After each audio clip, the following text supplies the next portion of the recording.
We're all starting so early. It's great.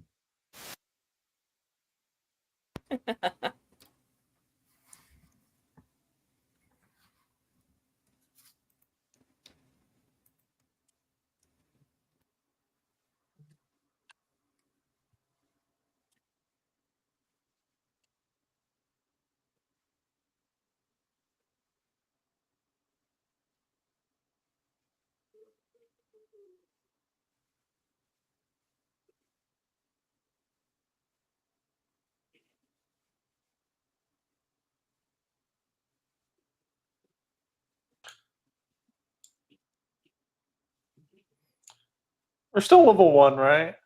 I didn't miss that. Yep.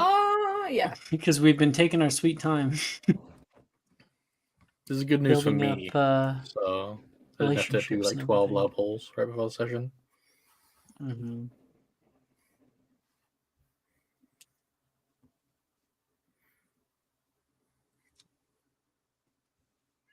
Ito, for how much you hate 5e, I'm always shocked whenever you pick up a game for Eminem. These games are different. They make me ignore my hatred of 5e by simply not doing any of the mechanics 9% of the time. The problem is, anytime I join a 5e game and then we get into combat and then I'm like, oh fuck, I have to do a turn. And then like I don't do it very optimally. And then I don't know. I don't know if I hate combat, 5e as much what as do you dislike about it? I hate thinking, first of all. I hate that. I hate not knowing enough, right? Well, like, I think if I had like a good grasp on 5e, I wouldn't mind the combat because I just find a build that was like comfy. But ultimately, I've joined a lot of 5e games, and then like the culture of 5e has like really annoyed me and not been like what I wanted from the game, and then I just leave before learning anything. It's just the culture of Dungeons and Dragons, period. Which I think has gotten better over time than what it was in the past, but... Oh, for sure. I mean, I remember like when I'd play like Pathfinder 1e games, which, that's like, it might as well have been like some kind of experimental torture I did to myself, but... Oh my god, last time I played Pathfinder, we like immediately launched into combat, and I wanted to fucking die. Pathfinder? Ultimately, Yes. I think I've accepted that my place in RPGs is to be really, really snobby and to actively try and play the weirdest shit possible until everyone else thinks that I'm a freak. Society. I did the whole D&D in a castle thing, and just playing with basically no roleplay just kind of sucked. I enjoyed my time, of course, but it just I don't felt like get why they would do like minimal roleplay when it's D&D in a fucking castle. Like that's optimal for roleplay. There's because you want to get through a module so quickly. They like force encounter after encounter after encounter. That's so stupid. They need my help. True. Yeah, they need your help and to pay you a very considerable consultant fee. I get you. I see where you're coming from. They do. They need my help. We know this. As if they're like a shelter dog. Some groups have to do Curse of Strahd in 3 days, and I just don't know how that works. Exactly. Curse of Strahd in 3 days? Are you kidding me? Yeah. I think the only optimal thing to do with that is like to just go at your own pace until you die in some sort of area that you're not supposed to go into just yet. Make a fucking light cleric, a paladin of devotion. You're fucking fine. Oh boy. Let's get going.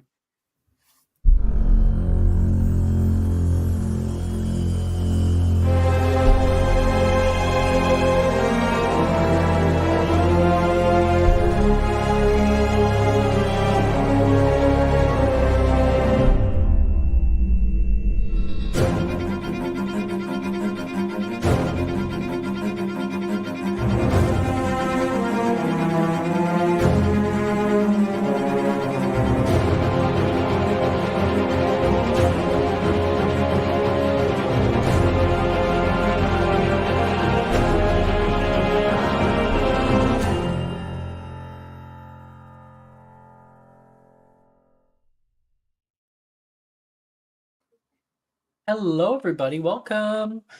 Pull my camera down a little bit. Welcome to Magic Mysterium for Monday nights. We are continuing with session 2, as we have a new player to introduce. Well, new character, beloved player. I bet because I've been seeing Ito in like the chat, so I feel like you've been watching the streams more. And you've been like, I want to jump back in. Well, yeah, I But gotta wanna use play with this these this crazy gifted bastards. subscription to give people subscriber advantage, Yeah. Yeah, Twitch. It works. Still gives me money. All right, so last episode we got to explore a bit for Hogwarts. We had we have a frame period. We got to do Defense Against the Dark Arts and Muggle Art together. That's what we had last time. And we were just about to head off toward herbology class. We had finished off a few spells. However, Arachne and Margot, you guys have Bombarda and 2 other spells to do from DADA class. All right? Chill. Sounds good. Sounds good. Okay. But where our scene begins is far away from the reaches of the school. Our scene currently begins in an old manor found on the outskirts of London, in a inlet neighborhood seldom traveled by with muggles, unless of course they stumble in. Unlikely, with repel of muggledom put over the entire neighborhood. And one such house that stands. It's an older sort, old Victorian. There's high windows, a corner tower, a wraparound porch, and dark-colored struts. And in through one window, we set upon the bedroom of Ito's character. Hello. Yes, Laurent de Lafayette. I will now add the picture. How do I do Laurent, that from the? You're currently just putting some of the finishing touches on your. Actually, you know what? You are currently doing something else other than packing. What would that be, Ito? Other than packing, you said? Yeah. What are you doing instead of packing? Oh, I'm glad you asked. So what he is doing is he has a big like rack of spices in front of him, and he is kind of taking them, pouring some into his hand, and then sprinkling it over a very, very over-seasoned baguette. It kind of looks like if you dumped it into a pile of sand, is the way I'd describe it. He's covered in stuff. Honestly, it's probably delicious. And you can hear from downstairs, Laurent, are you ready to go yet? We've been waiting for 15 minutes. I'm just finishing my hair. And then he is going to I hope you have everything packed already. Of course I do. And he looks out, suitcases half full. And there's like a half-packed thing. Yeah. So he naturally puts the baguette in the suitcase, covers it with clothes, just in case. You're gonna get seasoning on your clothes. He's built different. He's a different kind of beast. Very wax it up. We are a different beast now. We are the one who feasts now. Yeah. Packs it all up and then sighs in that very teenagery way. Even though he's not a teenager quite yet. and then starts making his way downstairs. And you know how the trains can be. Can you please go up and talk some sense into your son? Yes, dear. A man steps up the stairs and kind of meets you halfway up. Oh, he's here. Wonderful parenting, honey. She looks back at you. LeBron! What do you have in your hair? She steps up and goes to try to fix it. Do you stop her? No, but he will look very bothered by it. Definitely Will you? wrinkling his nose. Will you stop fussing with him for one day, please? Your father says. And she just take a little snapshot of these two people. Your mother looks at him with a bit of a scowl and tries to fix something. I swear, why do you get sand out here? We're near the beach. She looks at you suspiciously. She's very, very skinny, super skinny. She's very tall as well. Probably pushing up on about 6 foot. She is like pale with long black hair and has like very well done makeup. Very, very nice dress robes on right now. And your father nearby has bright red hair. He like kind of like a gingery hue. He's a very, very big man and says, I don't know why you're doing that. We're just gonna get set on us in the flu anyway.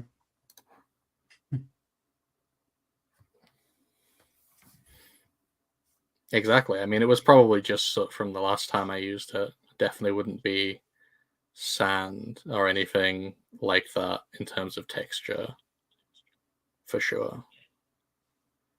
She pushes down the way. You take your stuff with you and head over toward the fireplace where, with a little swish flick and a pinch of dust, she says, Platform 9 3/4. You all appear pushing out into the main platform, and you can see the Hogwarts Express awaiting you. No other students, though, as you're coming in a little bit later. And as you look out at the train behind you, you can hear, okay, do it. Oh, you want me to do that now? Yes, now. We have to part ways. Were you intending to use a letter? I told you to have this conversation with him face to face. Okay. Yep. No, all right. I'm doing it. Walks over beside you. Hey, your dad says.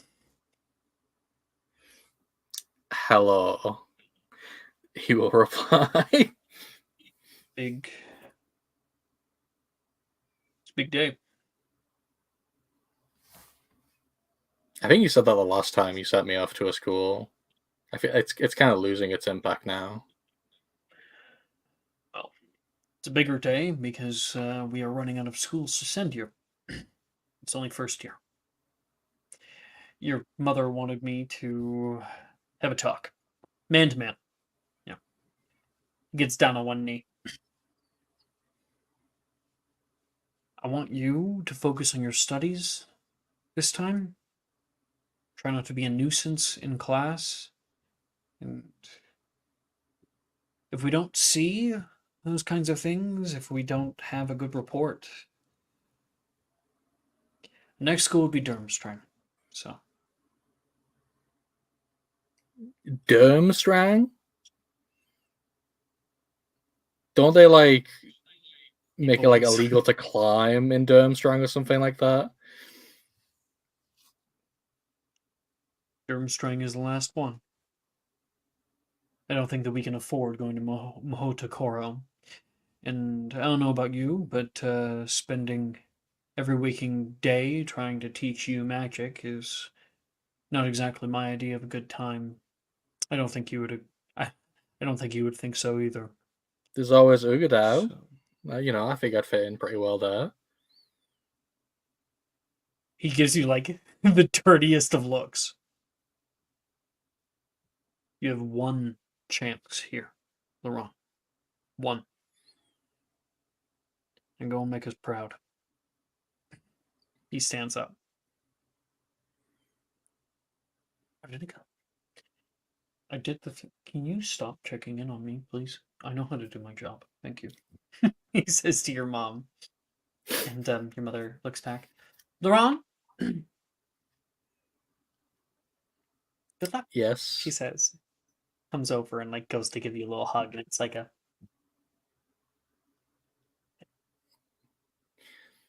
Yeah, he looks what's the word? He just looks a little awkward. Like he's like, okay. She looks at her husband and gives him like a little jab. Yeah, yeah. He comes over and like gives you the one hand side hug pat, you know? Best be off.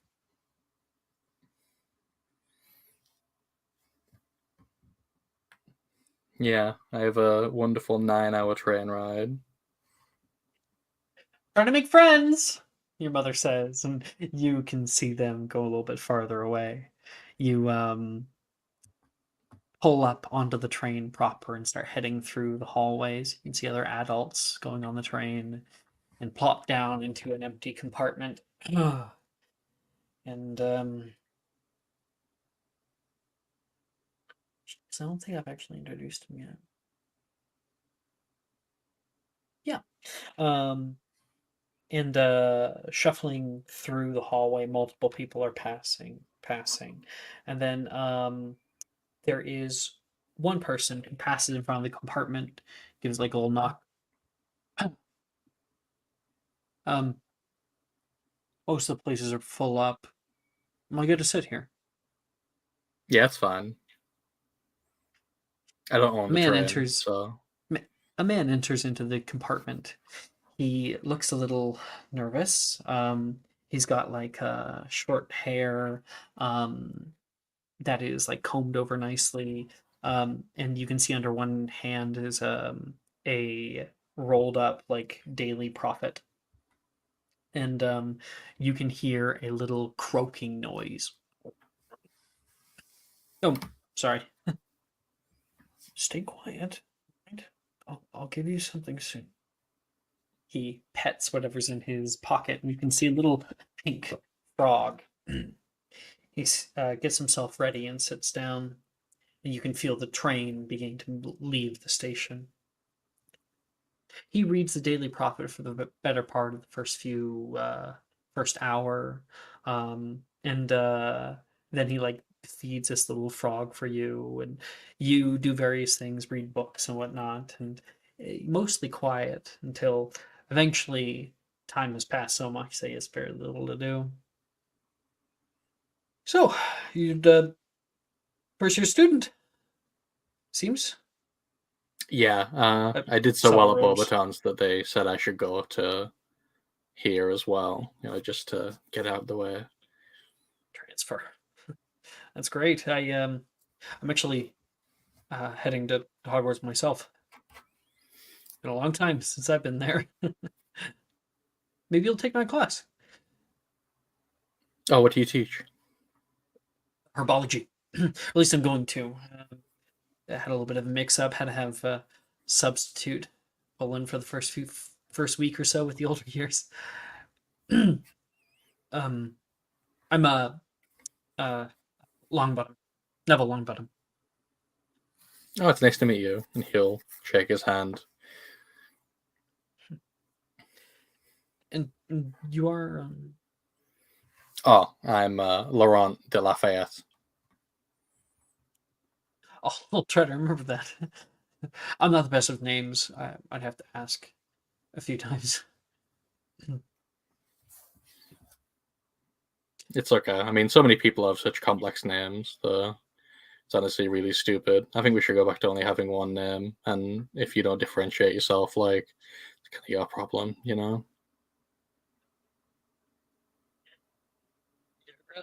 You're an odd one, but all the best are. And you guys get to know each other a little bit. It's a very awkward train ride, and eventually you come up upon Hogsmeade Station. It is a little bit later in the night, and stepping out onto the station, you can hear you can hear Laurent, Laurent, He'll Laurent. He's calling put his out. hand up, like You wave. see a little man from afar begin waddling over toward you. Oh, Phileas! The man behind you waves. Oh, hello there, Neville. It's been a long time. Indeed. I thought you were coming next week. Oh, I had extra time, so I thought I'd stop by, relieve the substitute. I'm sure they'll be happy for it. You're Laurent? Am I Yes, saying that's that me. right? Mm-hmm. Perfect. He's not. um, and um, he says, "Well, I guess we'll have um, an extra passenger with us today. If you'll have me. I was going to have to walk otherwise." He looks down at a watch, and I said, "Oh, not an issue. Come with me, Mr. Laurent. So what was your last name? Lafayette, if I recall." De Lafayette, yes. De Lafayette. Well, Mr. De Lafayette, we will be heading off to Hogwarts Toot Sweet. He pushes you off toward a small carriage and begins to explain to you the differences between Beauxbatons and whatnot. And you get a crash course. Neville spends most of the time looking out into the forest around you. And you pull up to Hogwarts Castle for the first time. Now, out of character, I doubt I have to describe it for you, Ito. You've done this a billion times. It's true.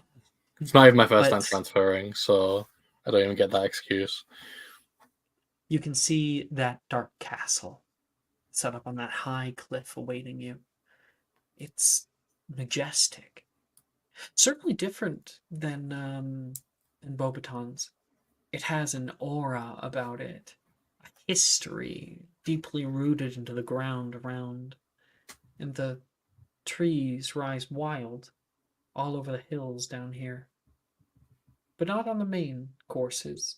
You see night lit, manicured lawns, a distant Quidditch pitch on the horizon, and the little twinkling lights of 1,000 torches coming in through the windows. And Professor Flitwick helps you with your bags. House elf comes by. Shall we take these?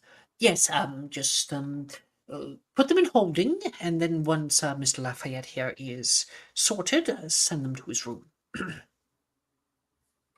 You Wait, can the see one hat of really them. chooses where I live? I thought that was a joke. Did you think I was joking the whole the whole ride over here? No, Not the whole. I no. just thought that was like a thing you like snuck in there to see if I was paying attention. You'll be here at the school. It is boarding school, and don't worry, every single one of the common rooms have very good accommodations, I hear. He's never been in any of the other common rooms. Yeah, Laurent will look disconcerted at this.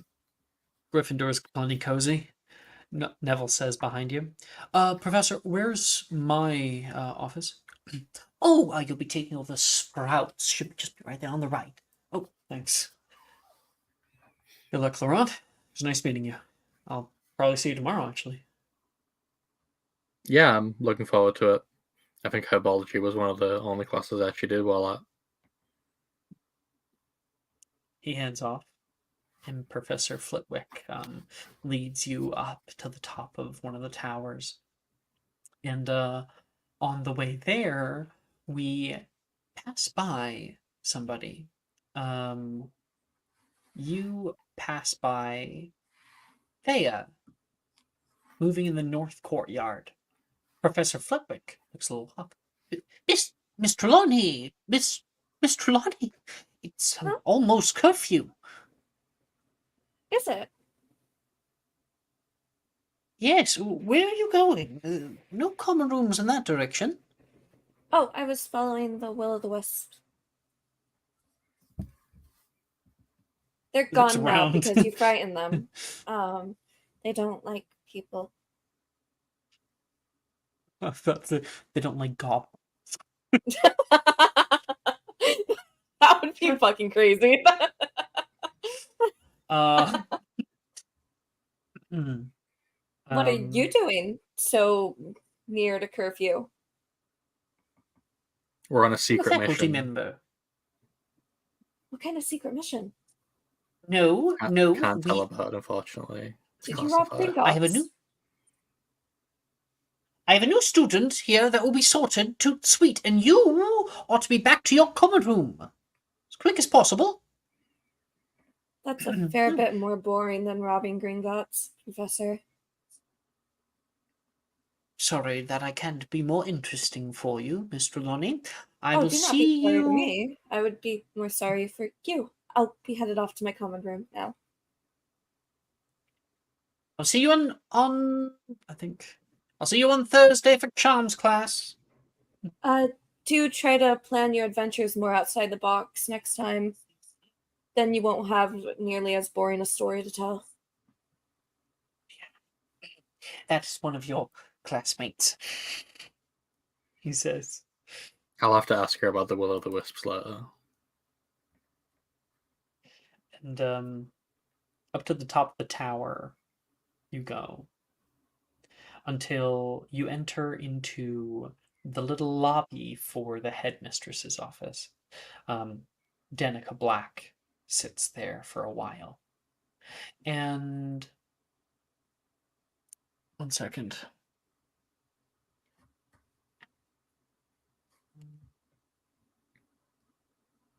Oh, you're the first.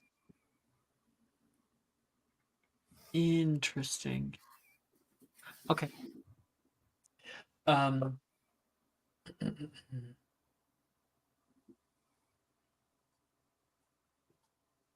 right. You move toward the red door. Yes. Sorry, 1 second. I got something.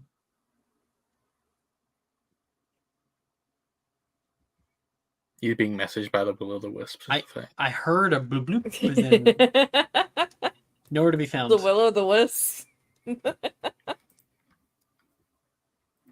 Oh, it's okay. Weird. Yeah, the wisps are getting me. The Okay. voices. Danica says, right ahead, this way. She's waiting for you. He will All walk right. in looking very like he's ready to get yelled at for something, just out of habit. Mr. Laurent, this is where I'll leave you.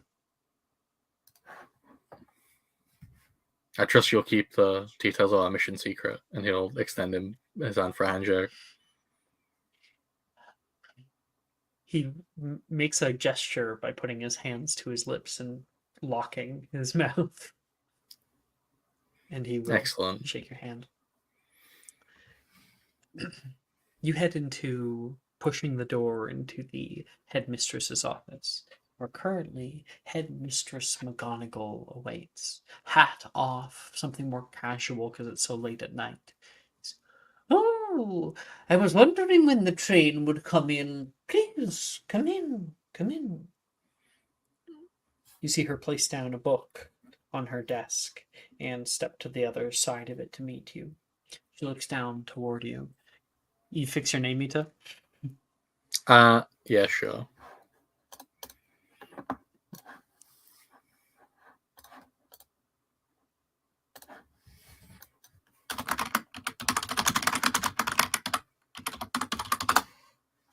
There you go. So quick. Nice. She says, now, I've received your transcript. In odd reason, for transfer, but no matter, no matter. We accept all here at Hogwarts. I assume that Professor Flitwick already told you about the houses? Yes. Although I really am shocked that it's chosen by a hat, not like faculty or. Is he on the staff? Do you pay him? The Sorting Hat was first bewitched by Godric Gryffindor himself. Sat upon his own head for a long while, but when the four founders could not come to a consensus about how they would delineate between students, as it was a bit of a competitive nature back then, they decided on a third-party mediator. The Sorting Hat was born. I'm right here, talking in front of me like I can't hear you. You can hear to your right-hand side the Sorting Hat sitting there. Yes, he has a bit of a flair for the dramatic. Well, I can appreciate that. If you'd 'cause- like, please sit down and we'll get you sorted to sweet. I'm sure you're very tired. Yes, and he'll like sit down and put like his hands in his lap and like kind of idly play with them. Okay. But you sit there on the ground, nervously twiddling your thumbs, and the Sorting Hat is taken by McGonagall, and she says, "It'll only tickle." Places it down on your head, and you can feel that weird sensation go over you. And then you hear in your mind, "Oh, transfer. But I've always wanted to see Beauxbatons." Is that what it looks like? Bit shoddy, if you ask me. Hello, Mr. Laurent. Or should I just call you Laurent? Laurent? Hello. You will say, not acknowledging any of that. You have a bit of an air about you. Certainly been instilled with quite a few bits of confidence. Maybe even overconfidence, this one, he says outward. Oh, sorry, it came out. Let's see where your heart truly lies. And when he digs deeper, what memory does he elicit that tells him where you should be put? I think it'll be like he's kind of sitting at a dinner with his parents, looking like very bored, and then he just very carefully sneaks off to go into the kitchen to see what's going on in there, and then being kind of taken by like all the like clanking of pots and pans and the steam and flames going up. You're at a and being restaurant much at more the interested in time, that. specifically, not at home. Yeah. hmm Underhanded. Sly, if I'll have it. And there's a tenacity here. An ambition. High dreams, high goals you set for yourself, Lafayette. I admire it. Slytherin! He calls out, and your robes change to a bright green. Oh, how wonderful. Slytherin house. I'll have your head of house come down immediately and head you off there. Can someone please bring Horace in? And we can kind of fade from that. It is now the morning. Quite early on in the morning. You guys have gotten your breakfast and everything, and the class bell has already begun. And we can overhear 1,000 footfalls that move through the hallways. Bright light coming in for the morning, and you guys dressed up in your herbology gear for the first thing of the day. When you guys head into the herbology greenhouse, you start to get set up, and you notice among all the students, um, actually, you might not notice right away. I have a better idea. Um, Arachne, are you here? Yes. You like set down your stuff to go get ready, and from beside you, you hear a bit of like a scowl. Can you believe that we have to wear this? Why can't it be some nice color? This just totally drowns me out.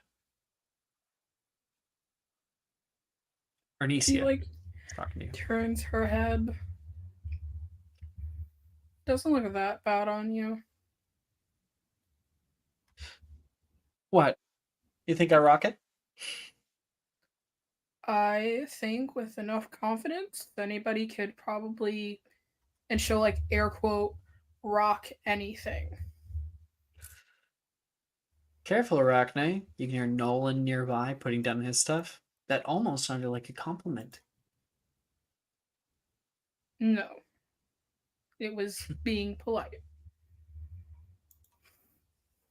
Um, and Holly, you filter into the main greenhouse here. You see a leafy interior, filled with different colorful plants, and people gathering up along the walls, by the wooden tables. There's tables that like are along the outside, and then there's one long, thicker table in the middle. So you're kind of like walking in a circle around a big oval.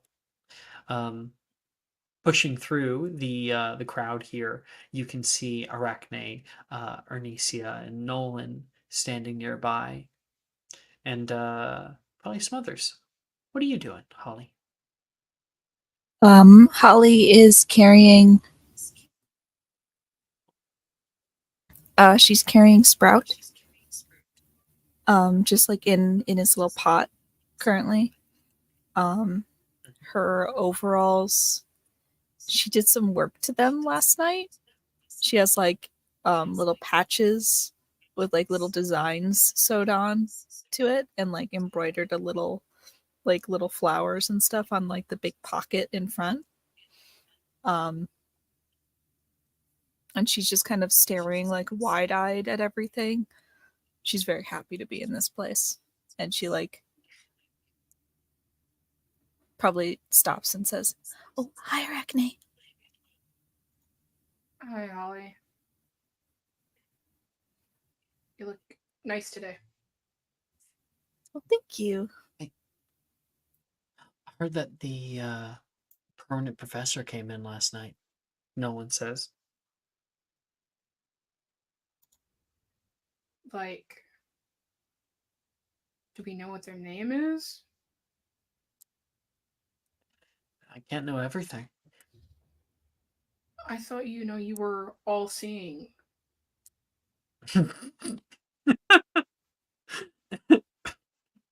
Sorry, that one got me. No one says. I can be funny. Hey, did you guys notice? We got a new student. What? What are you talking about? Last night, I saw a new guy. I went over to go talk to Levi at the southern table, and there was this kid there. Never seen him before. Who wasn't Levi? He Did told they me he'd been here the replace whole Levi? time, and I don't believe him. I mean, did you see Levi? Did they replace Levi? Sorry, did they what, Levi? She's like, did they replace Levi? No. Levi's there. But just that's him. That's him. He points off in the direction. The two of you guys can see Laurent, which Wilfred is trying to be stealthy about, but is absolutely not being stealthy. Laurent, let's get a character description. All right, so He has currently short white hair. He himself is very, very short, even for his age. Very skinny. He has green eyes that are quite prominent, and most important of all, he's doing something with his wrist that seems very suspicious to me, at the very least. What is he doing with his wrist? What are you talking about? He's doing What does this it look like? at all times. He's doing what? He's doing the SpongeBob wrist. The limp What do you mean wrist. a SpongeBob wrist? The limp Limp wrist. wrist. He's acting kind of. I don't want to say the slur, even though I can reclaim it, but Wait, he's just like this or something? yeah, exactly. Okay. He's he's serving at all times. Serving at all times. More ways than one. And yeah, Wilfred's like, you guys don't like know that kid, right? He's new, right? I'm not crazy. Nope. I definitely I'm haven't not. seen him before, Nolan says. Holly? No. But I can go over and say hi. And I think she'll just do that. No, Holly, that's not what I was getting at. Wow. I turned that on and it just makes me glow. Holy shit. I just, like, how do I? I think Arachne's just like, yeah, no, he was definitely on the train. You didn't see?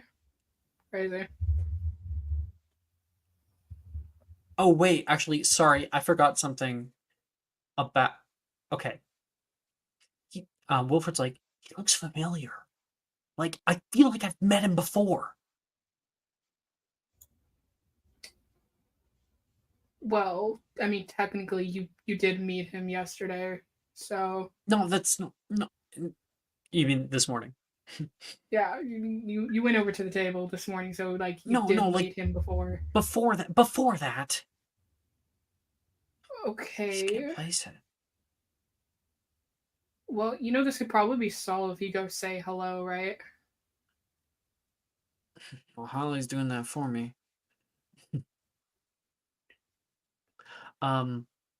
Holly, you head over in that direction, where you can see Laurent is getting all ready. While that's happening, Thea? I usually say Thea, but the Thea? Thea is fine too. Thea. Sorry. Thea, you head into the herbology greenhouse where you can see the boy that you briefly met last night. I don't think I got his name last night, did I? No. You just said Do he I was on an see adventure. do I see Holly with him? Or is she Okay, heading like towards him? You don't notice Holly right away. This is kind of like prior to that scene. Oh, okay. She'll come up behind him and like tap his shoulder, but like do the thing where she's not there and she's on the other side. He'll fall for it like a Make- sucker. What kind of adventure did you go on? Well, I can't tell you; it's a secret. I think they'd obliviate me if I said anything. Secrets are only fun if you share them. I have shared them with the people I did the secret mission with. It was all very hush hush. Did you find what the Will o' the Wisps was looking for, or No, I had to go back to my common room. They don't like it in the Ravenclaw Tower. I think it's too restrictive. that makes sense? If it's like a big scary tower, like if I was a Will o' the Wisp, I would want to be out and like free in the world, Right. To lead wanderers to their doom. What's your or the words? What's your name again? Oh, I'm Lafayette No, I'm Laurent de Lafayette. Like the revolutionary. No, not at all like him. Okay, Laura de Lafayette. Not like the revolutionary. I'm Thea Trelawney. It's nice to meet you. Nice to meet you too. Oh, sorting put you in Slytherin. How did you like it? Yeah, I'm still finding it hard to believe that the hat is what chooses people's house. Like, they explained it to me, and then they explained the houses to me, but like, it still doesn't really make any sense. They're very wise. Occasionally, I'm allowed to take them out and about once a week just to keep their mind up. You take the hat for walks. Yeah. Thea, you can hear from behind you as Rin pushes up. Who's your friend? Oh, this is Laurent de Lafayette. New student, right? No, I've always been here. And Holly comes in from behind. I've always been here, Laurent says. Mm-hmm. Secret mission. I think. Hi. Holly. Hello. Just wanted to introduce myself. I'm Holly. And she like sticks her hand out towards Laurent. It's nice to meet you. I'm he beat Laurent. me to it.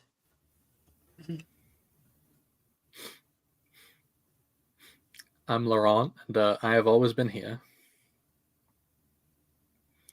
That's what Arachne's been saying.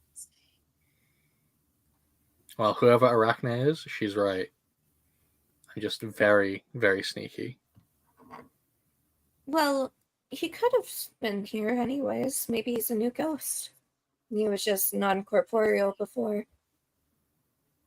Well, I doubt he's a ghost. You can usually see through ghosts, right? Sometimes.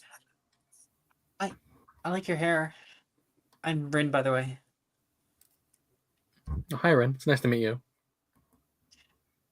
Must be nice that Levi isn't alone in the common room anymore. I'm friends with him. Well, We're like here's the thing: besties. we've always shared the common room because I've always been here. Right. Apparently, You know, it's- Wilfred's been really confused because he thinks that he thought that you were Levi, but it turns out you're not. So Oh, yeah, I'm definitely not Levi. That's Levi, and he'll point at Levi. hi, Levi. Huh? Oh, hey, Holly. He's like on the other side. Morning. She like waves. But yeah, you two look very different. Yeah, I mean, honestly, couldn't look much more different if we tried. So I don't know how he's made that mistake. Oh, I did used to know someone called Wilfred. Oh, that's so weird. I've only known one person named Wilfred. It's kind of a funny name. Laurent will We're gonna. get a very quizzical look at his face. He's like, wait a minute, that isn't a weird name. It's a really normal name. But he won't say that. We're gonna transition over to the front door, where currently walking in, Margot. You're here with Brett. He's going over. He's like holding on to like a larger pot, and he says, as he walks in, he looks around, realizes no one else has one. Wait, were we not supposed to bring our own? I didn't hear anything about it. I figured they would be provided to us. Where'd you get a Dang pot? it. You've been carrying that this whole time. I was worrying about it last night. I ordered it in. It just came this morning. I'm sure the professor won't mind that you have your own. No, I'm gonna look like a dummy. Only person here with a pot. I'm gonna look so out of place. He like tries to stuff it in his bag, but it's quite large. Ah, damn it. He places it down on the dang it, and he places it down on the table. It's fine. See, no one's even noticed. Gale, you notice that Brett has brought his own pot for class. Juliana, what did Brett bring a pot? Does he carry it around with him everywhere? That would explain a lot of things. Maybe we should call him no, Pothead. Brett overhears that. He looks over. It's like a special pot. Is it like an emotional support animal? But a pot. Here, let me see it. No, it's very fragile. He like holds on to it. Hmm. It can like walk around on its own. So Is that where you disappeared to for a couple days? Oh, he was at the pot shop getting a walking pot. Oh, that's probably God, good. I He had, wish. he had to go to London to get his own pot, I think. Mm-hmm. God, I wish that were true. He says under his breath. Was the new kid with you? I haven't seen that guy before. What, Levi? No, Oh, that guy. she'll point at Laurent. Margot, that's Levi's not been here Levi. the whole time. See, the two of you apparently already met this morning. I think he's got some medical condition. Look at the way his wrist is hanging.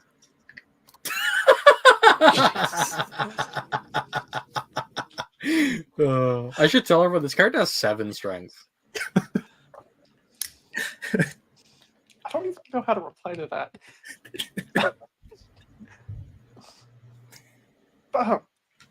Enough of that. You see Gail flipping through her father's journal. We gotta do good in this class if we want to know what happened to father. Maybe we can find a cure for him in this class, Juliana. Mundane plants like these, doubt it. Whatever it took to happen to our father, it's going to take something way more than this. Do you think they lock up the good stuff in like another greenhouse? Definitely. There's probably one. You know what? I saw one around the corner. It had this huge lock on it. We should check it out after class. You know, I don't think the That would be professor's the going to be caustic materials storage area. You can hear Janice say she walks in and sets down her bag. here. Oh, Caustic material. Oh, yep. That sounds very Caustic. suspicious. Very suspicious. I wouldn't recommend it unless you want to get acid burns. why? Have you been in there? No, it's our first herbology class. Yep. Why would I be in there? Then how do you know what's in the secret storeroom? Brett says Sounds the like a same guilty thing party. at the same time. Perhaps because I take an interest in the actual workings of the school. That's what they all say. You see Gail writing Janice's name down in her notebook. Interesting. You can hear Sally come in and like flip her hair and do that. I would expect nothing less from the princess of the library. The what? Well, you haven't heard people call you that yet. Oh.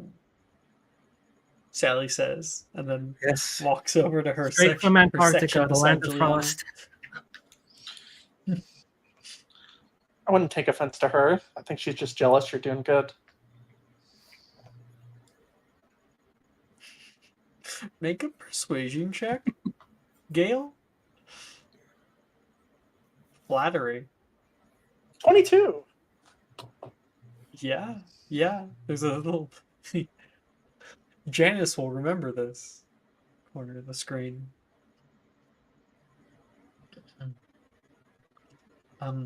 She's getting ready.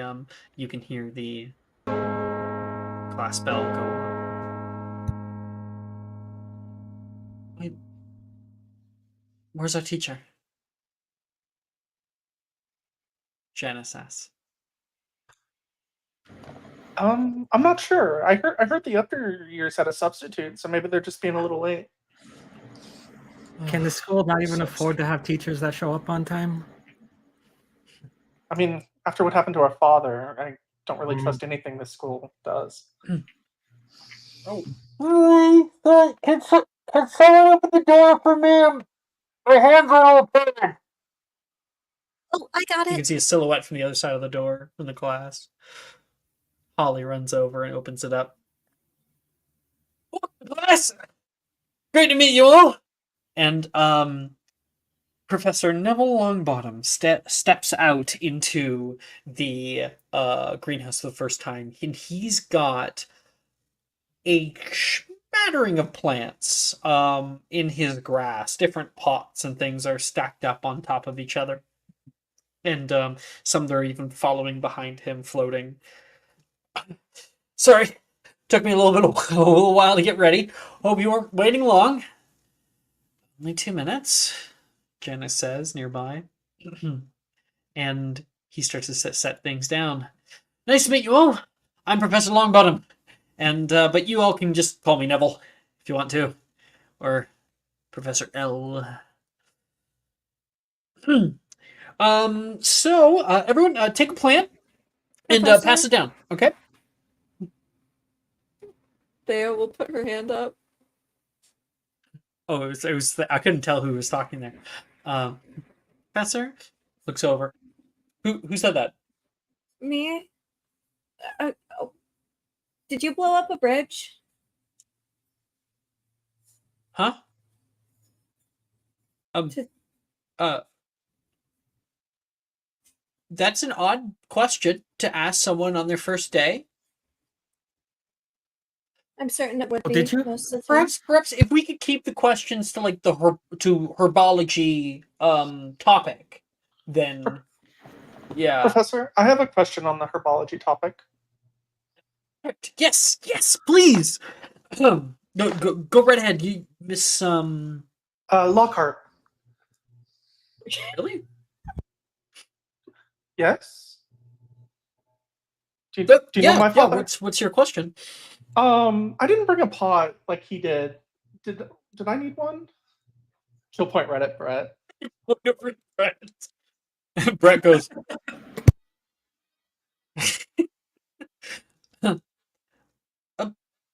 Actually, it probably would be good if you had a few extras. I might have to send someone out to go get some. What are you thinking, Brett? What house are you in? He looks down. Oh, 5 points to Ravenclaw. Wait, Professor, do we all get walking pots? Walking pots. Those are pretty expensive. Brett looks My very aunt embarrassed. likes using pot. I think it might be pots. I'm not sure if.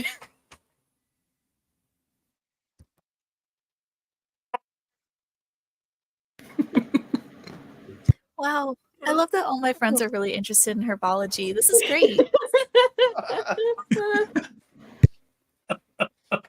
Oh my god, now's the time where I get to tell Ito my wand thing. I have a split mod for divination where I have a +5 whenever I'm under the influence and a -5 when normally. Oh my god. My Stoner Queen. Oh my goodness. That was hilarious. Who the fuck? Someone just joined our server? I have no idea who it is. Oh my god, is it your mom? I sent her the link. Please no.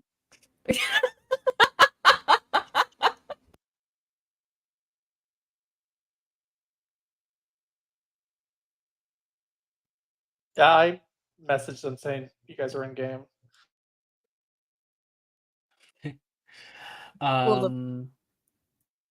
Okay. I just sent a message like, "Hi, who are you?" And what was I doing? Right, I want to show off Neville, because we have new art of him and everything. NPC. Where is he?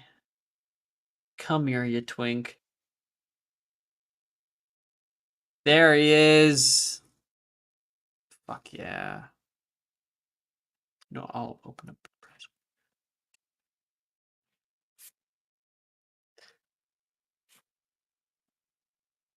Here he is. So your professor begins to send out like different plants for everyone to have, and you can get a good look at him. He's currently wearing some like nice lime green. He's got a vest on that covers him with pinstripes that move down. Two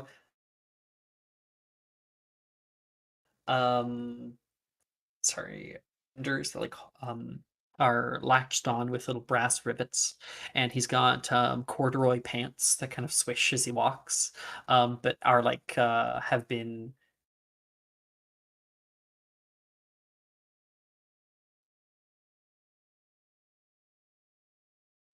Did he freeze?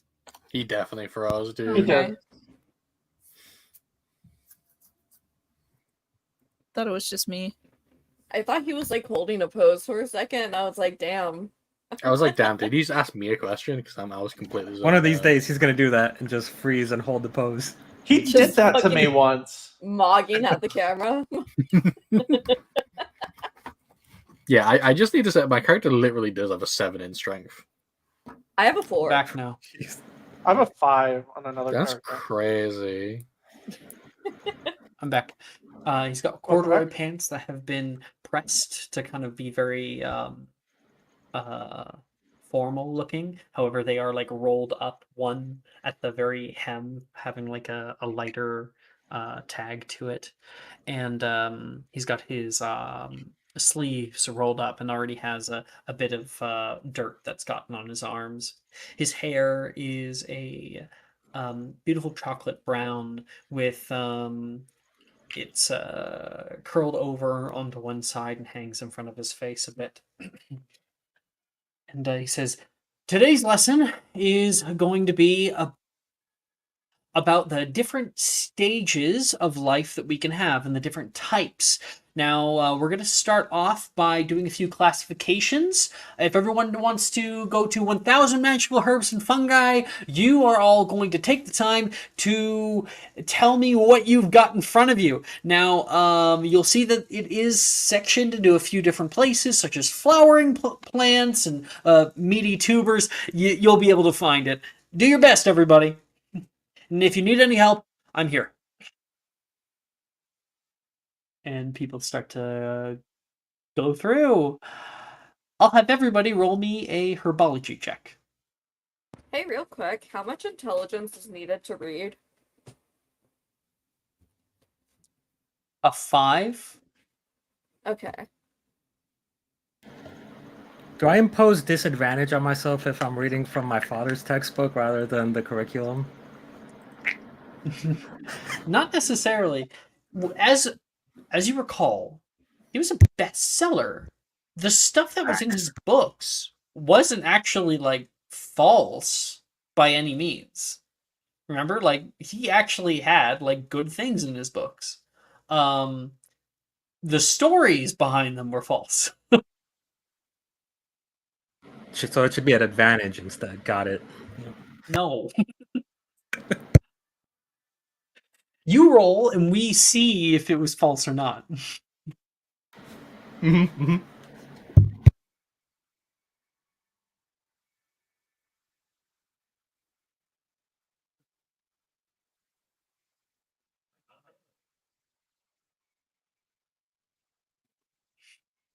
I don't mind. Same. All right, 1 second. Just gotta close some of this. Before we actually get to the rules, just because this opener hasn't put everybody next to Laurent, why don't we just get character descriptions for everybody? You just go down here, just so we can get it out of the way.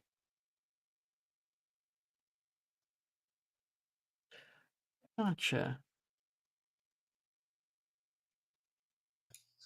Just I was Okay, I'm kidding gonna start about the plus getting 15.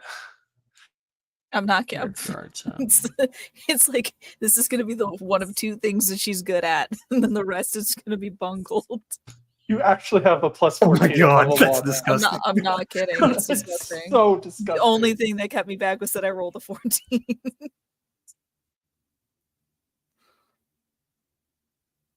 Hey, okay. I think I got everyone's art. So let's yeah. I got everyone's art. Except for Okay, the fact that I rolled we're gonna start off 18. with Arachne. Arachne, she is, I mean, looks exactly how she does in this picture. Kind of deadpan expression, white hair, red eyes, very, very pale. Looks like everything is boring to her. And she kind of shuffles away when people start to get too loud. Hmm. But yeah, that's her.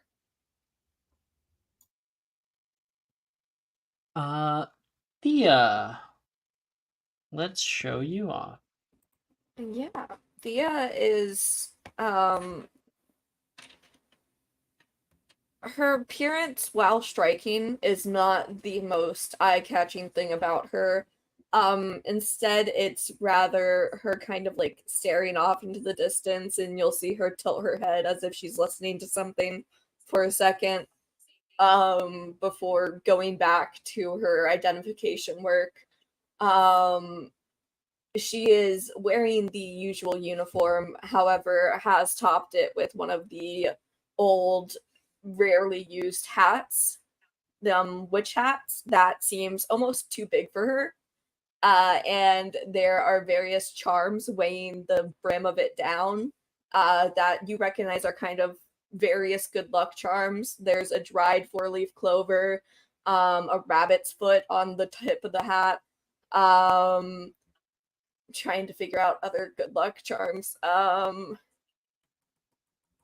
Various things of that nature hanging off of her in every accessory. There's an evil eye necklace, etc. Just looks very odd. Evil eye necklace. Never heard of that before. I'm just getting on you. When you're describing her, I was thinking about like her like dissociating when you're mid talking, like if someone yaps to you and you're just like listening, and then we watch like Thea's eyes like slowly drift a little bit into the distance. Yeah.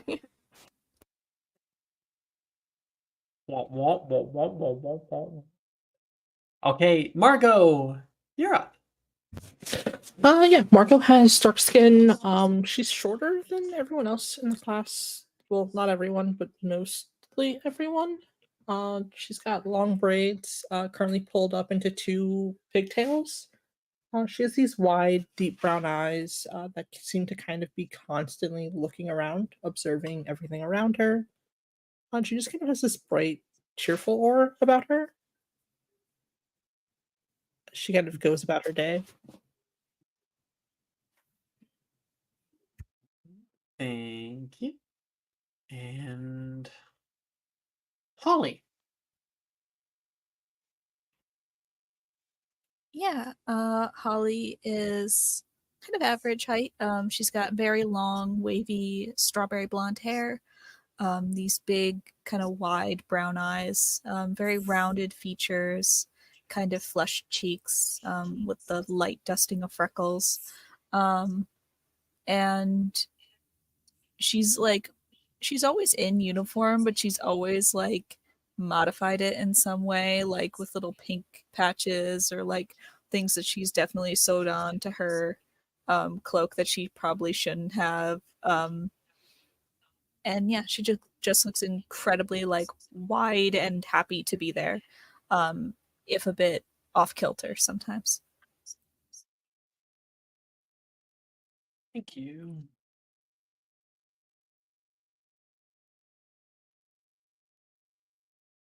Gale. Yeah, Gail has curly blonde hair. She has big blue eyes. She's wearing the typical Gryffindor uniform. It's well put together, not a wrinkle in sight. She's has this confident aura about her to a fault. She's currently writing in a journal, but then at the same time, she's also working on a sketch of what looks to be some sort of troll while like gossiping with her sister constantly. She's full of energy and she never shuts up.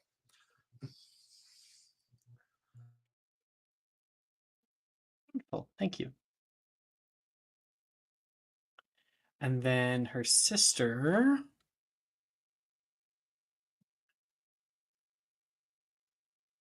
Juliana, go ahead. Juliana shares the same color hue hair as her sister, same with the eyes. Her hair is definitely a bit more unkempt.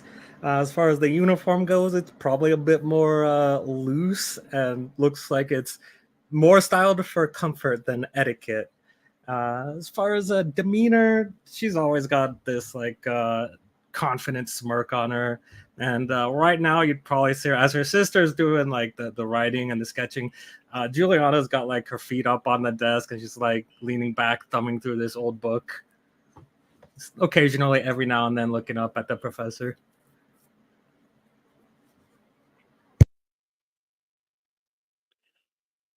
All right.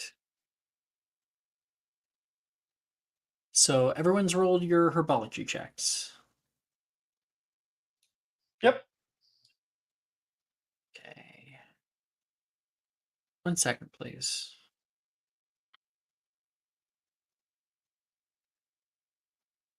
Because I'm doing a new thing. Get your checks in a minute. I love new stuff.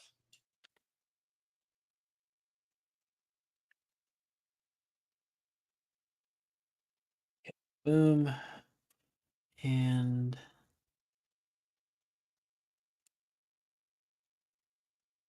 I need to change it to something like that. Ugh. That's fine. Shit.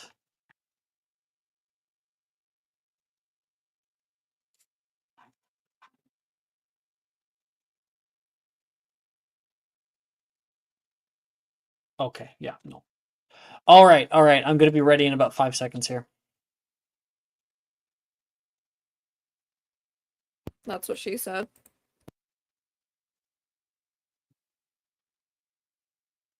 Ayo.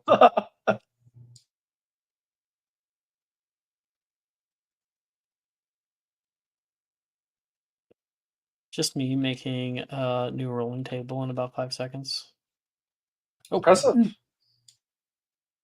almost. I love your tables.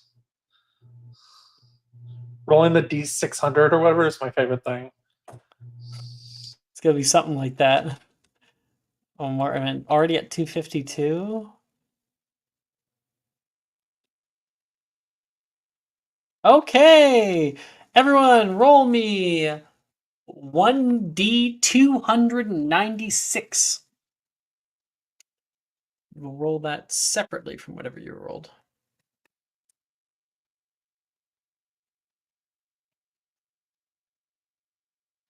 Okay, I'm gonna put this over here. All right, let's just go down the way. And Holly, what did you get on your herbology?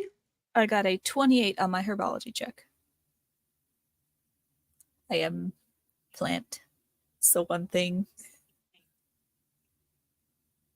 All right. I plant. And what did you roll on your D290, whatever? 102.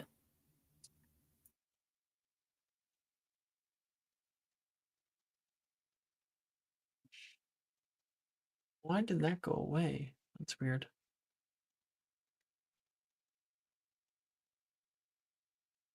Okay. Okay. In front of you lies a beautiful, like lavender purple plant. It has a long green stem with a clustering of flowers that come up. Most people might mistake this for lavender, but you are able to properly distinguish it as heather. It is found all throughout Scotland. It's native to the Highlands out here. Um, and because you rolled high, you can take that as a bundle for like a fresh bundle for potion making. Yay! Thea, what'd you get? I got a 14. Okay. And 8. out of that 290, whatever, Yeah. you got 8.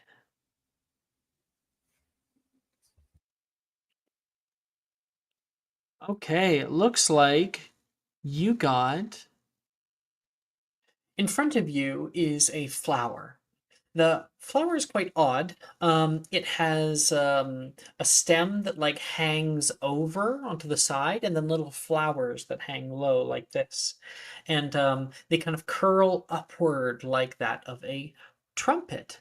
And after searching through your book for a little while, you're able to find Angel's Trumpet. It is a genus of flowering plants native to South America, and all parts of the plant contain dangerous levels of poison and is fatal if ingested. Thea looks like she really wants to put it in her mouth for a second. But will Must refrain. resist.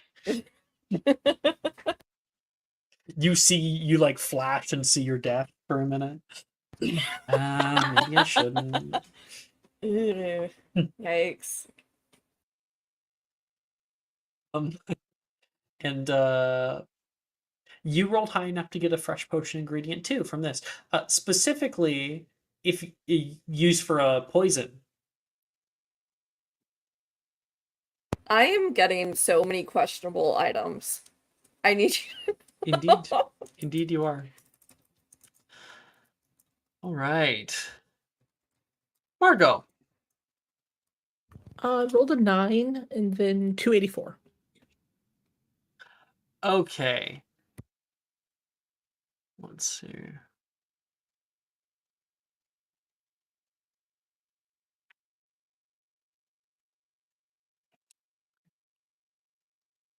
Gotcha.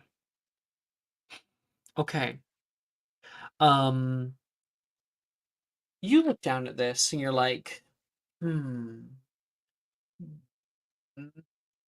maybe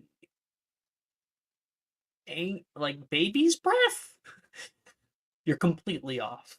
You start going through a few different things and you identify it as a poisonous plant.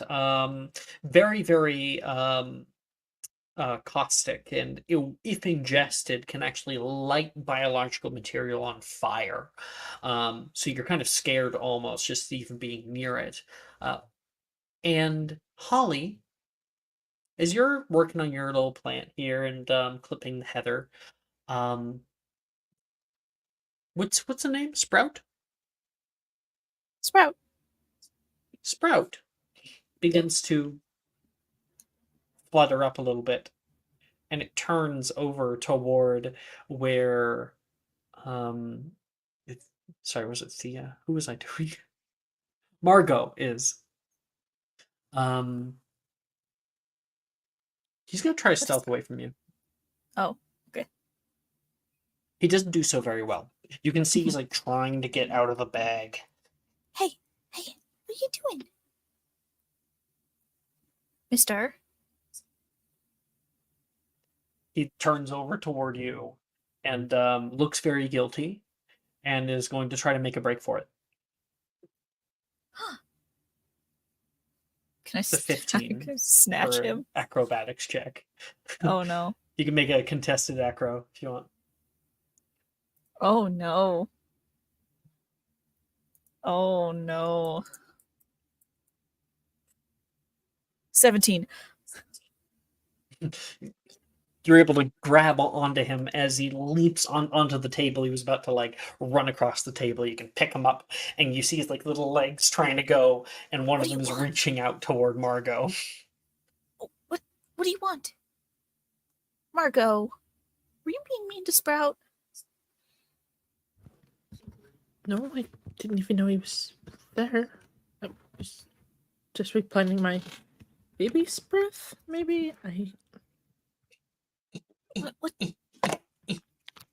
you want? What is it? It's trying to grab what Margot has a bundle of. You don't What have it is- like growing. It's not alive. It's already clipped. It's a bundle of flowers. Can I try to see what flowers she has? Margot fails to I won't make you roll. Mhm. Margot fails to identify wild bluebells, Ooh. which Rewalkers love. Oh, Margot, put that away. And somewhere safe. Okay, and she like closes it in her book. Oh, You can see like the legs like go limp. Like he's now depressed. those are bluebells. Margot, they don't really grow too well. Like anywhere. That's really cool. You see like Margot go to her notes where like she has uh fuck, what did she think they were, Alex? I can't remember now. Baby's breath? I don't know. Yeah, she'll cross out where she's written baby's breath. She'll write bluebells there. Right. That's Margot. Yeah, well, I'm gonna say right now, wild bluebells, gonna if he like took them and like kind of showered in them a bit or was around them, he would get high. Sprout Oh, would. it's catnip. It's like catnip. She's gonna put him back in his little cat carrier. He's very sad. Arachne. Yeah. So she rolled an 8 for her grade. Okay. And then rolled a 140 for her plant. She's not paying attention to this class. Oh. Yeah. You don't pay attention, but you actually got something useful, but you don't end up properly harvesting it. What you fail to identify is mallow sweet. You're like, great, it's like leaves. I got a bush. I think she like put on. She has like a cassette tape, and I think she like put on her headphones and is listening to an audiobook right now. It's just like Gilderoy Chapter 1. Lockhart's Guide to Household Pests, Chapter 1. The audio. Wait. Like, I'm gonna yes and, but that means that Lockhart has an audiobook series, which is possible because we know that there's like audio recording devices with the Weasley Wireless Network and like the radio and stuff. They were big So on cassette tapes at the time too. yeah. So you have the limited edition that you found in like the secondhand bookstore. Um, it's actually Gilderoy Lockhart Mm-hmm. Yeah. speaking. Chapter 1. She's Oh, listening to that. wait. His sisters don't know about this at all, right? No, you don't. Okay. That's gonna be great when it comes out. 1 second. What book is it? Gilderoy Lockhart's Guide to Household Pests.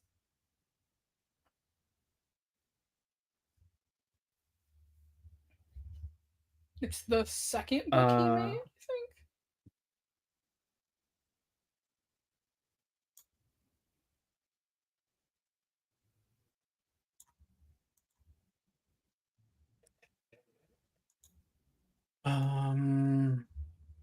Me and Faith have a whole document of the books if you want that, Alex.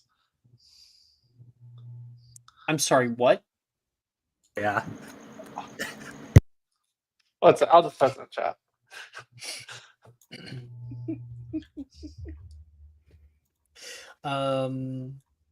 Okay.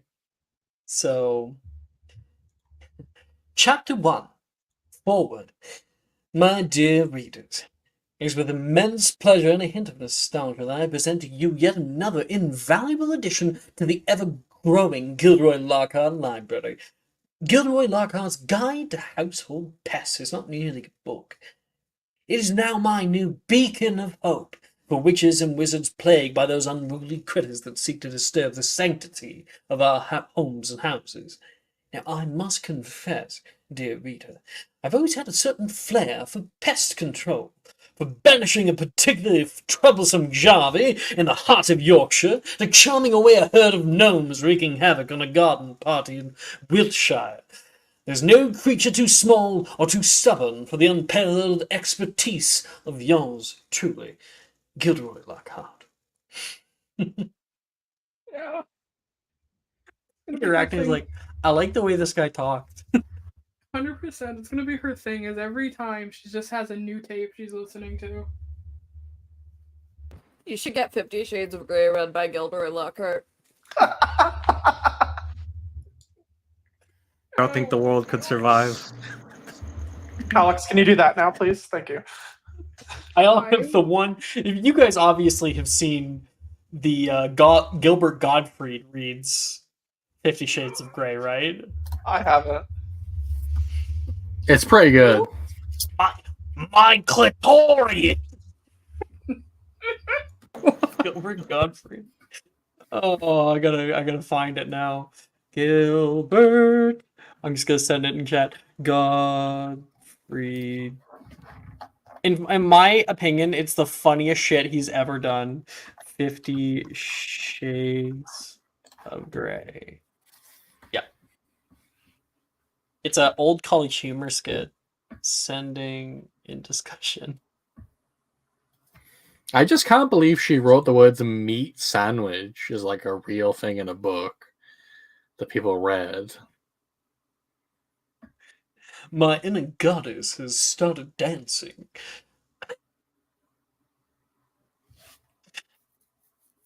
It's just Oh rich. boy. Alright, moving on.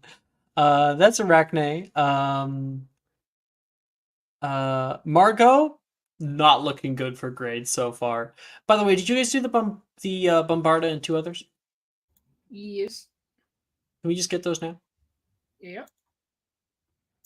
Just give me numbers. Hold on. Gotta scroll up. 18, 17, and 26. Oh damn! Okay, your only good grade. Yep. The only class you're currently passing. The only one she Arachne. Oh, sorry, doesn't listen to Margot. something. 23, 21, God, and 14.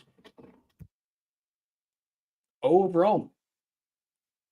And actually, I'm wrong. Margot, that is the only class you're passing. Arachne, you are also passing History of Magic. You got a D, E, P, and O. Meanwhile, No. Margot is a T, a P, and an O. I don't know. Step up your game, Margot. Juliana, your herbology grade. Yes, that was a 7 and 153 on the roll.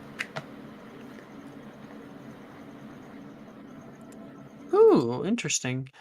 You fail to properly identify a very difficult plant. It doesn't look like anything else that you have here. It's a flower, and it glows, this odd glow to it. You end up thinking it might be mallow for a while, but you're wrong. It is honeydew. It is a flowering plant found in Scotland, and it was first discovered by the Druids, who used it for making different potions. Hmm. It's also Um, used in extra sweet butterbeer. Okay. Cool. Well, she doesn't know what it is, but it looks green, right? No, it's So like a cool white. cool white. Okay, it's herbology Yeah. though. So she looks over to her sister and she's like, "Remember Dad's famous quote: To keep up with the fame, one must fuel the flame and eat your vegetables." And she just takes a bite of it. She tries to stop you.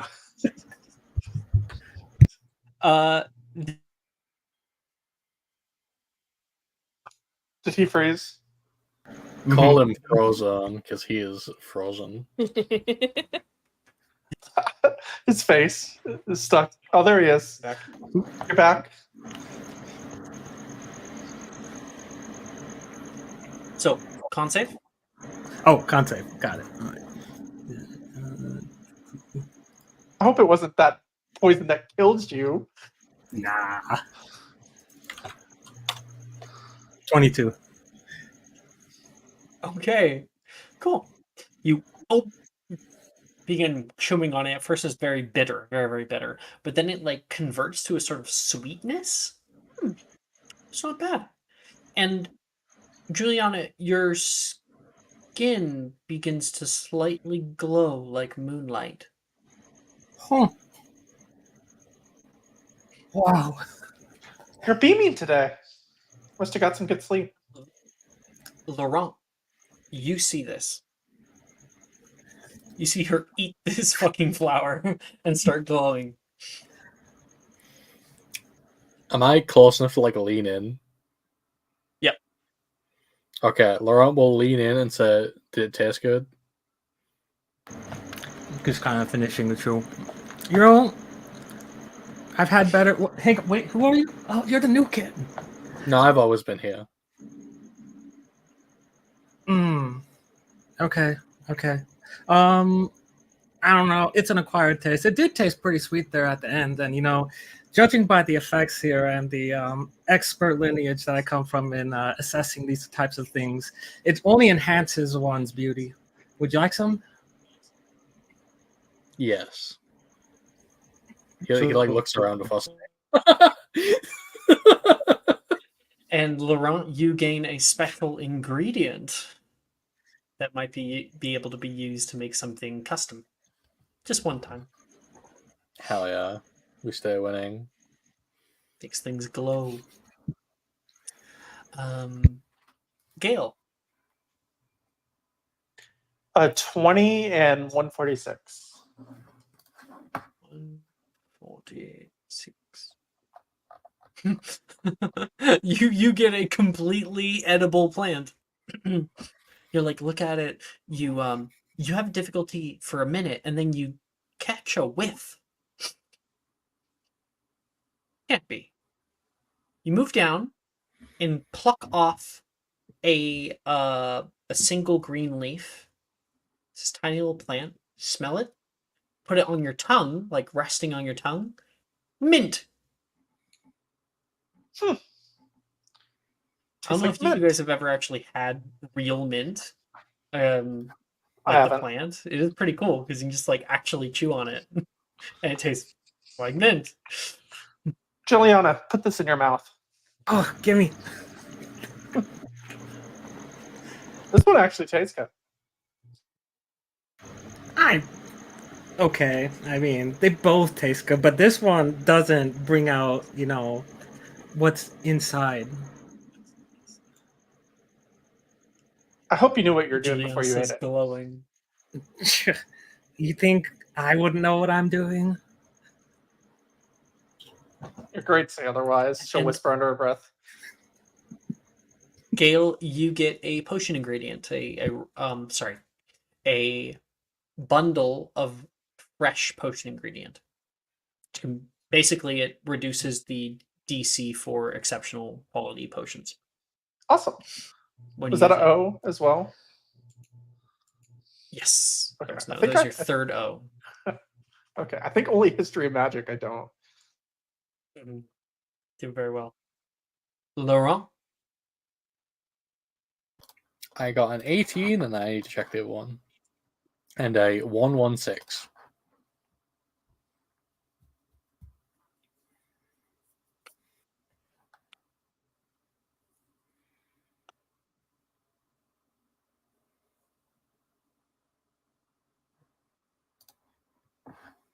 this?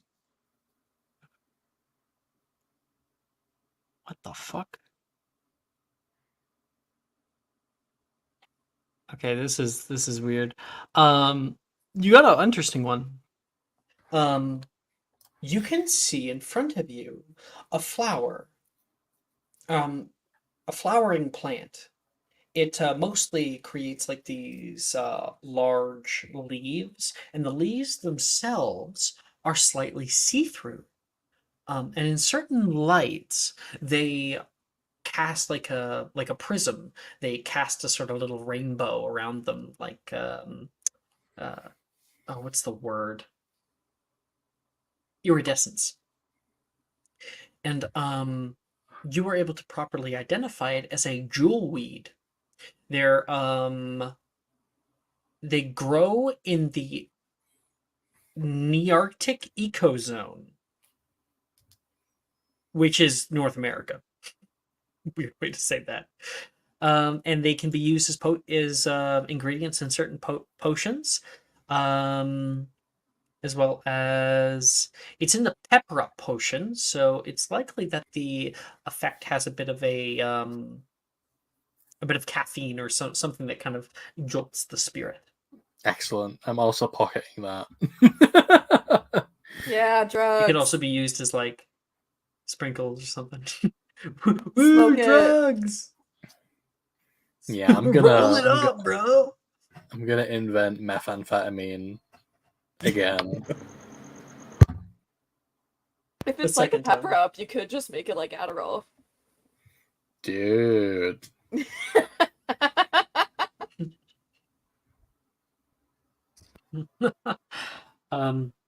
And Professor Neville has been going around talking to a few different people, and he says, "No, that's not a venomous tentacula. That's just a wall vine. You can know because the one moves and will try to attack you. This one is just kind." He says and gives like a little thing, and nearby Gemma's like, "Oh." And that's when you guys can hear the class bell go off again. Class over already? Well, it was very nice meeting you all. Everyone hand in your papers up at the front, please. Up at the front. 1, 2, 3. Thank you. Thank you. Excuse me, sir.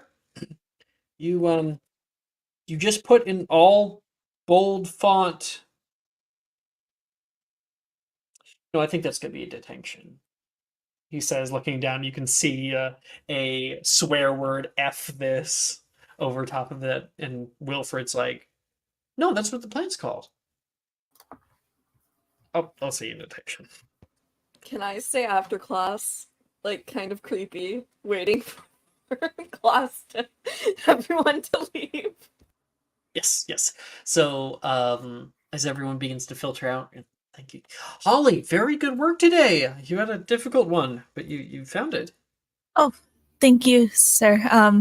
I wrote about, because I know the Caluna vulgaris is the common heather, which is what I got, but I also went through and did most of the work for the other Caluna.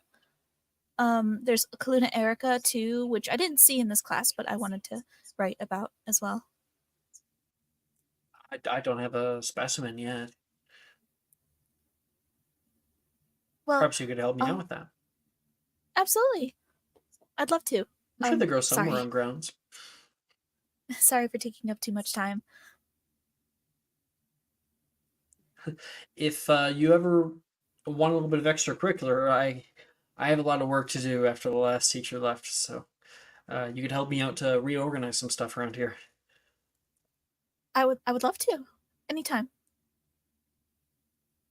Like wave, and everybody looks out. He starts counting, and people have filtered out, and then he looks up.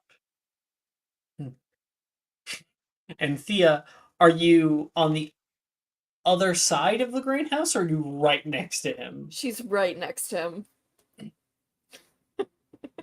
He like looks to his side, like there's like a little thing in front of him, and you're over here.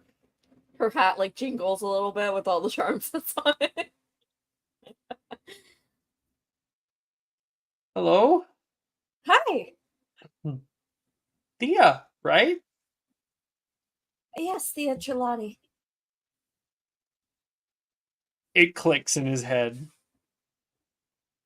Oh. You're a Sybil's dog? And she's my aunt, Nice. not mother. You blew up a bridge, In his didn't mind, he's like, that explains the creepiness. you? See, he like looks left, looks right, and then like puts down on one knee to be eye level with you. It was the one that Where'd sways. you hear that? Where is this coming from? Why would I need to hear it? Is it a secret? How do you know that? I saw it.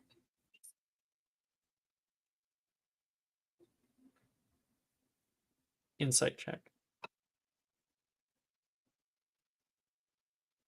That's a 2? You were here during the Battle of Hogwarts? Oh no, I moved here like a year after. Oh, I'm lost entirely. I'm not sure if it was a dream or not. I'm pretty sure it should have been a dream. I typically do get dreams of past events, and then visions are more so for future. But you did blow up the swaying bridge, didn't you? The wooden one? I did. Long time ago. You nearly died.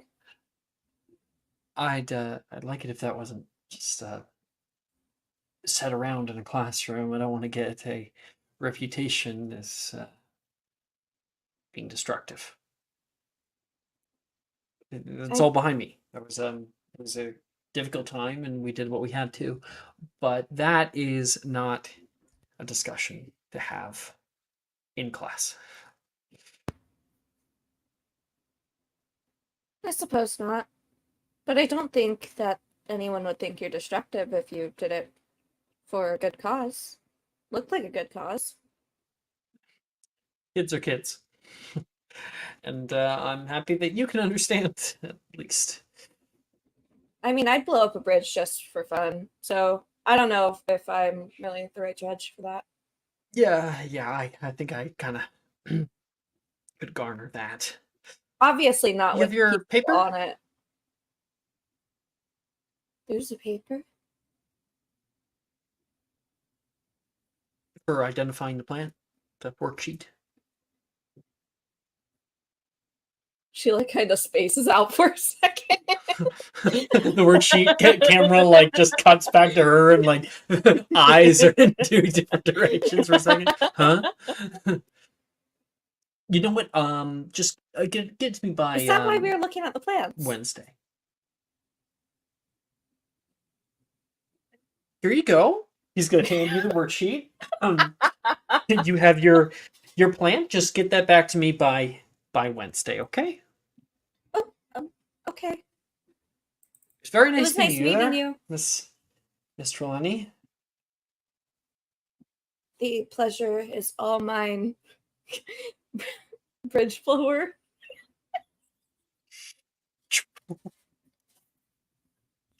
Camera showing Thea leaving the classroom, him in the background going,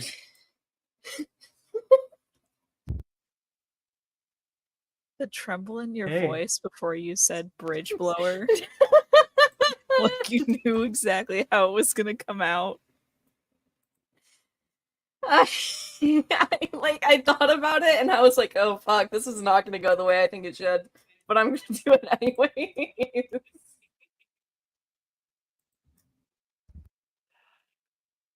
all right.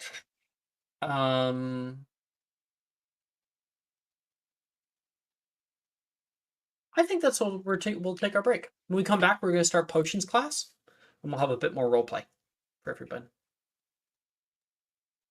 Okay. Sounds good. Oh, will we? Dun dun dun. Yeah, I'm gonna lock you into rolling for the rest of the episode. No one gets to role play. 2 We're hours. gonna blow up the on that. bridge. Yep. Oh, jeez, that's the too much role play. Okay, see you then. Are you looking for that perfect gift for that tabletop role player in your life? For that podcaster? For that little sister that keeps going on and on about shiny math rocks? Well, look no further. OBP Musical has you covered. Original theme music for your characters, worlds, podcasts, and more. Has your bard written lyrics about a party member's tragic demise? Let us compose to them. Or better yet, let us write those lyrics for you.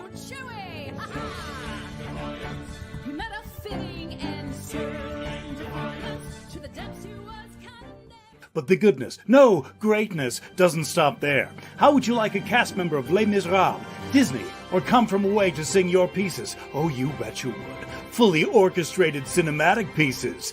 Pieces like this. Who'd rise to meet the call, who'd fiercely face the danger, be a hero to them all.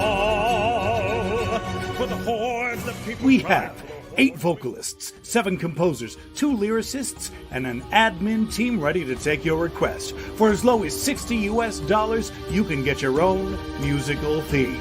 OBP Musical, making fantasy a reality.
Hello, everybody.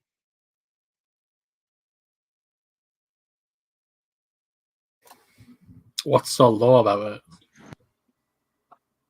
What? I don't know. I was reaching there.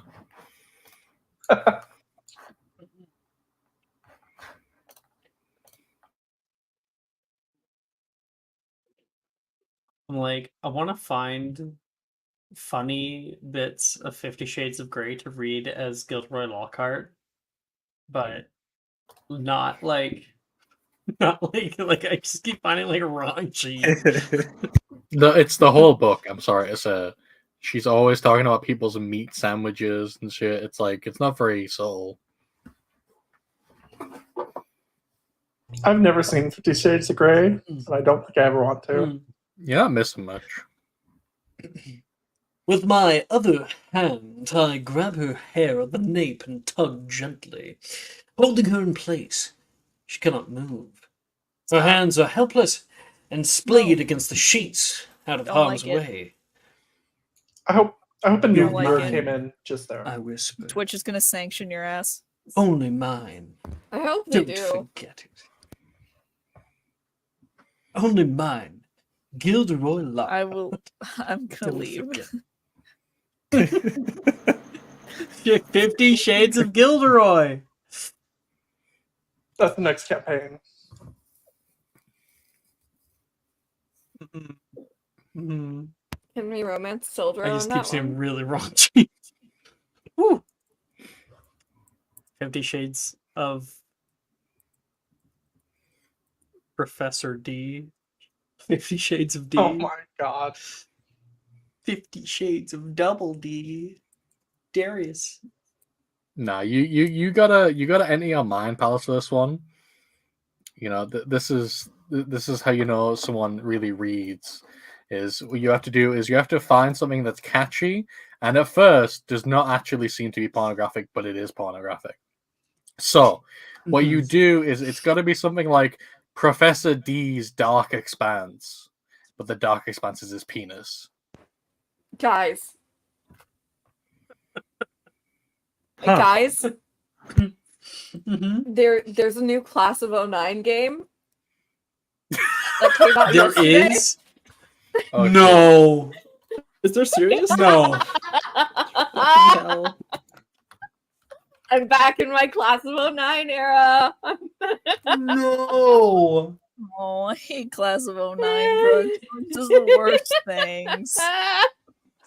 Brooke, you have to stream it for us later. Whenever you're playing it, you gotta stream it I'm for us. buying it right now. Brooke, do you want to guess who our Alright, just when mutual I thought I friend who was out. recommended Class of 09 was to me? I want to say it's Karmic just for the funnies of it, and I think it'd be really funny if Karmic played. No, Class of Karmic 09? has played it. That's crazy. It wasn't him. It was Stephanie. Stephanie was like, "You should play this." I was like, "That's crazy coming from you." Are they That's like so a real. nice person? Stephanie They're a very is- wholesome person. Very wholesome, very has their shit together. Very demure. vibes. Very demure, very mindful. Mhm. All right. So, as for all of you guys, later on in the day, starting from the entrance hall, your journey takes you down a thin staircase and beckons you into the depths of the Hogwarts dungeons. The light gradually wanes as you descend, replaced by the flicker of torches that line the walls. A chill in the air marks your entrance into this subterranean world, where the sound of voices become only subtle echoes. Reaching the entrance dungeon, another set of stairs continue down into the unknown, leading you through the long, curved hallway. The walls here are damp and aged, and the path winds deeply, guiding you further into the depths of the castle. Eventually, the hallway reaches a T intersection. You turn right. The atmosphere grows dense with humidity as you approach the potions classroom. The scents of herbs and alchemical concoctions already teasing the senses. The potions classroom itself is a wonder to behold. Wooden tables adorned with cauldrons and vials stretch out across the room, surrounded by shelves packed with ingredients both common and uncommon. At the helm of this magical haven stands Professor Slughorn, a portly man with a rosy complexion and eyes that sparkle with wisdom and an odd youthful energy, despite his old age. Clad in fine robes, his presence radiates warmth and charisma. His movements are cheery as he turns toward the entering students. Come in, come in, take any seat. You may all address me as Professor Slughorn. I do hope you've all brought in your potion ingredients for today. Going to make something that will truly show the merit of every worthy witch and wizard in this room. Now, might anyone know the purpose of a Wiggenweld potion? And Yes, got it. Potion making check. D4 to Jess.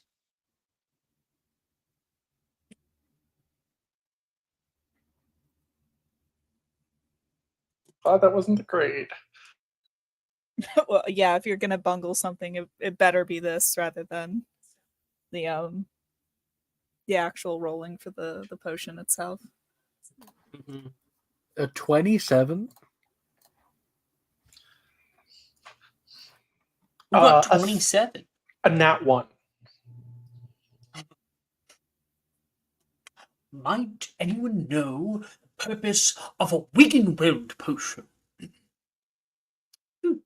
Is that Miss Gail Lockhart, I see? Oh yes, it brings people back from the dead. No, you might be getting a little bit mixed up there. Not quite that potent. No, but very close indeed. And Holly, did you get the highest? I think so. No one else rolled, so yes, Oh, okay. 27. You think so? I think. I mean, After you rolled a Let's ask 27, the I was audience. like, no, I'm not doing it. Miss Honeywood. I believe a Wiggenweld potion is an uncommon potion, and it's meant to wake someone from magically induced sleep. However, I have heard that if you distill the honey water a little bit longer and your asphodel is of an exceptional quality, it could wake someone from non-magical sleep as well. Not sure where you have learned that, but perhaps we'll test out in class today. 5 points to Ravenclaw. You'll hand that off right now.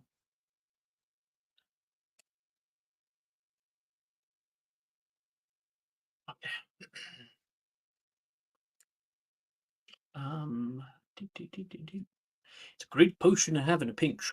Used it a few times myself. Should anyone fall unconscious, you may simply apply a drop of Wiggenweld to the lips. Have them shoot top out of a stupor.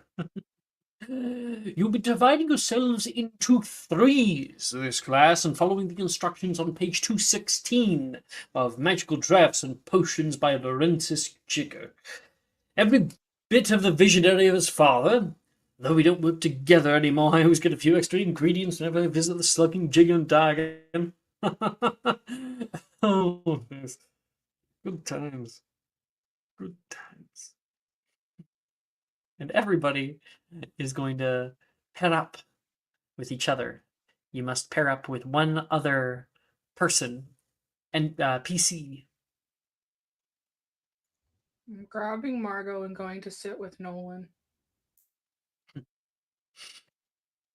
I feel like you and Nolan are already staying together, and then when he says teams of 3, Nolan's like, "Oh crap!" Margot. Oh, yep, Margot.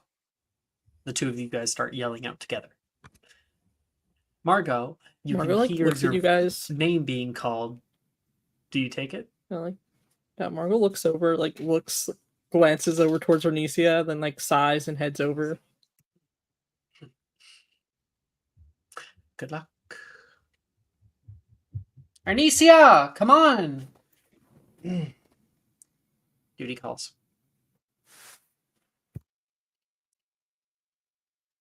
Okay.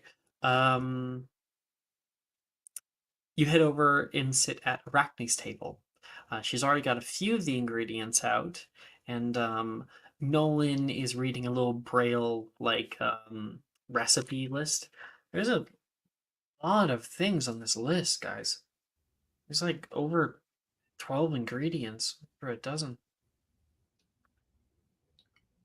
I'm gonna be so honest with you. Don't know a thing about potions. Margot, tell me you know something I mean- about potions. I read a bit about it. You didn't even like glance at the book, Arachne? No, I'm Read about it. currently listening to a book in my ear. Sorry, I haven't been paying attention to anything that's happened the last several days. We're gonna fail. Great. Nolan, you've Oh! surely read a bit. From Arachne's ear. Doxes. Those are known as biting fairies. His little mischievous little pests are bane of many a household. Tiny glittering wings and cheeky grins might fool the inexperienced into thinking they're harmless, but beware! Doxies are troublesome as they are tenacious. I, Gilderoy Lockhart, have faced down legions of these pint-sized provocateurs and emerged victorious every time. And now I shall impart my wisdom to you, dear reader, so that you take the headphones off. Sorry, I was listening to a really amazing piece about Doxius. Oh, when I was 6, I had a infestation in my closet. We had to like call in exterminators. It was bad. Well, hopefully once this is over, I'll be able to tell you how to get rid of them yourself the next time. Well, Margot, why don't you start on step 1 and oh my god. There's 25 steps. He's like reading ahead, skimming. Oh. Okay. We'll divide it into preparation and go from there. He starts getting things ready or trying to.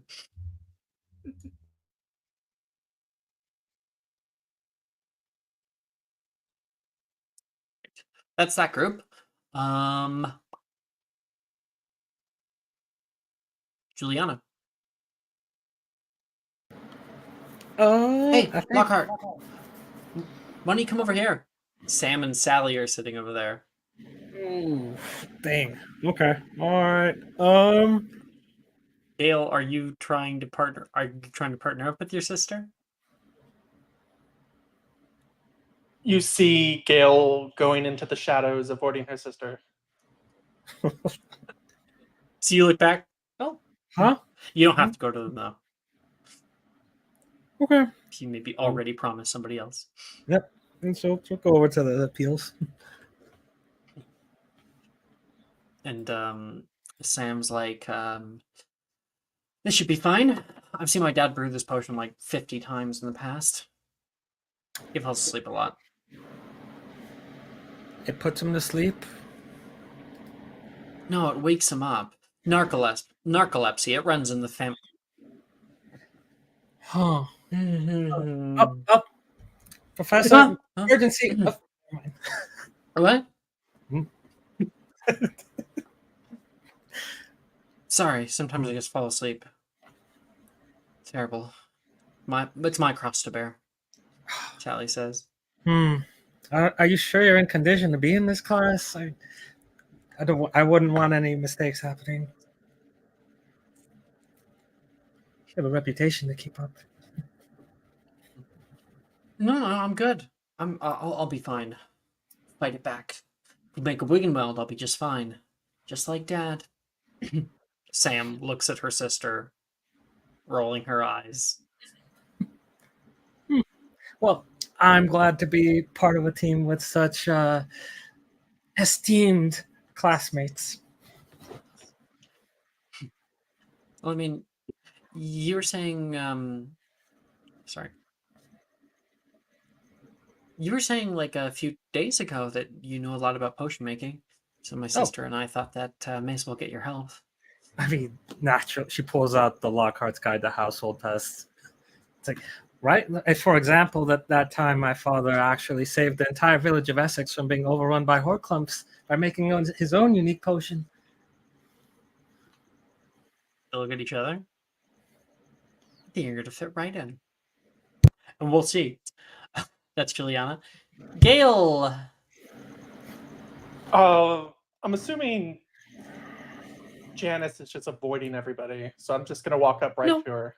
Oh. No, Janice and Drusilla are in a group together, and there's a bunch of people who are trying to get into their group. And they, Janice is like, no, we want to pick someone who actually knows what they're doing. Oh, yeah, totally, Brett says. Janice, hi!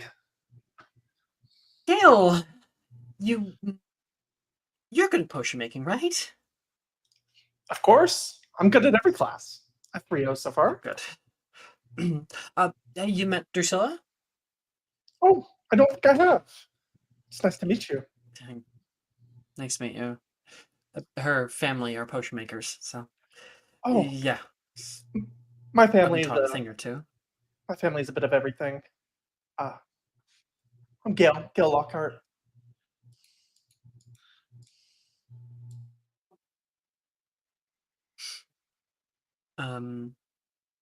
Sorry, I got distracted.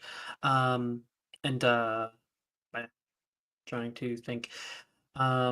Drusilla gestures for you to sit down, and she says, okay, do you want to take cauldron maintenance, ingredient preparation, or brewing?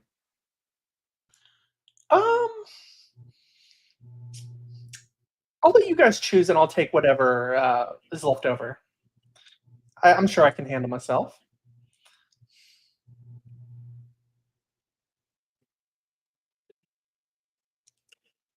Okay. That is Gail.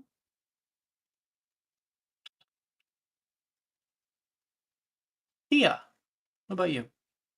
Could you go to Laurent first? Sure.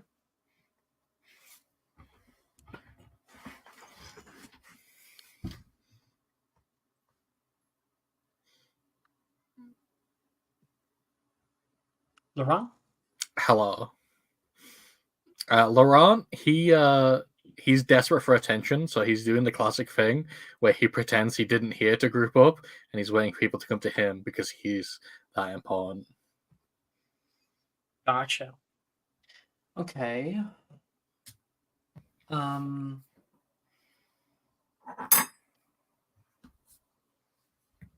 After a minute or two,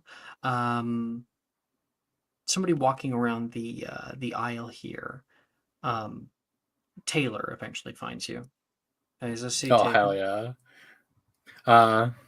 He'll look up and go, oh, no, it isn't. Aren't you a little late to class, though? Like, been here for a while. You a snitch? No. It shouldn't matter to you. Says getting their stuff out. Oh, she's so cool.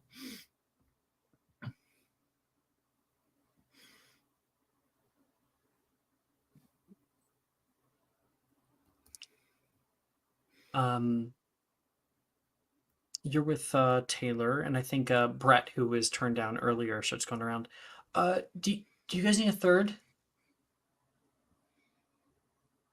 I'm gonna look at him and say, wait, what would we need a third for? Isn't it groups of 3? I don't remember hearing that. Oh. Sit down, Taylor says. She looks over toward Laurent and kind of makes an insight check. sees that you're fucking with people. Listen, they won't let him cook in class. This is He comes over and he sits needs down. stimulation.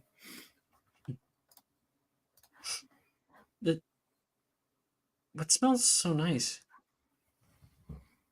Is that you, Taylor? I mean, I just have regular pit stick on.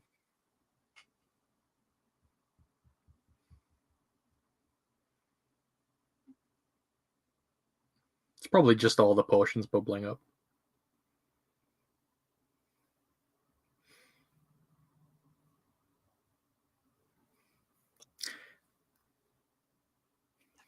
What I was alluding to maybe that you had food.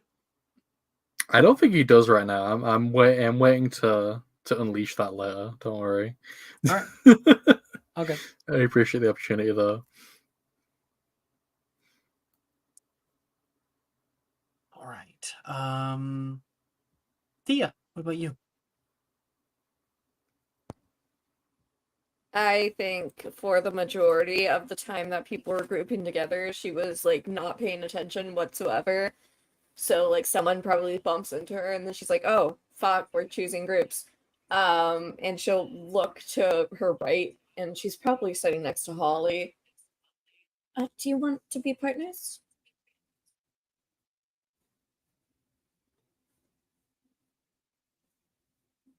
Sure. I don't mind. Okay. Do you know if anyone else is good at potions or anything? I think Drusilla mentioned being interested in them. Well, I know that she has like a portable cauldron. It kind of sits by her bed, but I don't know who else.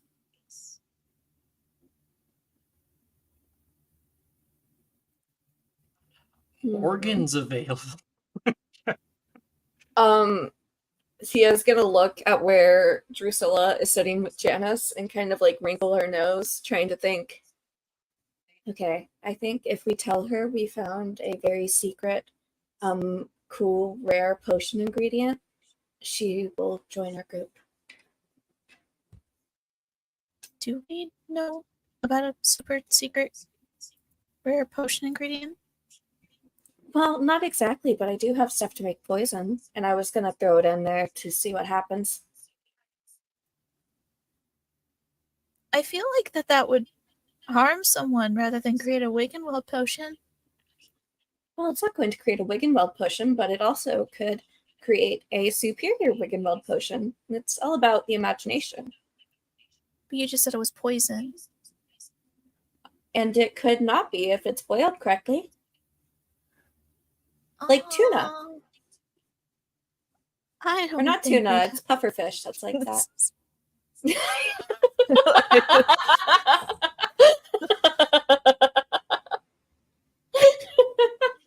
Sorry. You can see Drusilla getting up. She's heading over toward the ingredient cupboard if you want to try to scalp her.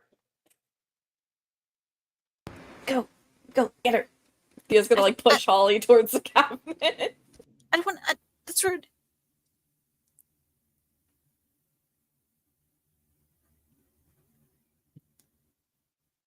She like kind of nervously makes her way over to the ingredient cabinet and starts like looking for her ingredients while also like sidling closer to Drusilla. End up like shoulder to shoulder as she's going through and looking through them.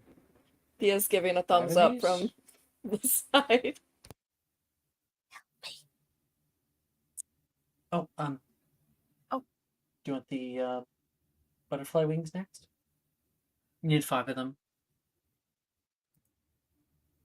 Oh, for a Wiggenweld potion? Mhm. Oh, I always thought it was Wigan tree bark, honey water, and asphodel. There's quite a few more ingredients than just that. Those are the main ingredients, though. You did read your entire textbook, or at least the whole section. I did. They focus on those at the top, but there's like 12 other ingredients. Oh, maybe it's a little bit more of the magical ingredients. I guess I just don't register them as much.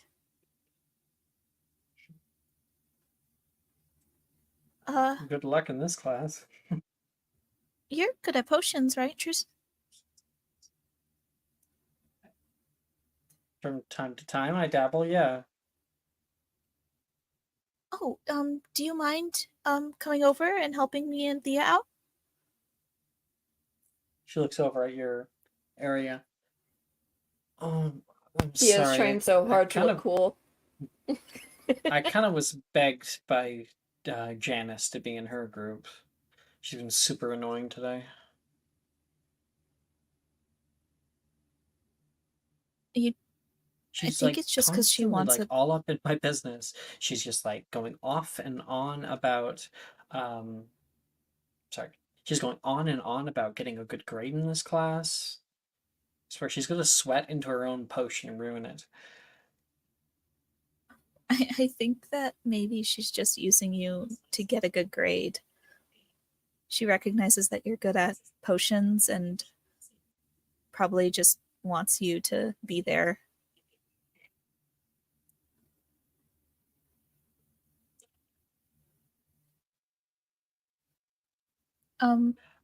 Well, I'm not I going to wouldn't force have you. known otherwise, she says. Well, I'm not going to force you, but I think I would really appreciate it if I could get a hand with someone who knows a little bit more about potions. I find it fascinating, and I'd like to learn more, even if I don't get a good grade. Holly, if I leave Janice, you able to make it worth my while?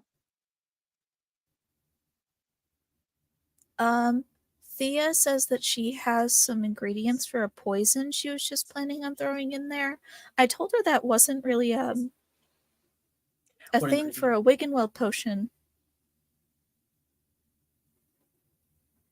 What? Bloodroot? Oh, no. Lion's I'm Mane? not What? sure what she has. She has something. Thea? Thea? Nightshade? Mm-hmm. What's the thing that you have? Oh, I didn't get the name. I just know it's poison. Angel Trumpet. She was not paying attention for that. She just heard poison. Didn't you roll high enough? Didn't you got high enough? She got a 14. Leave her alone. Yeah, that was high enough. Leave her alone. Canonically, she didn't actually fill out her worksheet. She did not do the essay.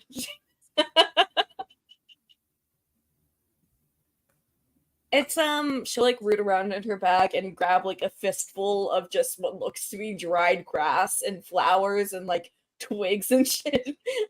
And hold it up. No, it's in your other pocket, Thea. Not the stuff that you picked up from outside. Because the spirits told you. The mushroom pocket. Okay. Yeah.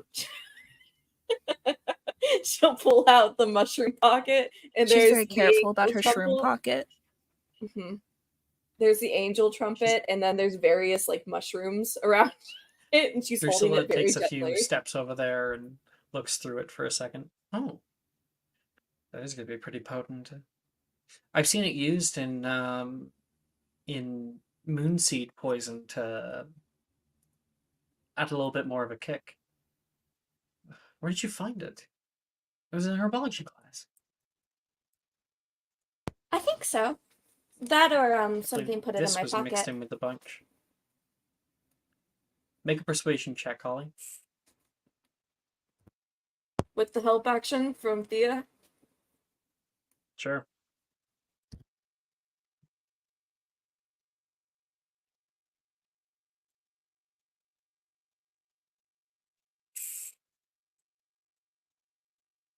Nice. 19? She looks back. I'll be right back, she says. And for Gale, Drusilla comes back with all the ingredients and plops them down, and she says, "Good luck. I portioned them out properly for you, so that should be able to help." What? Where are you going? we have an odd number today, so I'm just going to. No, I need your help with the rest of it. Need my help, Janice. Come on. Janice, I got you. Don't worry. You can do this. Fine. She does not like this. Janice will remember this. She looks across over toward Holly and scowls. Drusilla comes over and is like, my payment. You have to promise not to smoke it at once, and I want to be there when you do. And she'll hold it out. I'm not going to. Okay. She takes it. All right. She cracks her fingers. Let's get to this.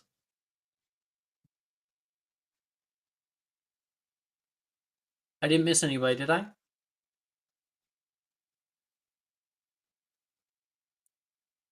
Guessing it's a no.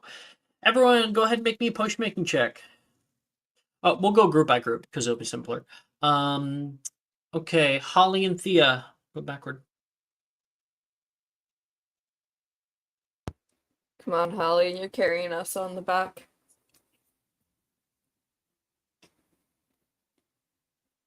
Never open up the grades. Actually, that's not bad. Right? I think this is like the first time I've ever seen you roll well first potions class. A 17 for Drusilla. I got a 19. And what'd you get, Holly? 22.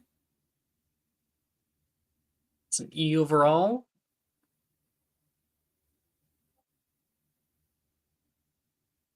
And Holly, the only way this becomes an exceptional is if you want to use your fresh potion ingredient from the Heather.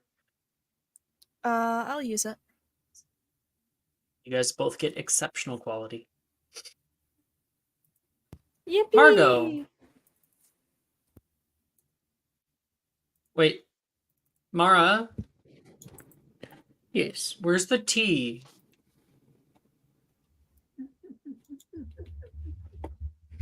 The T is It's silent. invisible. Yeah. Did you misspell your No, own I character's just forgot name? to put it there. Yeah. I'm like, is this a new spelling? Or...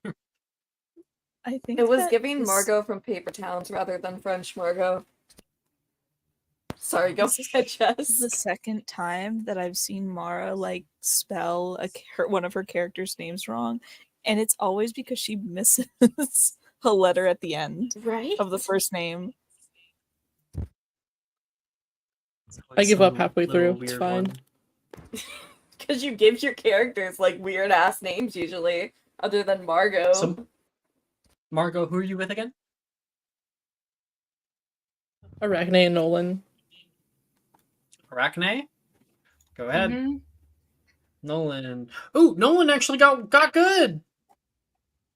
I Heck get yeah. to At least someone's thriving. use persuasion instead of potion making. That's good 20. 25. 20, 25. That's 11, good. yeah. Don't fuck it up, Margot. Yeah, no, I rolled an 11. They'll deal. That's not fucking it up. So yeah. Arachne will get a higher grade than you, but together you guys do get an exceptional Wiggenweld as well, because you got Lit. 2 over 20s. Okay, Juliana. 11. Who are you with again? The peels. Oh no! My dice. Oh, It's so Java. Stop. where'd it go? I feel like that's cultural Damn it. appropriation. What are you talking about? Because in November, I will be voting for Joe Biden. I'm not afraid to say that. He's not, Magic and It's not Mysterium even- does not Magic. endorse any presidential candidate. he's not even Well- a candidate. But some presidential candidates are less endorsed than others are. Yeah, Fuck we Trump. actually endorse As Kamala Maya Harris. just said. Maya What? just said he's not even a candidate. Yeah. I'm still voting for him. I'm gonna vote 500 Writing times for him in. Biden I and didn't then vote. 500 times for This RFK is Jr. the for Kanye balance. West debacle Yeah. all over again. Haven't you gonna heard the vote for illegal Marco aliens? They Thatcher. vote all the time. That's what I'm gonna do. So It's You like coming And over they to eat vote, cats and Alex? dogs. Oh my god, I forgot. So you know that news story about like Haitian immigrants supposedly eating cats and dogs? That is from my college town. And I cannot stress enough, Springfield. yes, how much immigrants do not want to be there. The people there do not want to be there. There is no one stealing No one anything wants from to be there. Oh, back to it. So the Peels did really bad. Roll me a d600, please. Okay, Gail. We'll come back to Juliana in a second. Gail? 600. Okay. 566. I'm sorry, what? Oh, okay. I thought you said you rolled the 600 on a No. 600. Gail, you're on deck. Oh, sorry, I get the sisters' names mixed up. What'd you get, Faith? 566.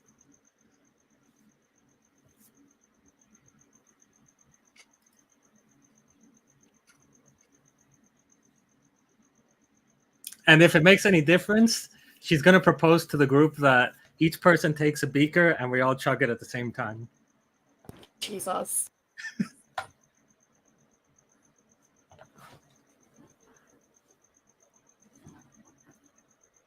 I'm gonna say no, because I have no idea what that would do.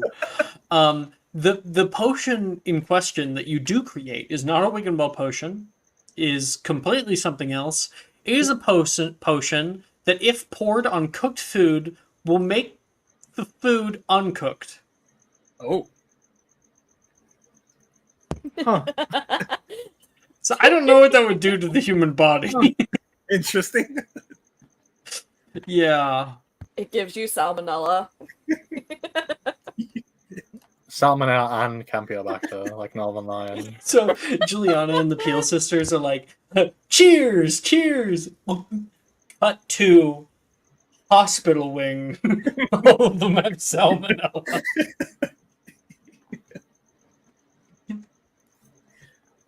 Oh boy. Okay. Gail, you're with 17. Janice. Yeah. Oh no, Janice. Oh no. Did you roll bad? It's a 3 on the die. Minimum 6, She's right? really It's a scattered without. 9. Oh, minimum 6? She's a Ravenclaw, right? Yeah, she's proficient in it, so yeah, it would be. Okay. That's 11, which actually beats the DC for just making it. Gail, what'd you get? 17. So you have an E. And overall you guys make a regular Wigan Weld. Janice, as she's like working on it, she keeps looking over at Drusilla, who seemingly is having a ton of fun with Holly and Thea. They're like laughing and stuff, and you can see the jealousy is growing. No. You're pouring too much. Just Oh no! And it begins to bubble over on the outside and stick to the sides and starts to burn. we can fix this. We can fix this. Who are you staring at? Nobody. I think if we just get the ingredients right from here on out, we can at least make a passable potion, but I don't know if it's going to be perfect. Fine. Okay. It's not our fault. We both know whose fault this is. She'll not. Fuck yeah. Damn, are we beefing with You guys make a Janice regular now, one. Jess? What? What? Are we beefing with Janice now, Jess? Janice is gonna be with Do you need me to go over and bite her? I need you to act like the weird girl you were born to be. Yeah, I'm gonna like trot over to her, making like horse noises, and then I'm gonna bite her.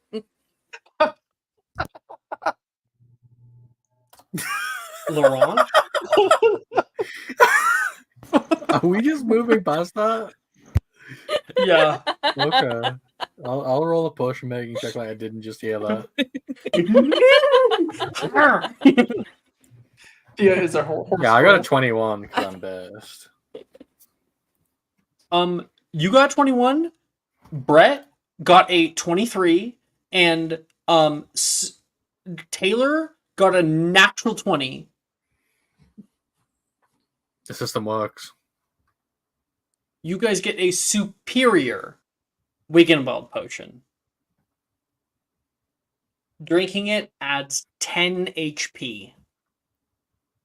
Wow. Why didn't everyone else just do that?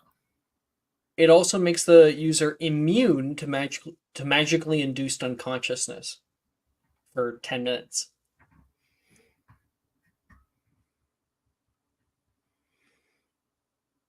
Oh.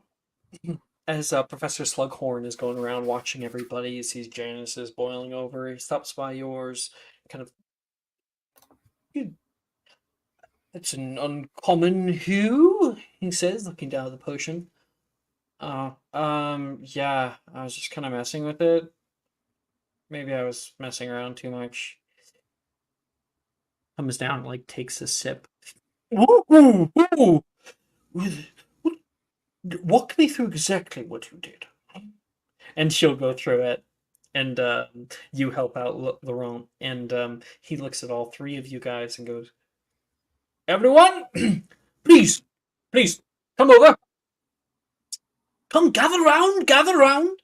And he brings the entire class over to Laurent's table. Puts like a hand on his shoulder and on Taylor's shoulder. Brett conveniently is left out in the corner.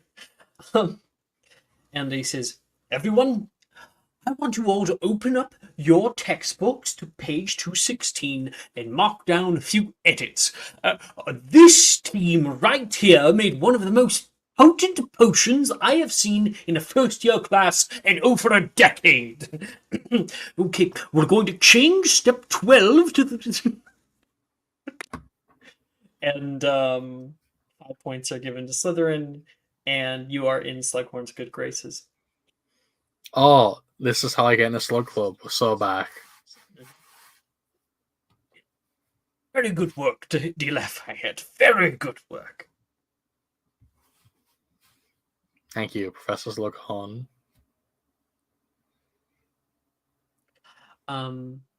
Janice breaks a pencil.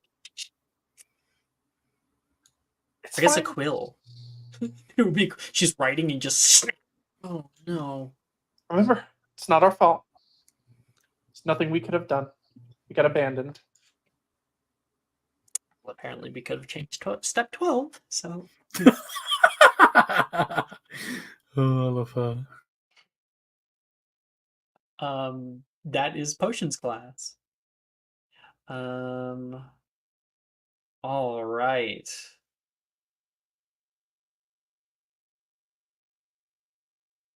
Yeah. Give me 1 second, guys. I'll be right back. All right. Go ahead. You guys ever read the Captive Prince trilogy? No, there's literature. Shut up about the Captive Prince trilogy. No, I haven't. Tell me more. Well, all right. So here's the thing. There's one guy. He's a prince, but he gets betrayed by his family and he's made a slave for this other prince. And then the rest I can't really say on twitch.tv, unfortunately. But it's, you know, they it's... fuck. I can't answer that one way or the other. It'd be spoilers, but I think everyone should read it. Is that who you're basing your character off of? No, this character I'm playing is just the character I play in every game. He's just named after that character. Oh. But they are very similar. You're not named after the American hero? Well, he's partially named after the American hero because second names are very annoying to think of. I mean, honestly, being named after Lafayette's like one thing, but I did play a Bonaparte in one of these games, and he was descended from Napoleon. So That was a little wild. yeah, I mean, it does help that you didn't know what Bonaparte meant when I had the character approved. So I really got one. Oh, that's great.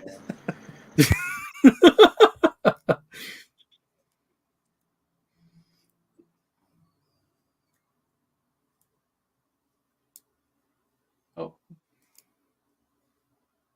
My eye's cutting out. Can you guys still see me? Yes. Yep, yep. In a manner of speaking. Okay. All right.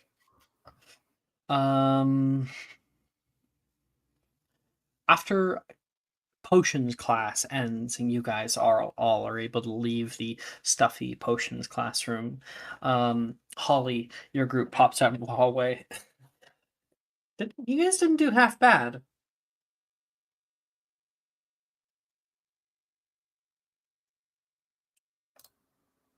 I think maybe Jess isn't Jess? here.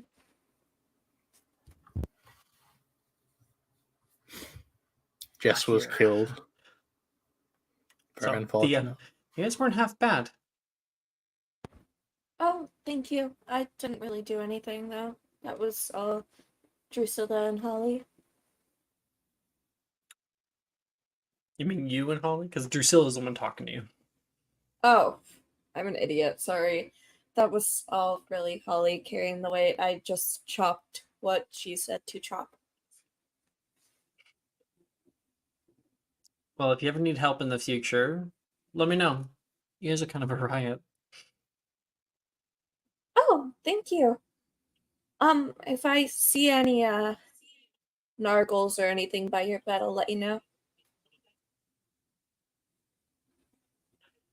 I'm gonna take that as a helpful thing.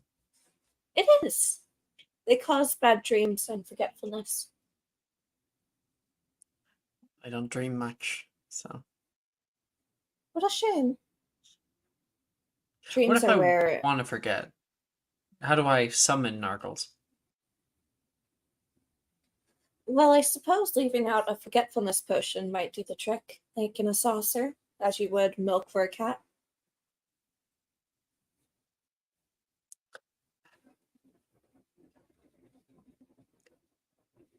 I'm going to hold my questions about this to the future. I do want to hear more though. We got Okay, you astronomy seem class though, and I feel like that's going to be a bit of a walk. probably you were really great in potions. Do you usually do that sort of thing, or did you grow up with it?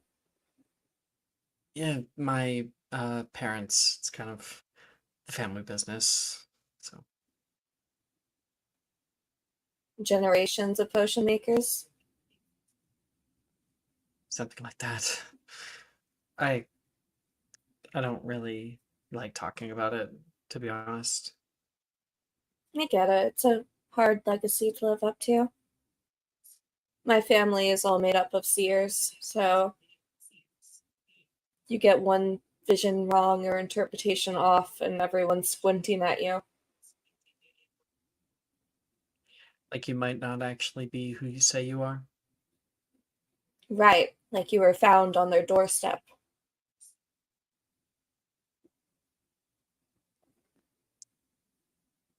And you guys head off to astronomy class. Arachne, Mm-hmm. you, Margot, and Nolan are walking out of class. I feel like I kind of hit my stride down there, you know? I think I'm better at like the logistics and making sure everything's nice and organized. The actually potion making part, maybe not so much. I feel like we're a really good trio. We're musketeers and Margot was whatnot. really good at making sure it wasn't boiling over a few of those parts.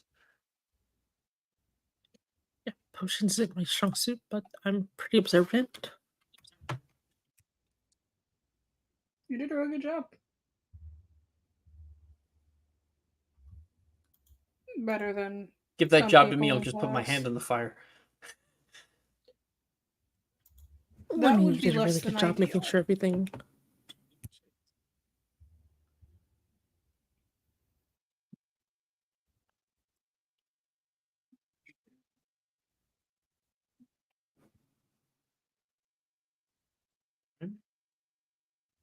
Um, Gail, Juliana, you guys walk out of class and kind of converge inward upon each other. So, how'd your potion go? It went well, for the most part. It could have went better, but I was kind of distracted. My partner is also distracted. I look back. I thought it was like a 3-person project. What happened? I think Drusilla was intimidated by how smart I am, and she left. Oh, already? Yeah, but do you know what I noticed in class? What's that? Saoirse, she was staring at you the entire time. Don't know why. So she was just zoning out in her general direction. She's probably thinking of how to get to us and how to avoid us because we're on to her. Just be on your lookout, right? I will for sure. We have astronomy next, right? Which one's that? I don't know. I don't see that one in my dad's notebooks. It's probably one of those classes that doesn't really matter. For sure. But we will get in trouble if we don't at least show up. Let's try and do our best. We got to make our name for ourselves. We have to That's live up true. to our father. That's so right. Yep, let's go. Catch Professor Sinister hearing you talk like that.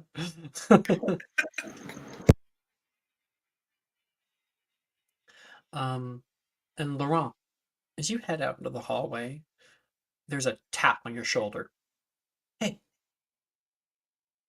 You turn around, and you can see a dark-haired boy with glasses. I know you, and it's been eating away at me all day. Wilfred's here.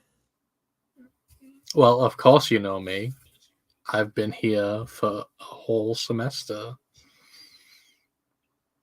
Do not play dumb with me. I already heard from multiple people. No one knew who you were. I'm just very forgettable. Thanks. Which is very hard for him, of course. Did you ever go to an OR function? Maybe a few times? Oh yeah, all the Years time. back. My parents would drag me around them, and I'd be like, and they'd be like, and I'd be like, it's like a whole thing. ORs. That's why you did well in potions class. No, that's just because I'm really good at adjusting heat. I didn't really learn anything from my parents. Wait.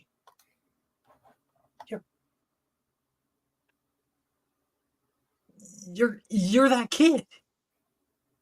Sorry, do you remember me? Back at the Radiant. We used to go running around. Dude, it's been forever. You really grew. You were I mean, you were pretty small too, to be fair. how have you been? I'm so confused. I didn't see you at Hogwarts, so I thought you must have been younger than me. No, I was at Beauxbatons for a while, but they decided I was actually too smart to be at Beauxbatons, so I had to transfer in yesterday. Gotcha. Well, now you're at the creme de la creme, my friend. It's been forever. Have you been okay? Yeah, I've been fine. Everything has gone exactly as I expected it to. Damn. Blast from the past. You want to go up to astronomy class together? Yeah, sure. I definitely haven't still been faster yet, than you, but though. I'm sure it's not too far. Yeah, Cut I to mean, getting this there. isn't that big, right? Going up the 7 flights in one go.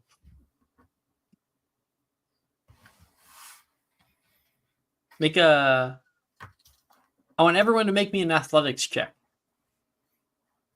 Oh, that's gonna be good. What if you're just casually walking up the stairs? Have no regard. You still have to get- make an athletics check for time. See if you're late.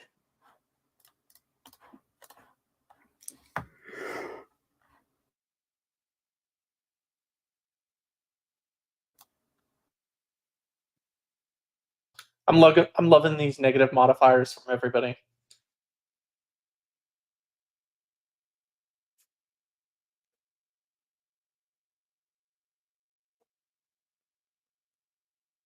Let's see what we got here. We got a 12 for Margot, a 9 for Arachne, a 13 for Gale. You know, it's not too bad, actually. Laurent with a 9. Mm-hmm. Laurent, Arachne, you guys arrive in your own time. Arachne comes very, very late. Laurent and Wilfred get there heaving and panting. And meanwhile, sitting up at the top, all ready to go, is Juliana. Juliana and Gale just sitting back, waiting for class. So I wonder how long we have to Bre- stay to count for attendance. I mean, you can probably just write her name on some sheet and leave, right? I mean, look Class is around. that What are we pointless? supposed to learn here? I think you learn how to look at things or something. It's just a lot of windows. Brett coming up the stairs next to Margot goes, how'd they get here so quick? Took the elevator. Gryffindors. They're lying. There wasn't an elevator that I missed, was there? He says to Margot.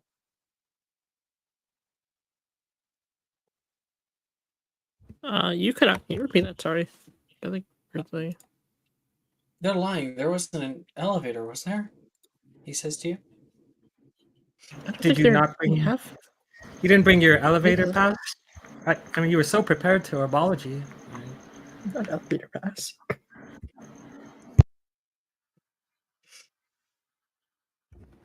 Okay. The astronomy tower stairwell itself is, of course, an exhausting climb. After 7 flights in a single go, yes, you all arrive, mostly heaving and panting. The next hour passes as Professor Sinister points up at the enchanted ceiling, explaining to you all the various phases of the moon, and from here you can see the sky as if it were a perfect night. Everyone, roll me perception for grades. If we can get done charms quickly, we can probably do some free periods.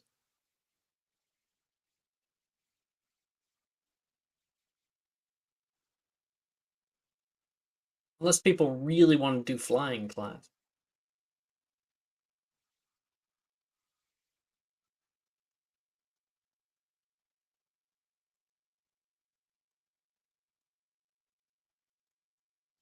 Brooke, take a sub. I'm using a second luck point, don't worry. Do you I want will it? take that subscriber, yeah. Thank you.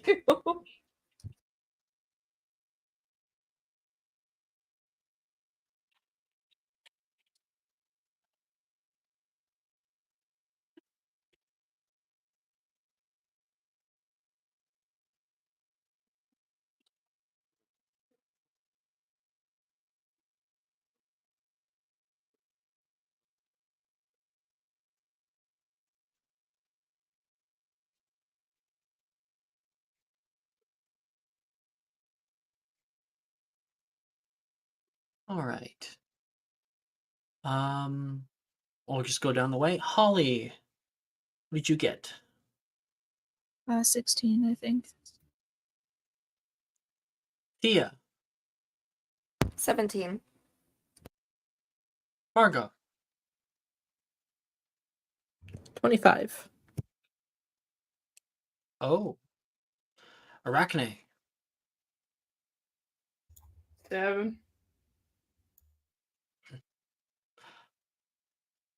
Your buddy isn't here. Nolan does not take this class. He doesn't have to. Would you like a subscriber or a No, D4? Arachne needs to put her headphones back on. She's trying No, to get Margot's gonna Oh again, goodness. take a D4. Sure, she's putting her headphones back on. She wants to know what he used to defeat all those Doxies. Now, I know what you're thinking, but Gilderoy, how do I rid my home of these dreadful creatures? Fret not. The answer is as simple as it is effective. All you need is a steady hand of well-practiced wandering and my exclusive Lockhart's Laughable Lethargy Charm, a spell of my own invention, perfected during my daring escapades in Devonshire. Step 1. Preparation is key. Before you begin, don your finest dragonhide gloves. Doxy bites are venomous, and while not deadly, can be quite painful. A dose of antidote of common poisons should be kept on hand, just in case. Step 2, the laughable lethargy charm, with a firm flick of the wrist and a confident, homunculus ha-ha, cast directly at the doxy. You'll find even the most ferocious of these pets immediately fall into the harmless stupor. Part 3, disposal. Once your unwanted guests are incapacitated, simply scoop them up into a sealed container. I sell a few on my sorry, damn it. I sell a few myself. There should be a shipping label at the back of this book. And transport them far away from your home, preferably to a place with plenty of nettles and no muggles around. Remember, doxies may be pests, but they still deserve a measure of our respect. I know. I truly am. Damn it. The word I'm looking for isn't there. What's the word? I'm in awe because I thought you were reading something. I get caught up on one word. Benevolent? I know. I decide to have a little bit of charity from time to time. Okay. Arachne's like nodding along. She makes a note that she needs to get the book so she can get the slip at the back of the thing. Okay. There was still more. Juliana. 0. Oh, goodness. Gail. 11. Oh. If you rolled high enough, I would have had you overhear Arachne's headphones. Someone Laurent. give me sub. 7. Oh, did you say go ahead? Go ahead. No, that's 11. Another time. All right. That's our astronomy class. Holly with an E, Thea with an E, Margot with an O, Arachne with a P, Juliana with a T, Gail with an A, and Laurent with a P. She definitely fell asleep in class.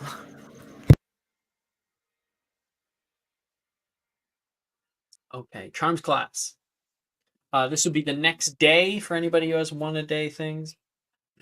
So, in the morning, we exit the north courtyard and you pass a group of 6th years chatting in the hallway. Past the classroom entitled Ghoul Studies and up the stairs, you head into the Charms classroom. Inside, you find a long rectangular room with raised bleachers on each side wall. To your left at the end, a pulpit has been made out of piled up books. Standing atop it and looking up toward most of class, Professor Flitwick notices you. Oh, Mr. de Lafayette? Had a little bit of trouble finding your way, did we? Well, I was on a very secret mission. Can't talk about it. Oh, not to worry. Secret missions are covered. They are, Wilfred says, not for you. And there's still seats ready. Take a seat, please. He'll Now, where rush was to his I? seat. Yes, of course. First charm, Lumos. Ding. Flipwick says as he races one into the air and a small bead of white light gathers at the tip of it. Charms are sometimes looked down upon in academic circles as simple tricks, but I would propose that they are the backbone of our society. Charms build and repair, change and distort. They create new and wonderful effects that make our everyday life easier. Take Lumos, a simple spell, and yet useful when in dark spaces or late night reading. Oh no! It seems my wand won't unlight. What might be the counter charm for this little trick? Hand. D4 to Brooke, History Magic.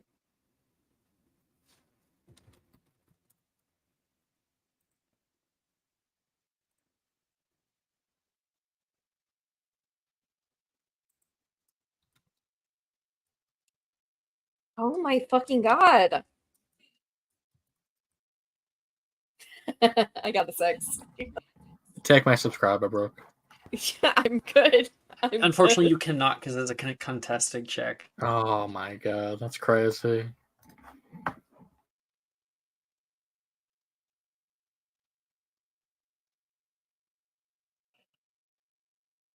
No one else roll? Oh, okay. No, yeah. Gail? Yeah. And she raises her hand and she says the answer. I'll be honest, I zoned out during that spiel. So That's all good. Okay. Oh no, my wand won't unlight. What might be the counter charm for this little trick? Knox. Counter charm to Lumos. Miss Lockhart. Oh, Knox. Oh, of course. How could I forget? Knox. And it goes out. Very good. 5 points to Gryffindor. You're in Gryffindor, Gia right? fully thought it was like unlumos. Yeah. Gail, Unlumos? Gail, why is our Unlumo. teacher forgetting stuff already? I think they're quizzing us. With charms, hand movements are key. In a moment, we'll be trying it ourselves. Now, watch closely. It's a simple closed loop. It comes in one end, goes up, and goes out the other. Lumos! Ding. Now you try. Knox. And all of you must attempt Lumos.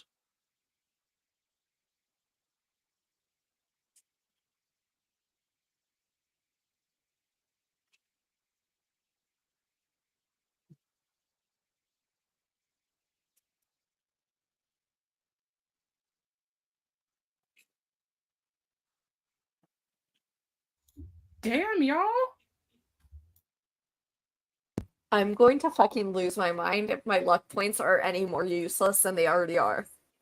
Jesus Oh my Christ. god, I double checked notes and nat 1 into a nat 20. Don't look Brooke in the eye. She might bite you like a horse. It's okay. I am not afraid of being bitten by like a horse. Hey, yo. Holly. What'd you get? Give me a second. Thea? Oh, 12. Margot? 9. Arachne? 22. Hey. Juliana? 14. Gail? 24. Okay, good start. Laurent? 21, natural 20. 5 points to Slytherin. There's like a smack on your back from behind you. Hey, nice job. Ernesia gives you a thumbs up. I will give her a really awkward wave. Holly?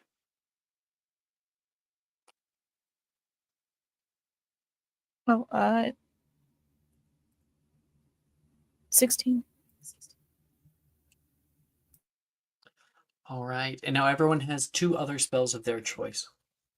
So, Gale, Laurent, Gale, Arachne, and especially Laurent get it on their first or second tries. Laurent on his first, and then Juliana and Thea have a little bit of trouble with it, but after a few tries, Lumos, it finally clicks in place, is held there.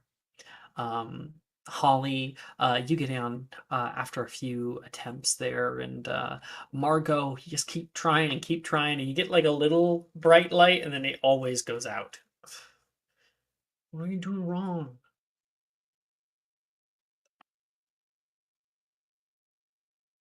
Margot's just going in a circle.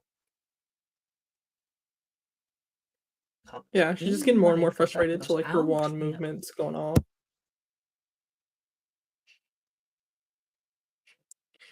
Lumos, Lumos, Lumos, Lumos.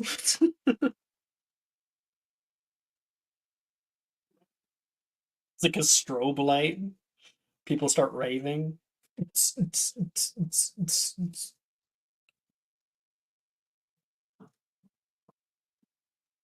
I got mine. Hey, Thea. I got a 10 for Accio and a 19 for Lohomora. Okay, that is an A overall. Very good work.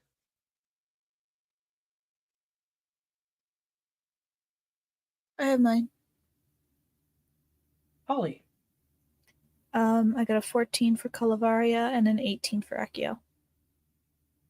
That's a solid E for you. You're exceeding expectations right now. Other than your T and transfigurations, you have great grades.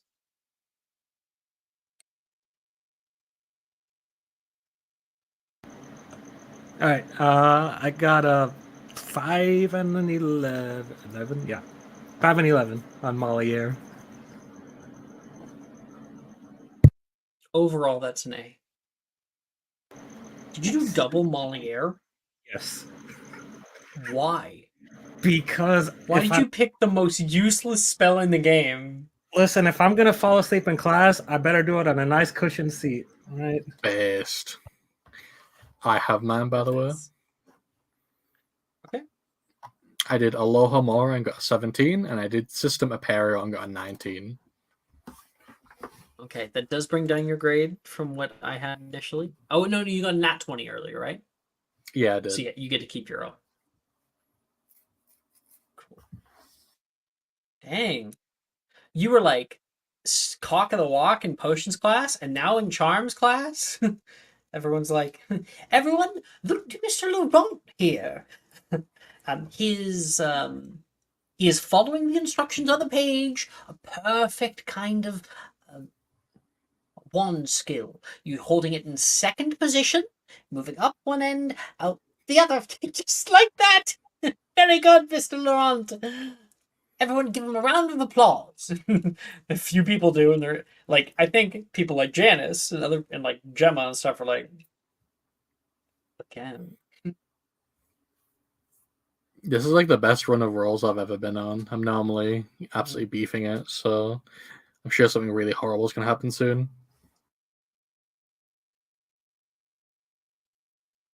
Janice is gonna jump you and Holly. They're going to assassinate my plant and herbology. Just waiting on Margot, Arachne, and Gale. I have mine. Okay. 8 for Defendo and 19 for Accio. It's an E overall. She cries. I got a 17 for Defendo and a 25 for Accio. Oh, overall. Yay. 25, dang. Margot.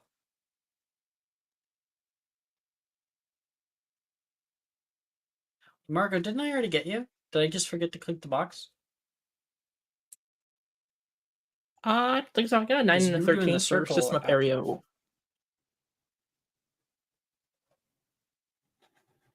Sorry, what? I got a 9 and a 13 on System of Perio. Maybe my Lumos. Gotcha. Oh, I was thinking about your Lumos. Yeah, that's still a P overall. So close. Okay. All right.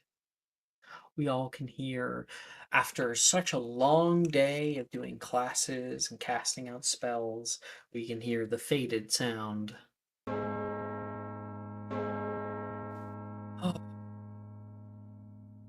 Time's up. Well, looks like that's all the time we have for today, Professor Flitwick says. And now, I do have a worksheet for people to work on, so please, before you leave, come up to the front.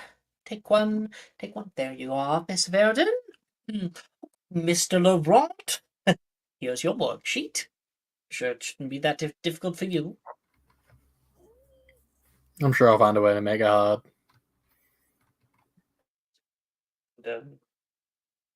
He hands them off one by one, and people head off to the hall.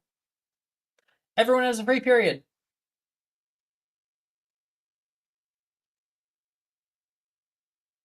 I want to go hang out with my aunt. Yep.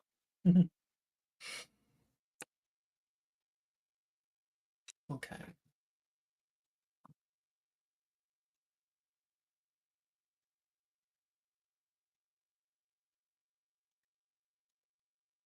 Okay. Thea. Right now it's getting a little bit later in the day, and there's been something that's been weighing on you. You haven't seen your aunt since the school year started,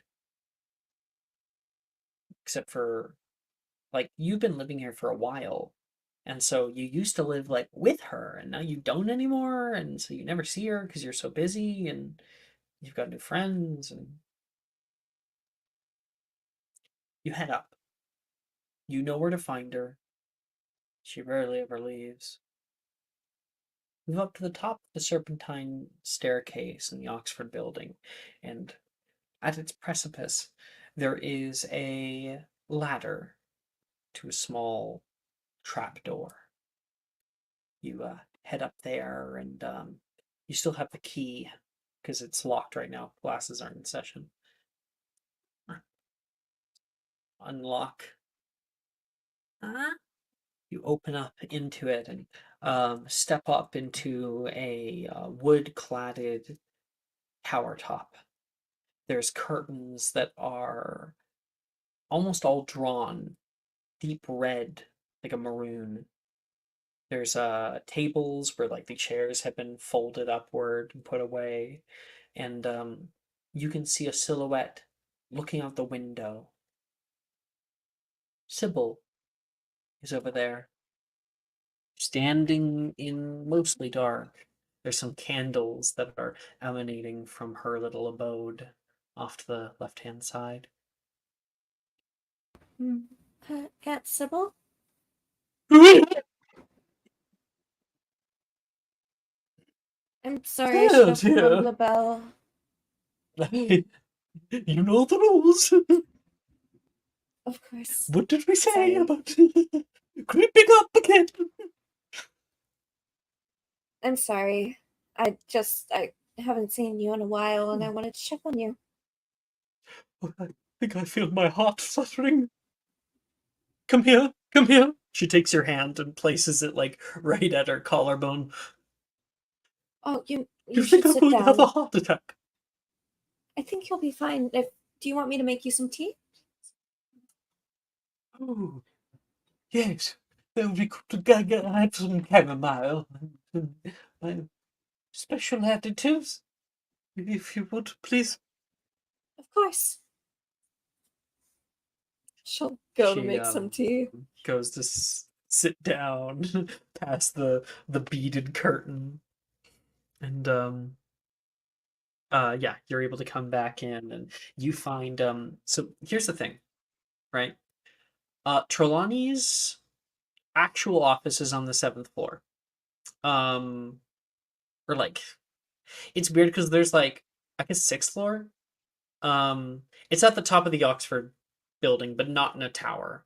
It's you know where like Professor Slughorn's office is on the Hall of Hexes? She is on the other side Yeah. of that. But she has converted a section of 'cause if you might recall the divinations classroom, it's like there's a trapdoor in the middle, and then it goes outward toward like a semicircular stage, and then there's like kind of bleachers, two sets of bleachers that have big enough sections to put like tables on. So it's kind of like a tiered thing. But off on the left and right, the bleachers end. They don't go all the way to the wall. So going off on the right hand side, there's like the beaded curtain, and over here she has set up a area with like pillows and blankets, and there's like a hookah that's been put on the side. Um, this is kind of her chill out zone, where she's able to block out all the light and everything. You come in there, and oh, thank you very much. She looks up kind of meekly. The lavender was in bloom outside. It's really I pretty. was hoping to get a few, as I couldn't bring myself to leave. Would you like me to get them for you? No, no. I'm certain that the courage will come to me at some point. Hopefully. Of course. I'll collect some just in case. It's like an awkward silence for a moment.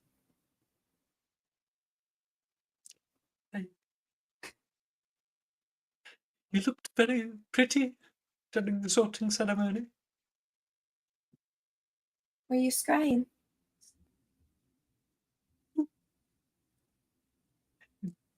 Good intuition there, young one. I was watching. I hope that wasn't an invasion of your privacy. Not at all, no. Especially not for the sorting ceremony. I'm glad you got to see it. The hat was very nice.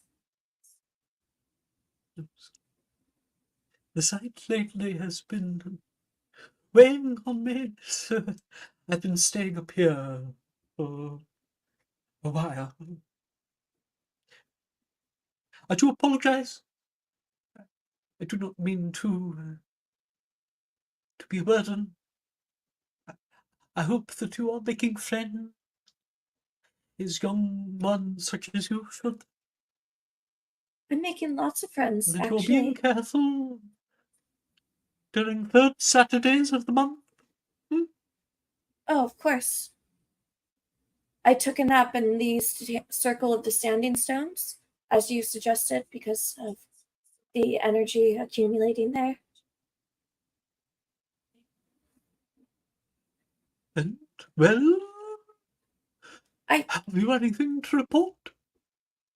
I had a dream. I A think dream? it wasn't of the future or anything. It was just past. Tell me. What parts of the dream step up to you most? What objects or sensations?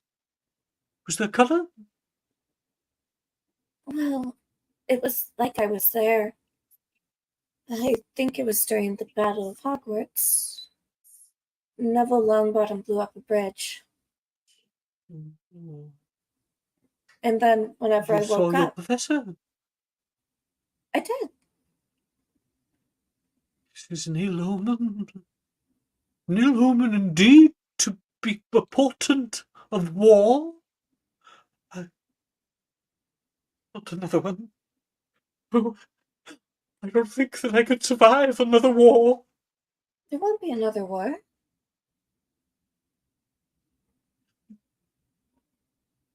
Yes. You are the Trelawney Our dreams are never merely dreams. You've seen a person meant to instruct you, destroying that which upholds in a war coming imminent.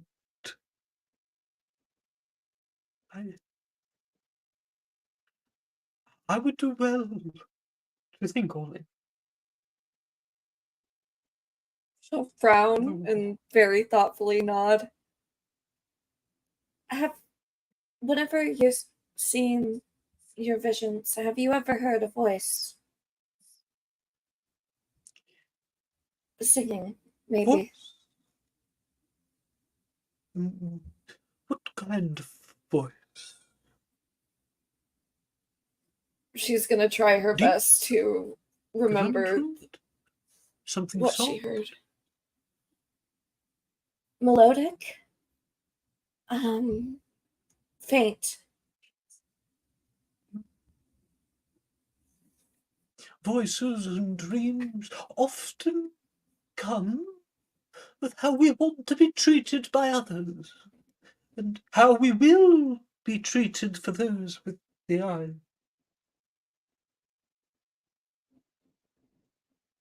There will be a softness. You want a softness? Have I been too harsh, my dear? No, not at all. I can try to hold it back. I can. I just need to.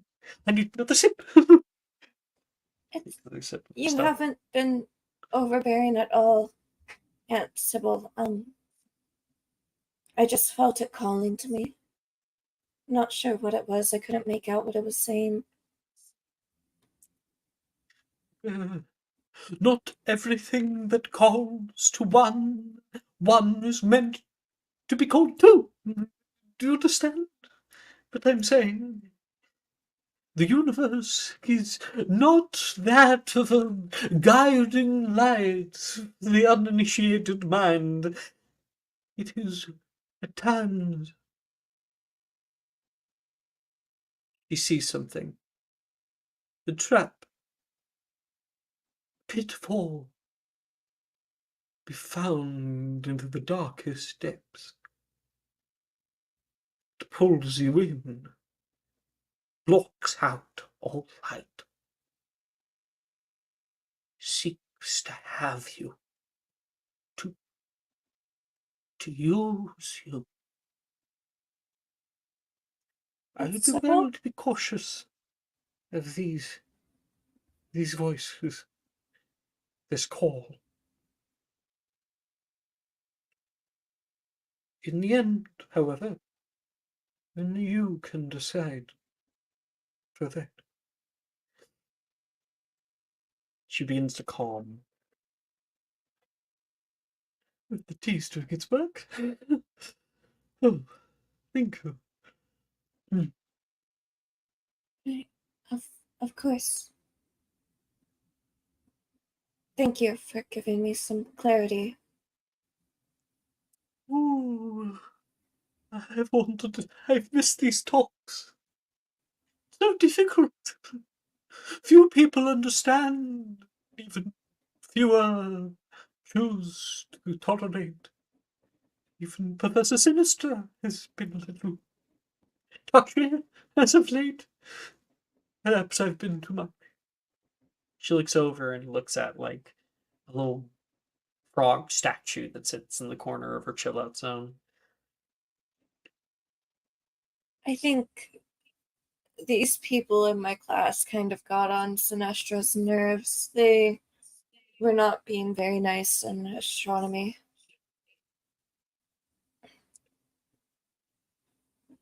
Perhaps I should try speaking with her again. Perhaps I should offer a way of an apology. I'm not entirely sure what I said. Happens quite a lot. If you would like, I can help you draft up a letter and deliver it to her myself. Would you really? Of course. Oh, that would certainly do a lot to soothe my anxiety.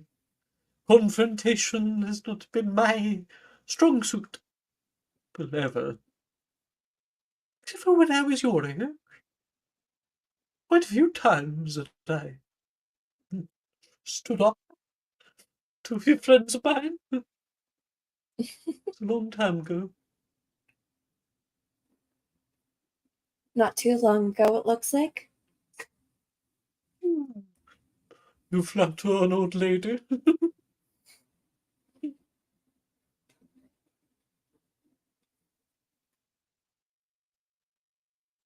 I think we can cut that scene there. That's a really cute point. Yeah. Aw. I love that. Okay. Who wants to go next?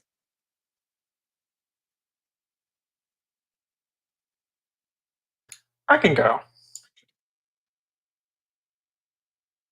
Okay, Gail. I want to go to the library because I remember there was a picture that I saw of my father with someone when I first joined Hogwarts. I want to look Was at in the his library. yearbook. Yeah, I know it was out in the it was right before the Great Hall. But I want to look Yeah, at you'd have to go see back if, there. well, I wanted to find a yearbook to see if maybe there was a name attached. You could try finding a yearbook. I don't know that yearbooks are really a big thing for Hogwarts. They mostly have the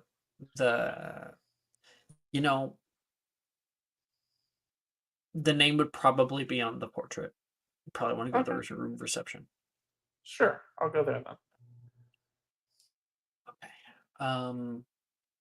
Because like raw documents, like those are like in the headmistress's office. You know, they're not really like around as much, and yearbooks aren't really saved. Like I don't. In fact, I don't really know if You they gotta pull exactly a have a national yearbook. treasure to get that shit. Okay, Yeah. that's fine. But Gail, you walk down from Gryffindor Tower. It's a little bit later in the day. You've changed back into your regular attire, and you can smell something delicious floating through the air. Not really sure where it's coming from.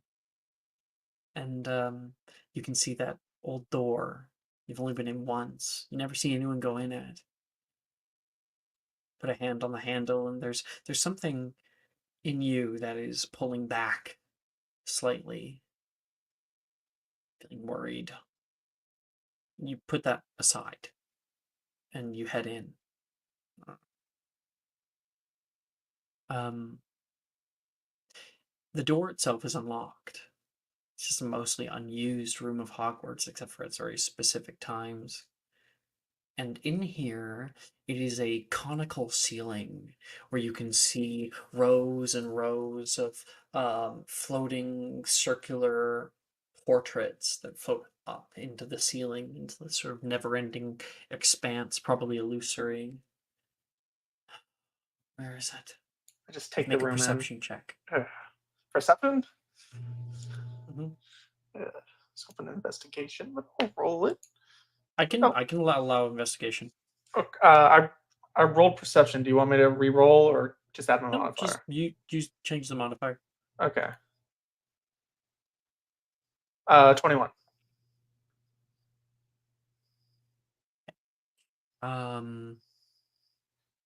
Yeah. Look around and oh, that's the 1983 class. 1984, 1980. Huh. You're able to find the 1985 class of Hogwarts. I feel like Gail is super excited because she really wants to know who her father was friends with. So she takes a deeper look at the photograph.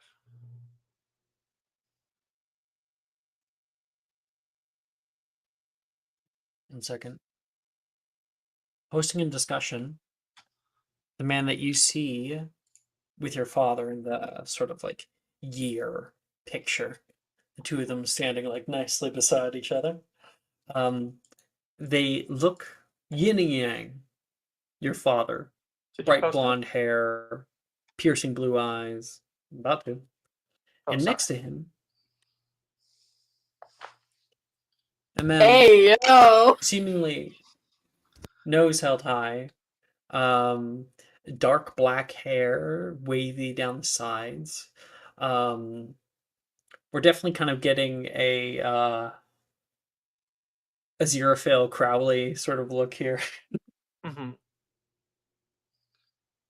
And they look pretty good. They look like pretty good friends.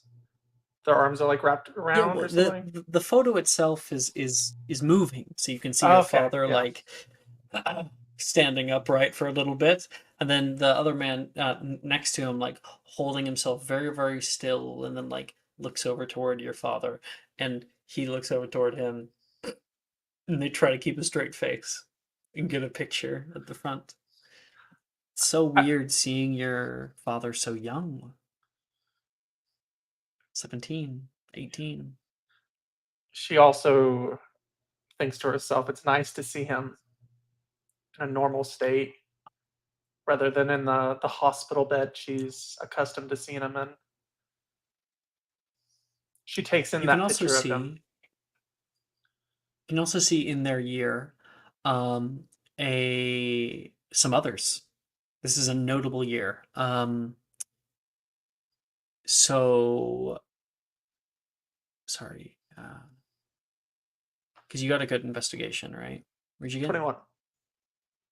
You see a few names because their names are actually like listed on the side. Because you're actually able to like grab onto it and pull it down.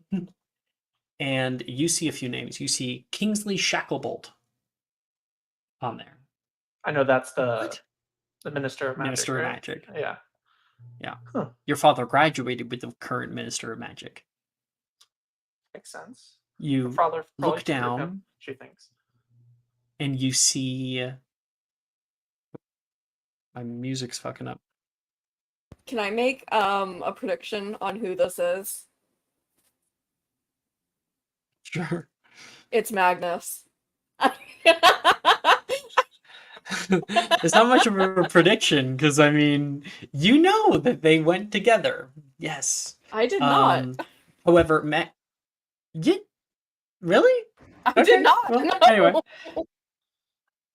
Yeah, they graduated together. So, they were friends in Hogwarts. Sorry, Quinn, you can see like standing closer, and I was going to add it by the way. Standing closer, listed as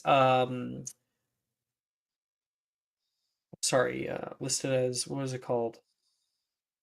Head boy, Mhm. Magnus Gideon. That's not right.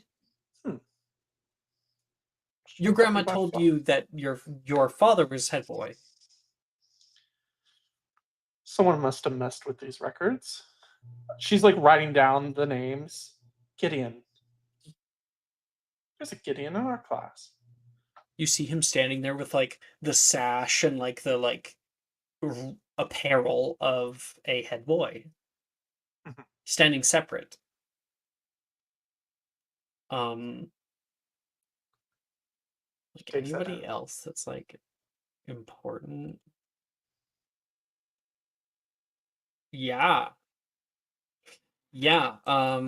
There would be a few others. I never fucking remember their name though. You can see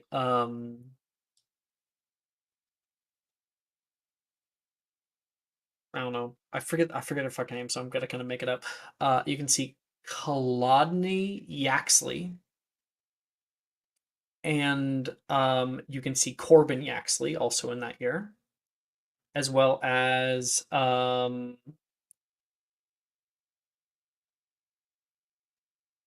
Avar Drayton. That's another name I recognize. And then I look closely at Bright red the hair. Man. looks Gemma's dad. very familiar. I'm assuming. Like, looks like her. Sorry, who? What? Never mind. Um, she she looks closer at the name of the guy standing next to my dad. Who was that? You see the name. Making sure I don't fuck it up. Adonius Death. Her eyes go up. Quiet girl was father was best friends with my dad. Huh. She writes that down. And then she looks up at the photo and just takes like a longing gaze, because she's just really, really happy to see her father happy. And she stares at it for a couple seconds more. And then she goes to go find her best friend, Arachne. Her new best friend. New best friend decided right now. It's so shallow. I love it. Oh my god, Arachne. Arachne, what are you doing?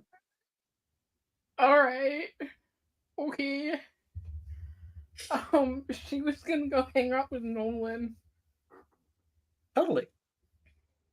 What are you and Nolan doing? I mean, like, Nolan is not exactly the most pushy when it comes to activity, right? Probably is like. Also, they're probably just God, what is it called? Words are escaping me. This castle's too fucking big. Probably at the boathouse. Mm-hmm. So we'll cut to Nolan being like, "Where are you taking me?" I found this cool place, and I thought it'd be fun to go hang out there. It's a lot of stairs. I mean, you haven't tripped yet, so. His arm is around yours. And we cut to you getting to the boathouse, and like our views from the inside, and the door opens up.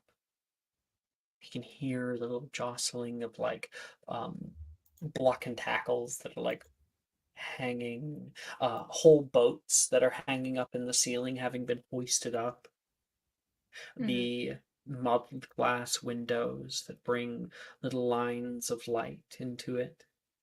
The darkened corners, the wooden weathered walls, the stone walkway that surrounds the docks, the water slapping up onto the shore, and Nolan goes, "Arachne, Yes? I can't swim." Well, darn, I guess there goes my plan to push you in. Oh, I'm so glad that I told you. Oh. It's fine. I can't swim either. I wasn't planning to swim. Right. That was a little tidbit of information that was actually did come up earlier, right? I don't know. But I think it might have come up out of character. I think it did. So he like sits back, and then dangles his feet off of the dock. I just thought it'd be nice. Is the water high today? Kind of. It's more lukewarm. It's kind of gross. Not temperature. Is it high or low? I guess it's kind of rocking. He takes off his against the shoes. walls. He undoes them, takes off his socks, and like dips his feet down in the water. Is what I prefer. It's quieter out here, and I don't know. Everyone in there is very loud.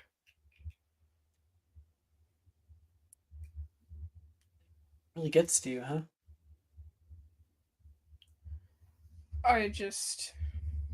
I'm not the most expressive person, and there comes a certain degree of expectation when it comes to talking to most people.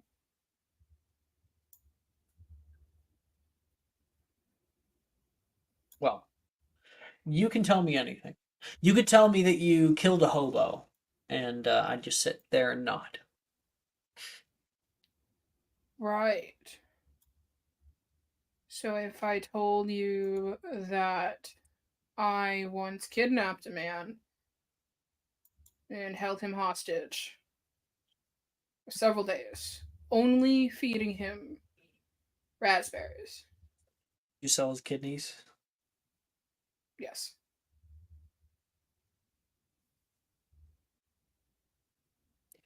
That's how you. Sorry. That's how you afforded everything at Weasley Wizards. Exactly. Now you get it. So glad I have someone I can share my crimes with now.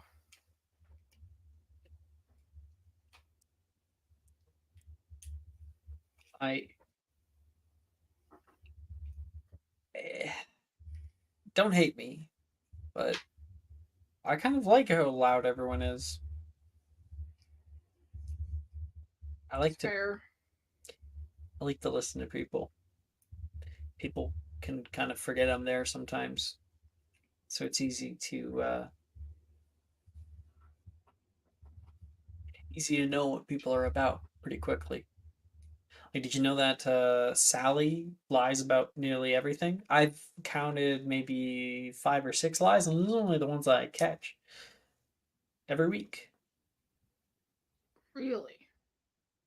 Yeah, just yesterday, she was telling Juliana that she was narcoleptic. That's actually a really good one. I might have to steal that. You could use it to get out of uncomfortable conversations. Yeah, my current approach is I just tend to ignore the conversations I don't want to be in. Well, now you're gonna make me paranoid. Because you ignore me, and I don't know if you just walked away or. I also Now, every listen to. time that a conversation ends abruptly without us saying goodbye, I'm gonna think that I'm annoying you. Trust me, I'm also pretty blunt with my feelings, so if you're annoying me, I'll tell you. Wonderful. No, I prefer the straightforward approach. Mm-hmm. Mm-hmm. Well, you haven't annoyed me yet. I was kind of worried coming to Hogwarts that I'd get here and I wouldn't be able to find a friend. Well, Get to know I was wrong. yeah, it's nice, you know? Somebody who also doesn't mind a little bit of quiet once in a while. I mean, Rin never stops talking. As nice as she is, she's very, very kind. You're right on all accounts. Yeah, yeah. But you're right, she is very sweet. She keeps trying to include me in Over to things. bits. She what? She keeps trying to include me in things. Like, if her and the other girls, like, go hang out somewhere.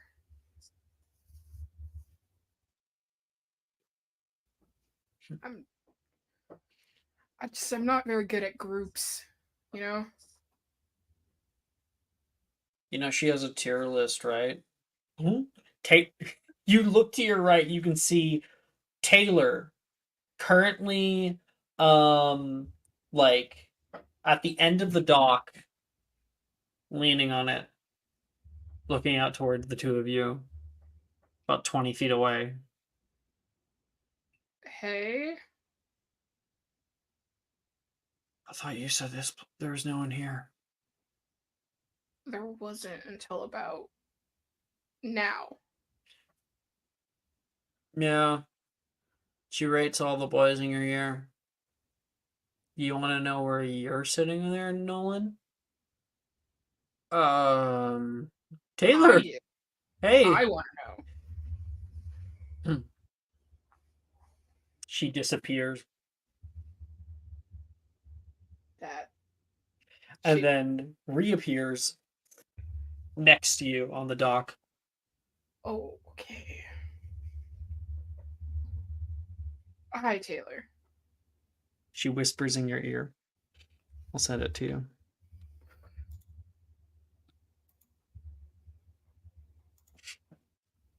Wow. That low. Why did you keep it to yourself? Nolan says. He gets really red. That's very interesting. Has she like mentioned what makes the criteria go up or down? She didn't mention it at all. I kind of was snooping. I respect it. Taylor, you up for a leisurely swim? Nolan says, still a little uncomfortable. Well, I wouldn't call it leisurely. I went almost out to the coast and back, so. She's joking, right? She's joking. She like looks Like, at Taylor. look at her face. She's joking, right? She squints. I don't think so.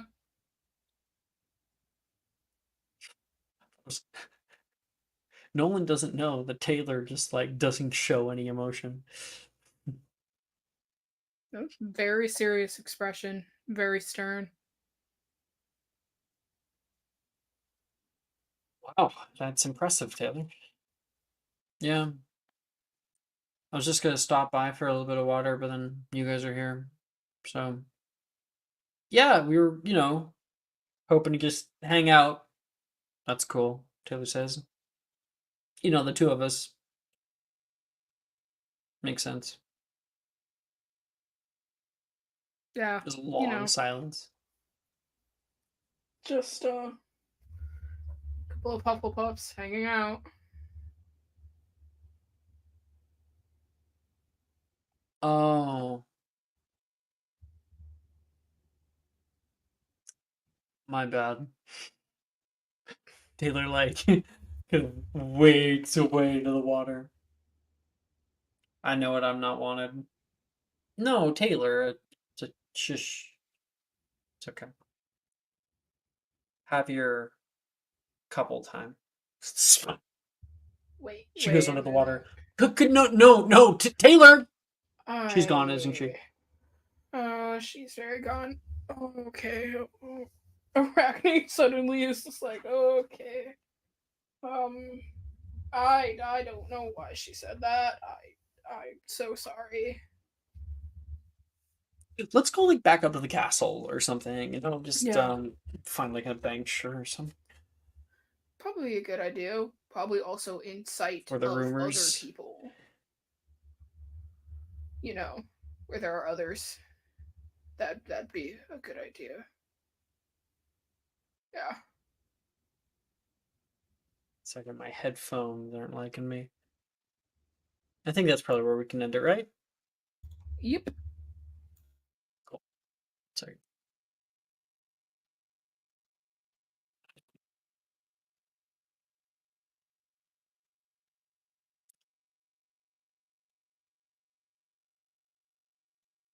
Okay. Holly, what about you?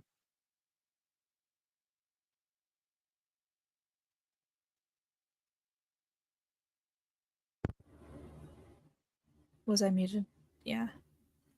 I haven't really decided yet. All right. Marco, Juliana.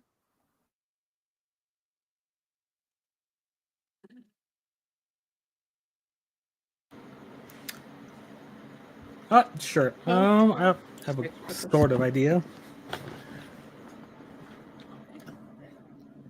Yeah, we're gonna find Sally, and we got a prank plan. 1 second.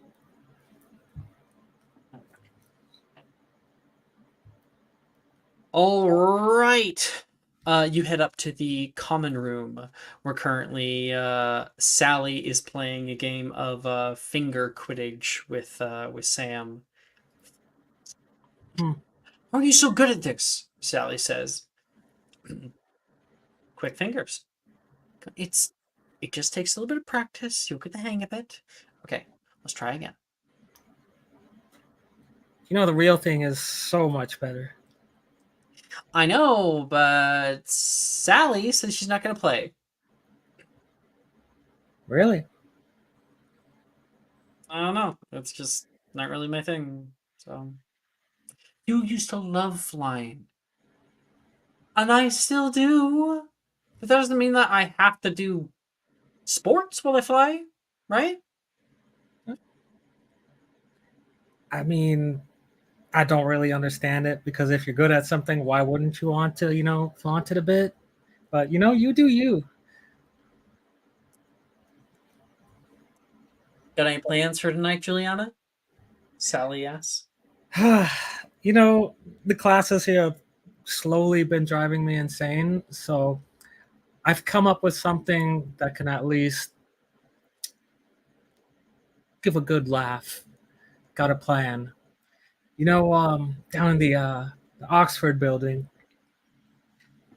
how all these students are walking around opening doors and whatnot. Well, there's a few spells that we learned I think would be kind of fun to watch as students interact with them. What if we were to epoximize the doorknobs and then cast Moliere over the top? Over the top? You had me until then. What are you talking about? I mean, what it makes a cushion around an object.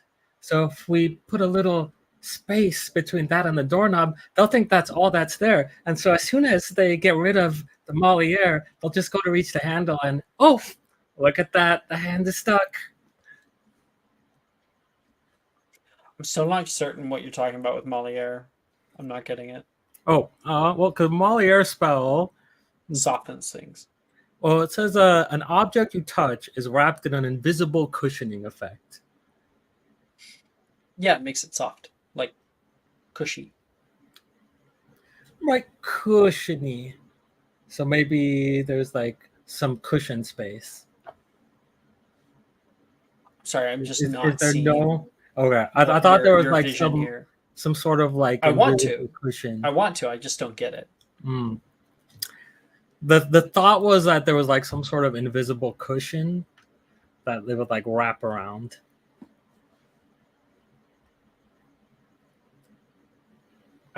Sure, I just don't get what that would have to do with the prank. Because then, if there's an invisible cushion, then they couldn't reach the doorknob, so they naturally go to dispel it. Oh, yeah, no, it doesn't. It's not like a barrier. Yeah. Okay. Yeah. It just makes the texture like that of a pillow rather than there being a physical barrier. Yeah. Okay. I now see what you're getting at. So, she says, I think epoximize is a good start. I'd like it better if the doorknob fought back. What are you talking about? Sam says. You're not a part of this. What are you talking about? Why can't I be a part of it? Because you've Juliana got came finger to talk, Quidditch wanted to to talk to practice. me. Yep. Come on, Julie. Hey! Make sure you keep up with those finger Quidditch classes. I heard you're doing great. Bye.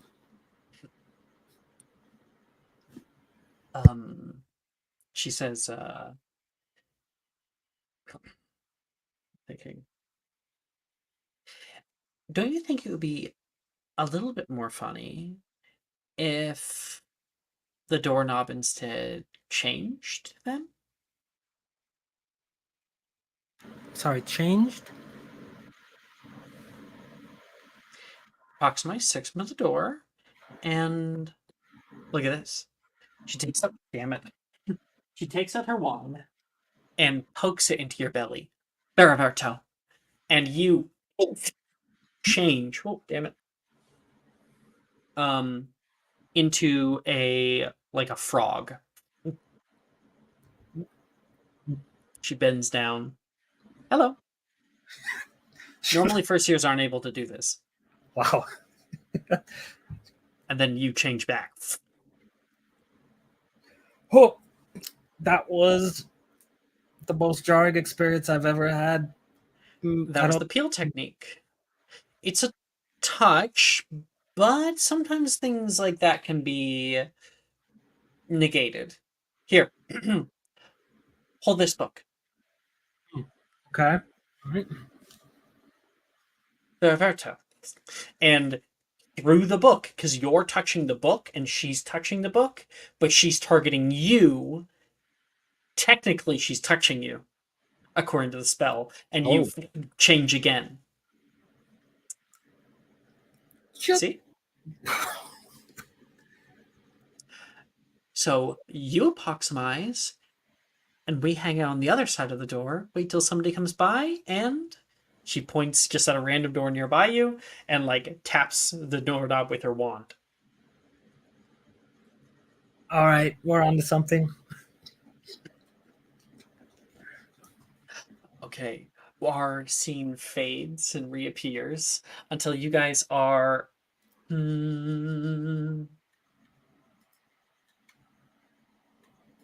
okay.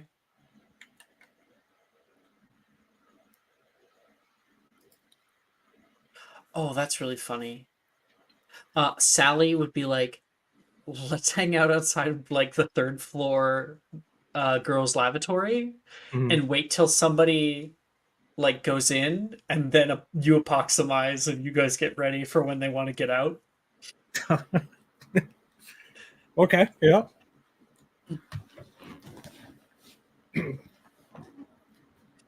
All right.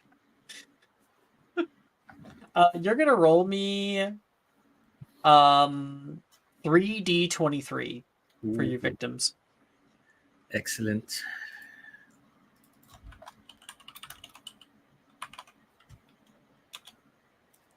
That's a 8, a 7, and a 1. Oh, goodness. Shit, where is it? There.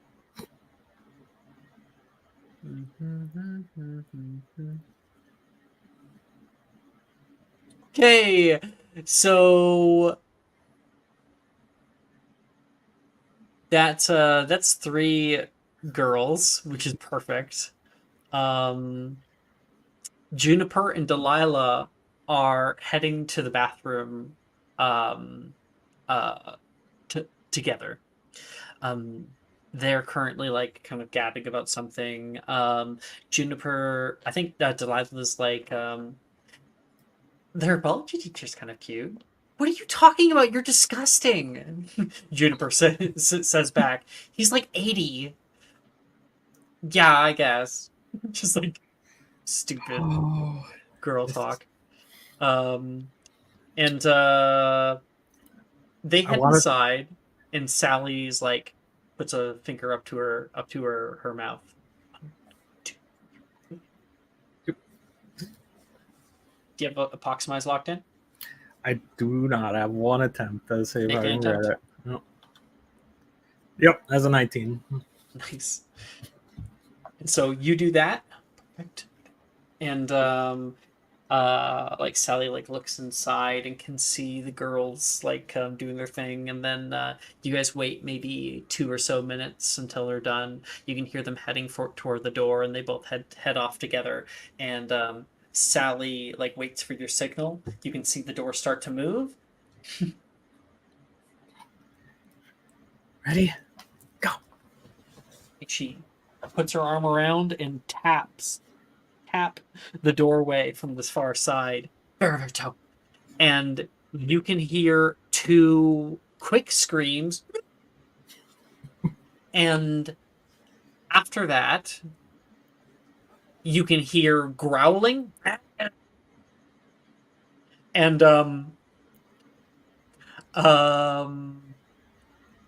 Sally like grabs the door.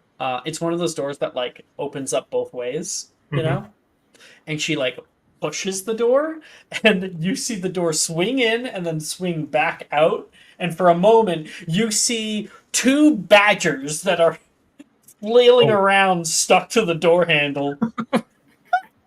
It closes so they can't see you, and you guys laugh your ass off.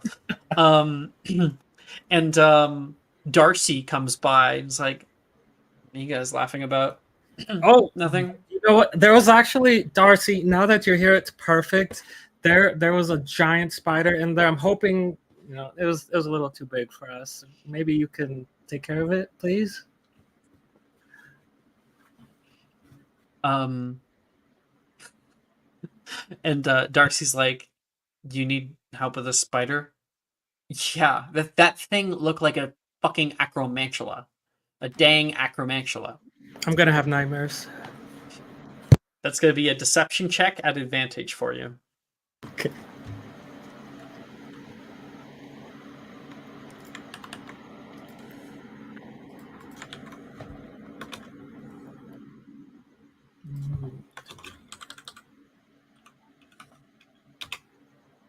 $22. And Darcy's like, "You guys are such wimps." Darcy grew up on a farm. Spiders are nothing. Darcy goes in there, like going to help your thing. She heads inside the bathroom. She's like, "Where's the spider?" The door like opens and closes, but she goes past, so she doesn't see the badgers behind her. And then Sally goes, "Release the epox spies." Yep, we'll release it. The two badgers fall from the door. Where was it? Screams because you see two ravenous badgers in the bathroom with you.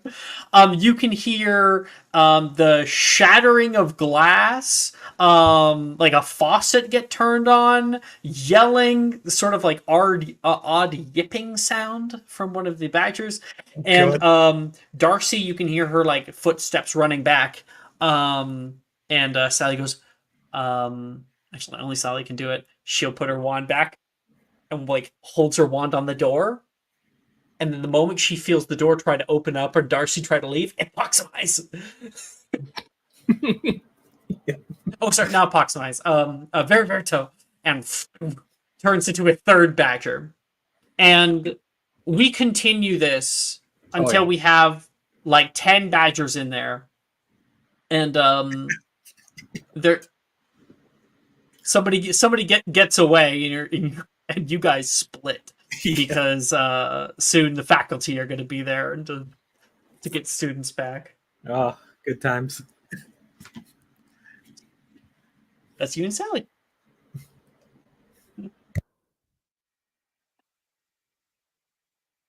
Laurent? Hello.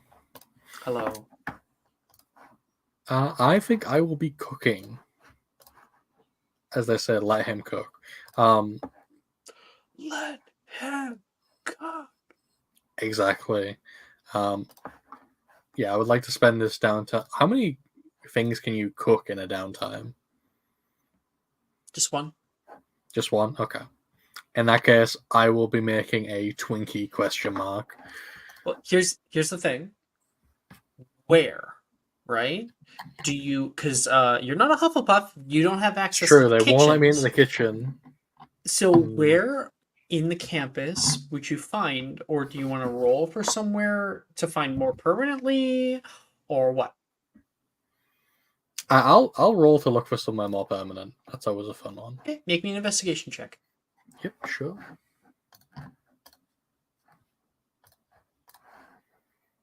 I And got what a are we looking for? 15. Somewhere private, somewhere more like functional, or somewhere that's like a public? Definitely private, because Laurent is of the mind that if he gets caught cooking too many times, he will be shipped off to Durmstrang, which is, of course, the worst thing that can happen to any individual, as we know from other characters. Just the worst. It's like military academy. Okay. So you're looking for somewhere functional. Sorry, is that what you said? Somewhere hidden, Somewhere hidden. secretive, yeah. Okay. Did you roll your investigation check? Yeah, I got a 15.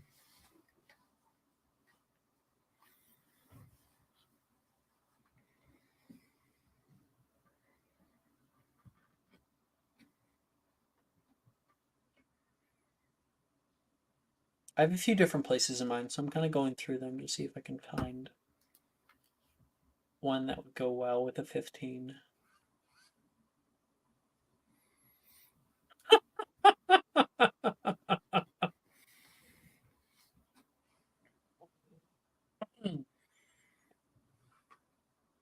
You hear tell. No, that's disgusting. I'm not. Never mind. No, I think that gets too gross. Yeah, he's not going to cook in a That's- bathroom. I already know. Yeah, because I was like, oh, that'd be great, but maybe unsanitary. Never mind.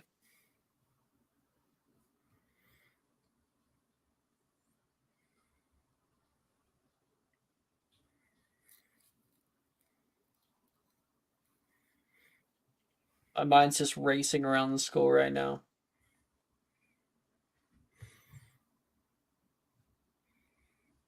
Just maybe?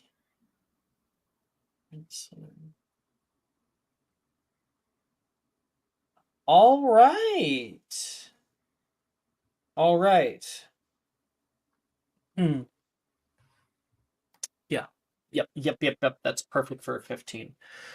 So, Laurent, you travel around the school for a little while, and you want somewhere more hidden, somewhere where people aren't likely to go, somewhere where you can be close to incoming shipments and where you can practice in peace.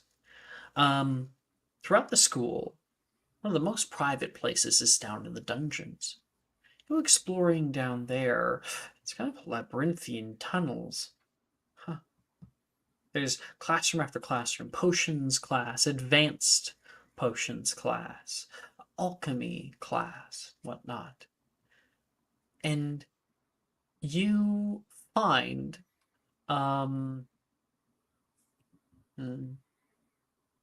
yeah, you find a little door off on the right-hand side by Portus Medius. You can, turning inside, on the map, it is, no, not dilapidated. It's ruined potions room or something like that. It's a small circular room with like a high ceiling, and you can see there's ventilation and whatnot. But the room itself has been overturned. There was like once a hefty metal thing in the center of the room that's been churned upward onto its side, and there's like rubble on the ground down here. This is a room that would need a little bit of TLC, but looking left, looking right, no one goes down this hallway, and it's not too far from the rest of the school. This would be a perfect And his place. dorm, because he's a Slytherin. So, yeah, it fits.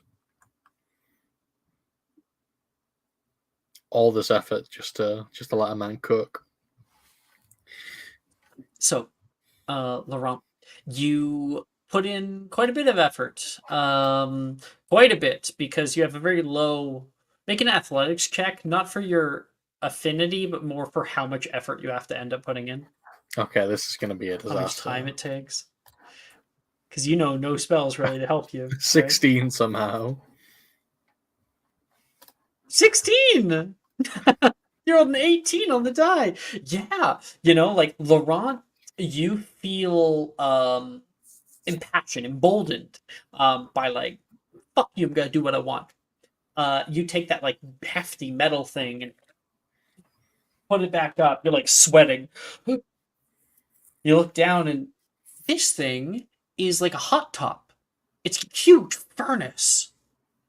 This thing could be refurbished. You take a lot of the rubble and put it out in the hall. Someone else will fucking deal with that. Use a broom from the potions cupboard and sweep out anything more. Get rid of any like cobwebs through here, and you have a rudimentary little space. There's enough space for you to maybe bring in like tables or whatnot, and certainly a little inlet in the wall that just so happens to be big enough for a little thing of yours. Oh, excellent. I'm going to save that for next session, though. No one gets to see it. Okay. They don't get to know the super secret tech. You get set you get set up in there, and do you want to cast out Incendio? You got you It's got locked in. you I got got a locked nat 20 in. on it. So flame wreathes up in the middle of that hot box, and the smoke rises up into the ceiling, going up through the grate, and you have a nice even space to start cooking on. You pull out your tools and begin to prepare, and that was what earlier, like a nice sweet scent was coming down the hallway from. Exactly. It What was are you making? the forbidden Twinkie. I'm making a Twinkie. Twinkie ? As it's called in the book. I mean, it would be like, a set of Twinkies or something like that, right? Mm. So you start with dough. We can see the montage of you setting down flour, mixing it up, setting it down onto like the tabletop, and then kneading it out and flopping it throughout your hands. And every movement of your hands is like the brush stroke of an artist. In another more like specialty looking bowl, there is a very light whisk that you give to a ever fluffing cream that's coming out. You like using your wand are able to blow that cream into a I don't know what they're called exactly. It's one of those things that like makes it come out like a tiny end.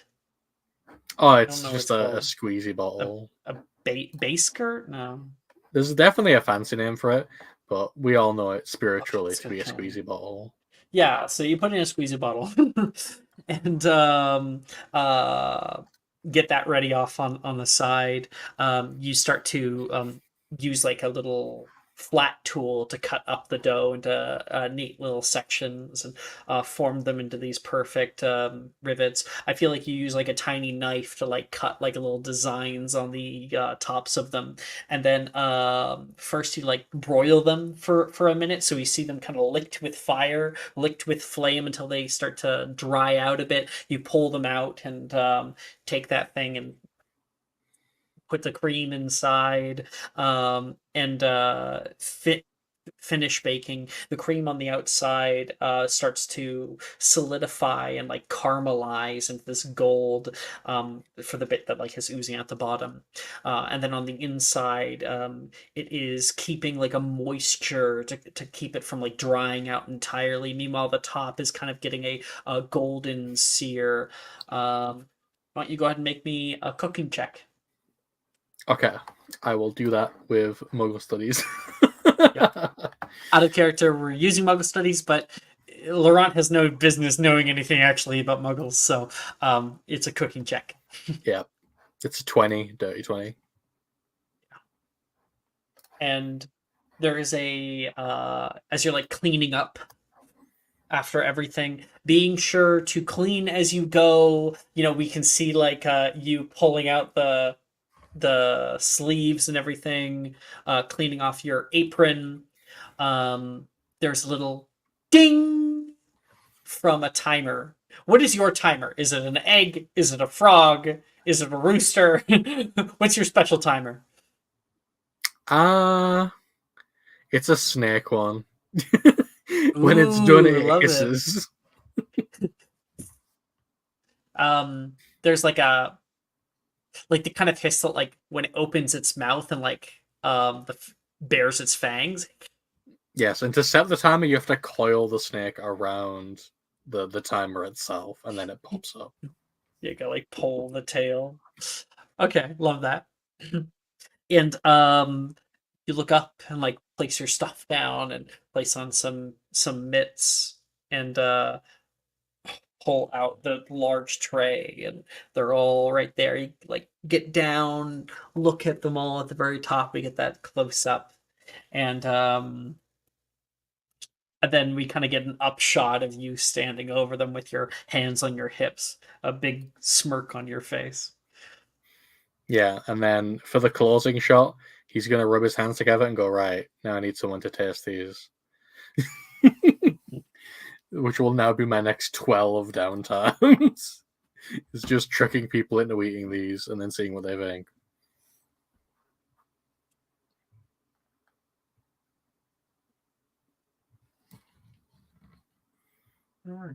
Gwyn Alright. went. They said they were going to bed. In stream chat. Okay.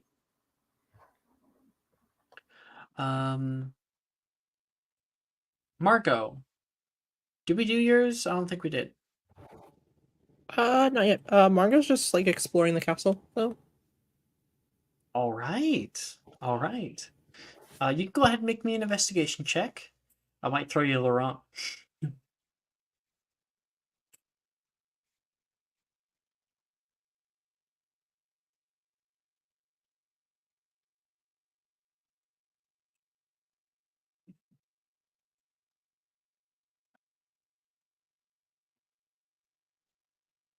Uh, 17.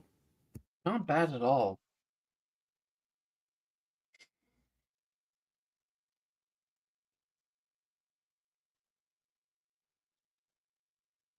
Yes. It's perfect. Okay.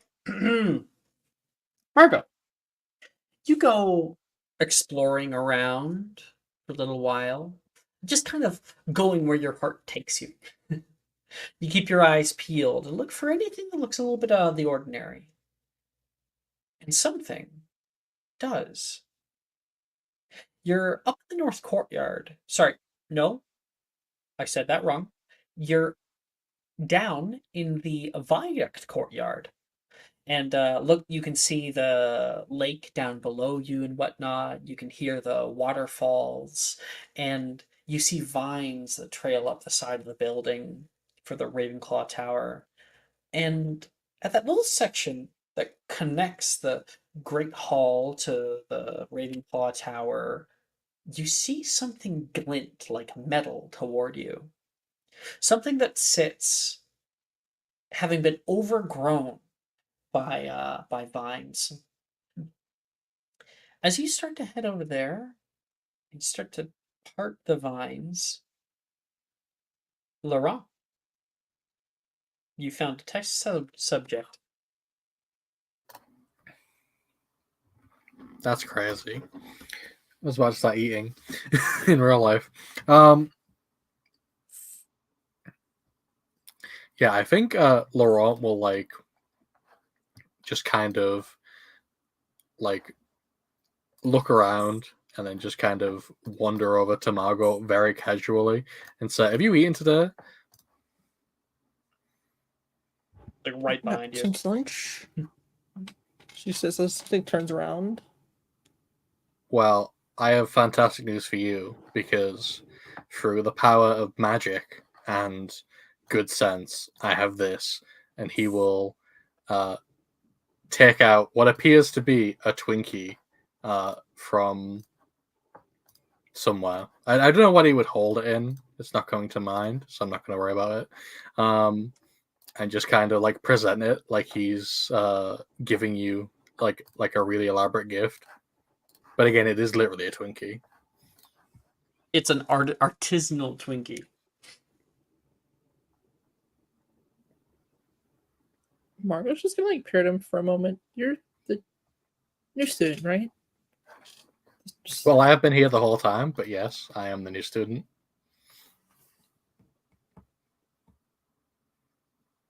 Where'd you get Twinkies from? Did you make this? Well, you could say I made them, but I've been informed by my lawyers that I should not admit to cooking anything. So, if anyone asks, I stole these from the kitchens. I don't know if admitted to stealing is any better, but fair enough. It's a very specific situation. It's like highly, I had to sign a contract before I came to the school. It was really it was the whole thing. But I promise it's not poisoned.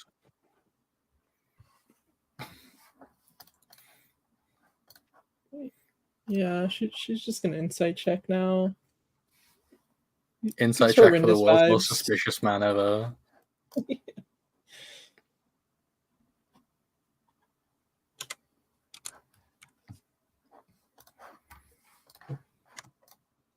$16. You get low. Brett shows up. This guy bothering you, Queen?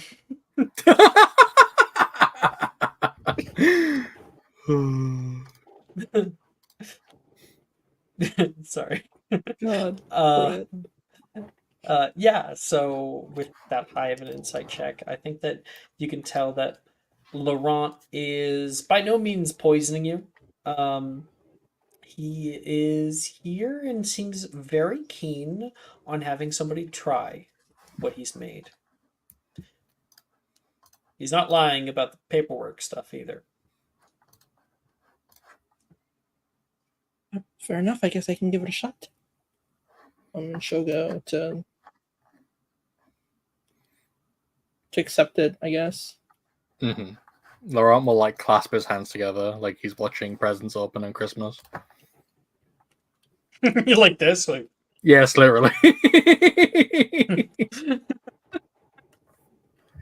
just to make you it more take this suspicious. thing and take a look at it. It's got that golden top, and like so you take it in your hands, it like kind of crinkles a bit, like cracks along the caramelized outside, and you can see those little two white and gold bits at the bottom where the cream is oozing out. It's still like a little bit warm.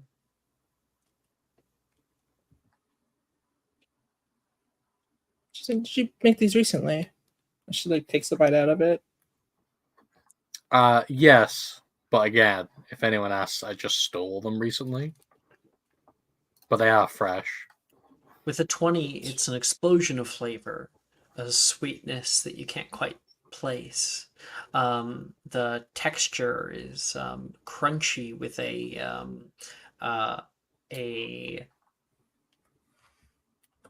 moist dough, not too dry or anything like normal Twinkies are, and there is a healthy filling inside. And there's also cinnamon in the filling. Oh, that's a good addition. These are strangely. These are really good.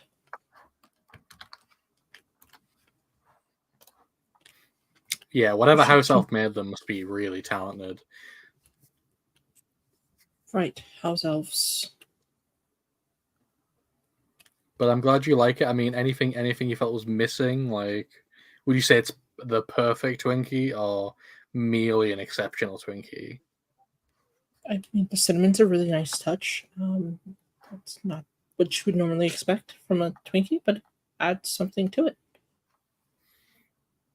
Okay, that's good. That's good. It didn't detract. I was worried because cinnamon, it's a very precise flavor, like cinnamon and the wrong thing. It's like, I don't know. It's like setting your own pants on fire. It's disgusting. But I'm glad it went down well. I mean, it could be worse. Or it could be better, probably. I don't know about better. It's pretty great, actually. You sure? Yeah, there's nothing you hated about it. It didn't make you want to time to die. cool, but other than that, So it was too hot. I see. I should have never made the mistake of having something be too warm when it's meant to be a sweet delicacy, which is of course meant to calm and bring you into a state of transcendence and euphoria, which would never go with something that is too warm, which would make you exuberant and active. I see, I understand. Well, normally they're like room temperature. I was expecting that, and then it was more like a brownie. No, I understand. You're absolutely right. I can do a lot better, and Laurent will run away.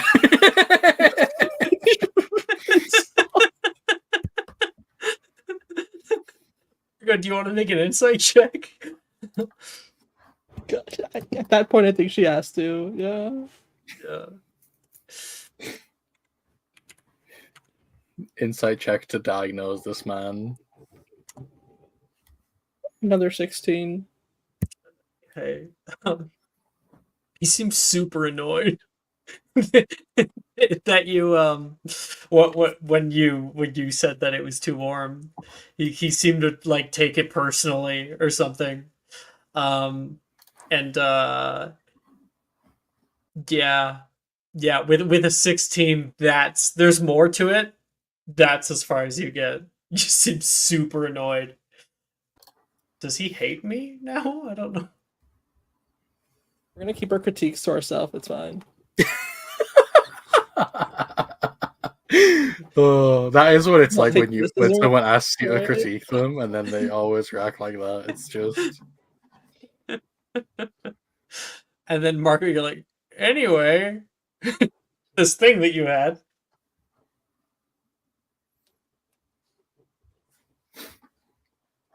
Little metal thing. She's still looking at the. Yeah, she will go like take a closer look at it.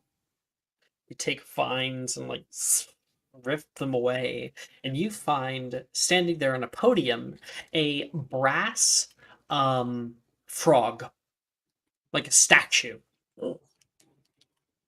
sitting there. Big ass toad, big mouth. Good night, Ito. Oh no, Ito didn't leave. Who left? Brooke? yeah, it was Brooke. No. Brooke, yeah. Good night, Brooke.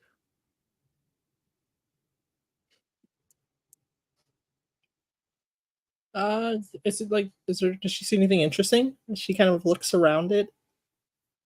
Or is it just kind of like a statue that was Yeah, it's just a statue standing there.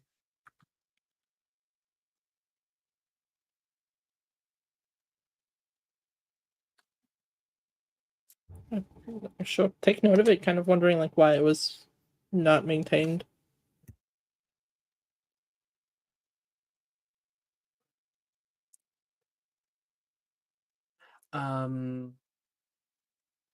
Okay. You take note of it. You start like looking at it at its backside, and the brass is kept up somewhat. It's somewhat stained from years of water running down it. You it's a cute little guy, and you place a hand out and give him like a little pet. And the moment you do, the eyes open on the statue, and the mouth opens up, and a long tongue grabs you by the chest and pulls you in.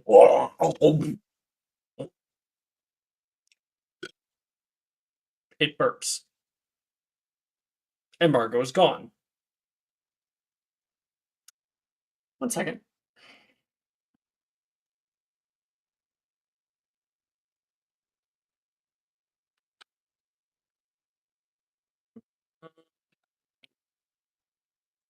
I just want to get art.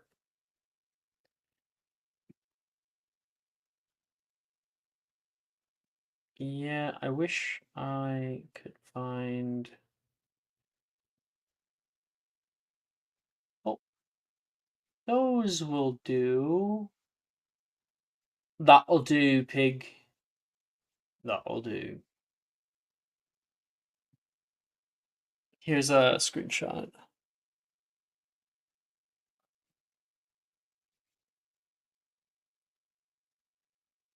Okay. So, Margot, you then are pulled, screaming through some kind of long tunnel. You feel your entire body turn to spaghetti until you are flopped out on another side. You land on your feet, nearly falling over and having to grab onto something. You take in your surroundings for the first time and look out at a multi-tiered class, like a classroom that you've never seen before. Huh? Here you go. It's made of a nice dark, a nice light cherry wood. There's a thin layer of dust that surrounds everything out here, and little candelabras turn on as you enter. You can see old stained windows that have wooden boards that have been put up outside, and stairs that lead up to a top row rung of this old room, now seemingly lost to time.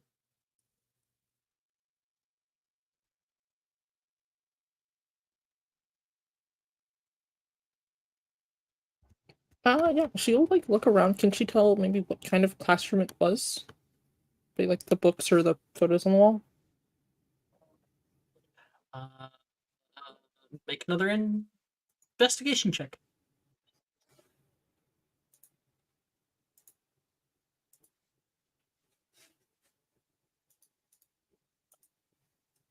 21. Look here on the room. You can see a podium at the front that looks a little odd. It's reminds you of something, you're not quite sure. You can see this display also that seemed more like a permanent fixture. Little plates on being held up by rods, about 9 of them. Not really sure what that is. You see a chandelier hovering above, giving some light, and you see something etched onto the ceiling. Little designs, like a flowing snake almost, but not a snake. Lines. And then that's when, at the very top, you see something covered in thin cloth. Take it and pull it down, and you can see a huge wooden piano sitting, resting there. This used to be a music room, but now it could potentially be a lot more.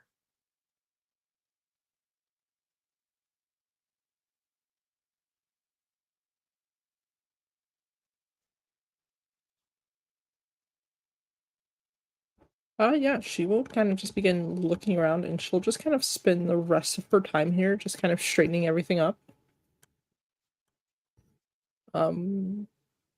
Because she thinks maybe she'll start hanging out. This is a pretty great place to just hang out. When the night is said and done, cleaned up some stuff and set up little places to hang out and thinking about what you might bring in here, you look back at the other frog statue that's also right there. Oh. It's the one bad part about this place. You give it a pet, grabs you and pulls you through. You look out like it's nighttime right now. Still before prior to curfew, but the sun's gone down. Oh. You grab the vines and put them back. She would, yeah. She would try to cover it back up as much as she could.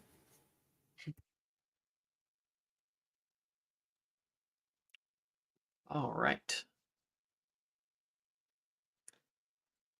Holly. Are you here?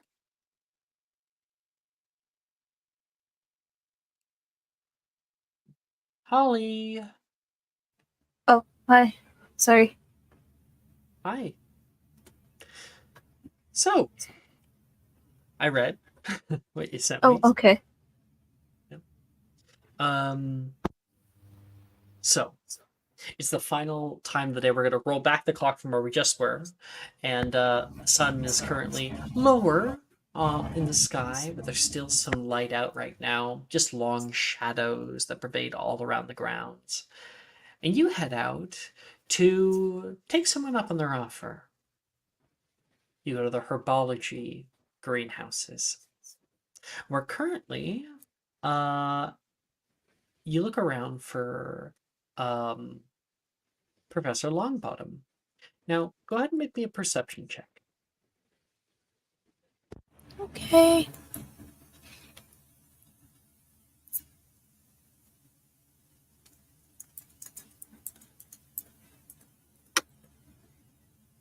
One's a 12.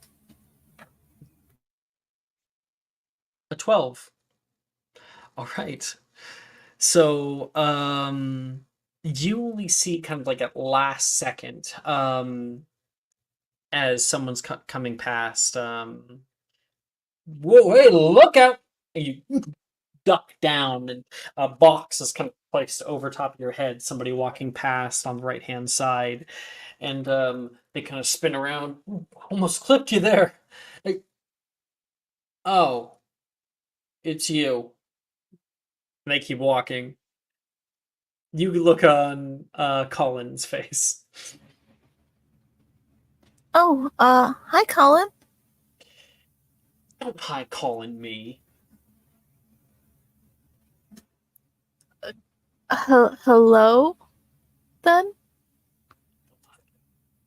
Nice to What are you see you doing here? again. Is it the last time you nearly destroyed my entire project? I didn't mean to. And I helped you get it back. My issue is that I was messed up in the first place. But thank you for your care. Do you know where Professor Longbottom is? Places down the stuff. Why? I he asked for people to help. He asked you Working. to help? Oh no no no no no no no no no no! I'll have a word with him. Okay, maybe you can have that word when you tell me where he is. Word? You can hear a voice from the right hand side coming back from where Colin was coming. Longbottom walking with like a big box. Oh, hey there, Holly, he says, big smile on his face. Hello, Professor. Oh, she's just leaving, Colin says. No, I wasn't. I was wondering if you still needed help organizing. Yeah. Yeah, I mean, many hands make light the work. Certainly, Colin says. Colin, one goes show what we're up against here and give her some instruction, and I'll see you over in my office, okay? Professor, if we might, yeah, we can talk in a minute. I gotta put this down. And he keeps walking. All right. Follow me. Try not to break anything.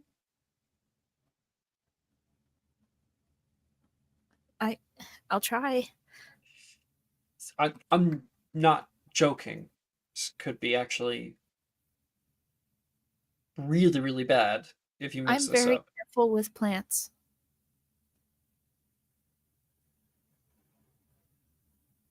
You follow him into greenhouse 2, where currently there is rows and rows of tiny little pots. You can see they only have like 1 or 2 leaves that are peeking up out of the soil. Some don't even have any, or some are only tiny green stems. They almost look like old bean sprout experiments from grade school. Aww. Saplings. No, no, no, no, not saplings. Have you ever seen a drakeling before? Drakeling? Yeah, they're still babies. These are mandrake, but they're really, really young. We're talking just little sprouts.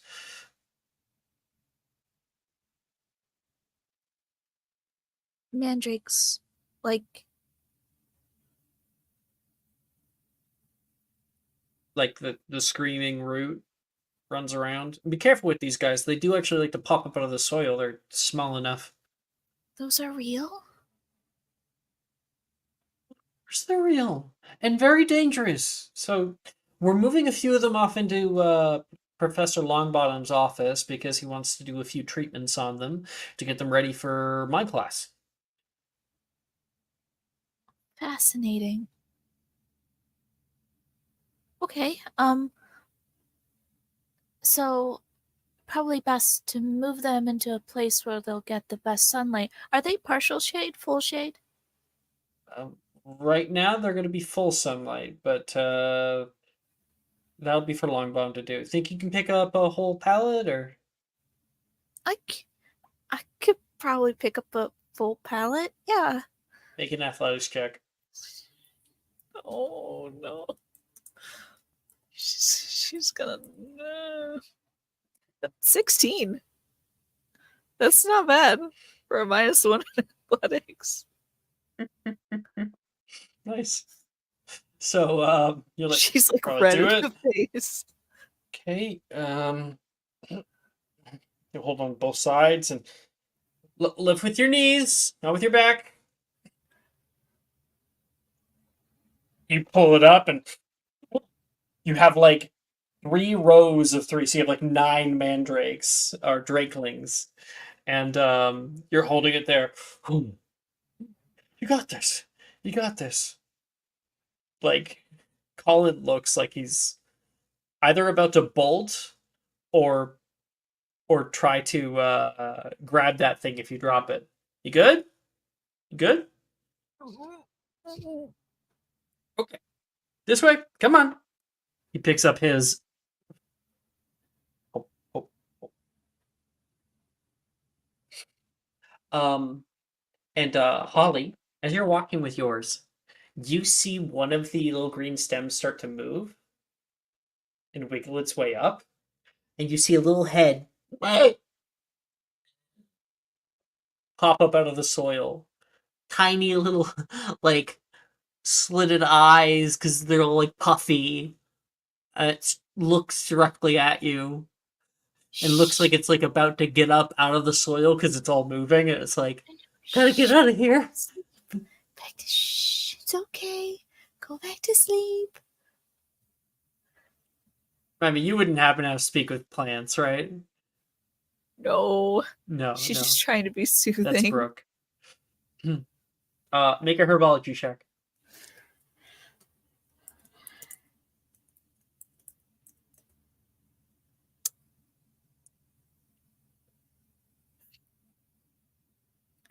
$30. Okay. So yeah, you're like, hush, come on. Na, na. You start doing like a lullaby and like rock it back and Rocking forth, it back and the and thing that's forth. trying to get up is like, whoa, okay, and kind of falls back down, and then it's rocking. It just soothes itself back down into the soil. Whew. Yeah, I want to put them all up on that side wall, if you will, please. And Colin is like handing up like pots up to Professor Longbottom. Oh, Holly, decided to join us at last, huh? Mm-hmm. Colin, you ever carrying that entire thing by yourself? Looks like she can do it. He hops down off like the ladder that he was on. Be a gentleman. And he goes down, says, "Here, let me help you with that. Let's put it down nicely." And he takes half the weight from you. The puts it second one down. on the top right woke up. You might want to recover it. No, he looks pretty good to me. Colin looks over. Colin, next time, if you're gonna get her help, help a lady, okay? And Colin goes, "Yes, Professor."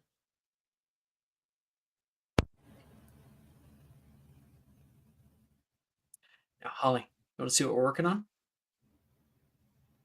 Yes, absolutely. She like sets the whatever the pallet thing down in an area that won't, make people trip. And she'll walk over. Behold, my wall of mandrakes, he says. And you can see one area of his very large office that's filled to the brim with different plants potted is rows of like shelves that have pot.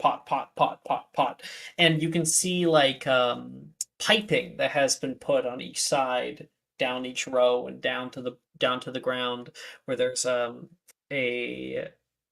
pipe that's exposed. And there's like a big bucket nearby. Something stinks. He says, "These little guys have to mature, and they have to mature quick. We need them to be at least in their infantile stage by the time that we start classes for the second years in 3 days. And that means that we're going to need a lot of growth. Now, pop quiz. If we needed something to grow very quickly, what would we normally do?" Colin thinks. Ooh, I know.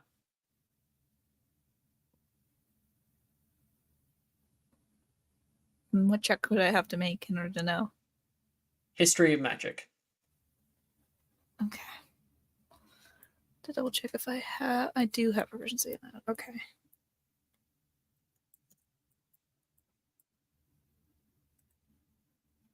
$25.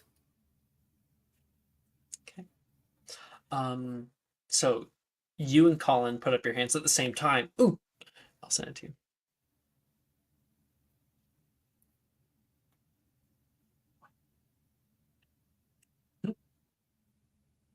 Ollie? Herbificus? Very good. Good. Colin, like, yeah, very good. He seems a little salty that he wasn't picked. Man, first he was giving you a run for your money there, Colin. And he's like, "I knew that. I know you knew that. That's why I called on her." Yes, Herbivicus can make something grow very, very quickly. However, it's not the best when you're trying to use it for a potion ingredient, and all of these guys are going to be given to St. Mungos. At least when we're all done with them. So we need them to cultivate them properly. Now, I have my special blend over there, and Colin's like, "The bucket that stinks? Dragon dung. Nothing better. Got it from a friend of a friend of a friend down to Romania. Sent it my way, toot sweet. So it is fresh." Fertilizer.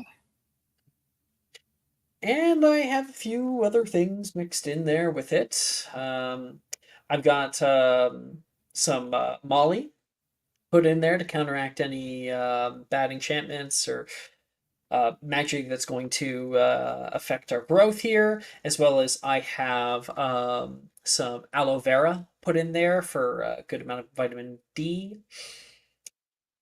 So hopefully, all together, we're going to get what we need. And the way we're going to do that is this. He shows the pipe, and he like unlatches a portion of the pipe. Friend of mine used to be really big into Muggle stuff, and so they taught me a little bit about irrigation. Okay, hand me the bucket. Colin grabs it and puts it over, and he says, "Holly, you don't mind getting your hands dirty with gloves, of course." Oh, of course not. you guys end up like stuffing some of this fertilizer in the pipe before he closes the latch on it, and then he says, "And right here, here's where we power it." He sticks his wand in there, augmenti, and just leaves it like stuck in there, and you watch as the sprinklers above begin to send off water down, as well as spray in just a little bit of that dragon dung. Now, if I twist it, and he twists his wand, and like it just becomes like a little trickle, that should be good. Then over the next 3 days, we'll have a steady supply of fertilizer for our little guys, and hopefully they should be big enough. Incredible. What do you harvest from mandrakes? Oh, a bunch of things. Vocal horn is one of them. Main root cluster, that's the biggest one. He looks to Colin. They're put to St. Mungo's for the mandrake restorative draught. Colin tells you. You know a lot about that, Colin, wouldn't you? What are you talking about? Didn't I hear that Professor Slughorn put you in the advanced class this year? He looks down a little bashful. Maybe. Wow. Congratulations. You must be really good at potions. Thanks. Help out around here too. More than help out. He's nearly my right-handed man nowadays. Oh, and Colin, I got that thing you asked for last time. So. He hands him like a little brown paper bag right from Diagon. Thank you, Professor. I appreciate it. I hope you survived with the substitute for the first few weeks there. Barely, he says. He looks to Holly. Mr. Longbottom here is, I think, probably one of the most well-intuitive professors here at Hogwarts. He's fully been here for a few years now. Well, I'm very glad that I get to be a part of your class. This is incredible. I'm learning a lot more about plants that aren't really known to muggles.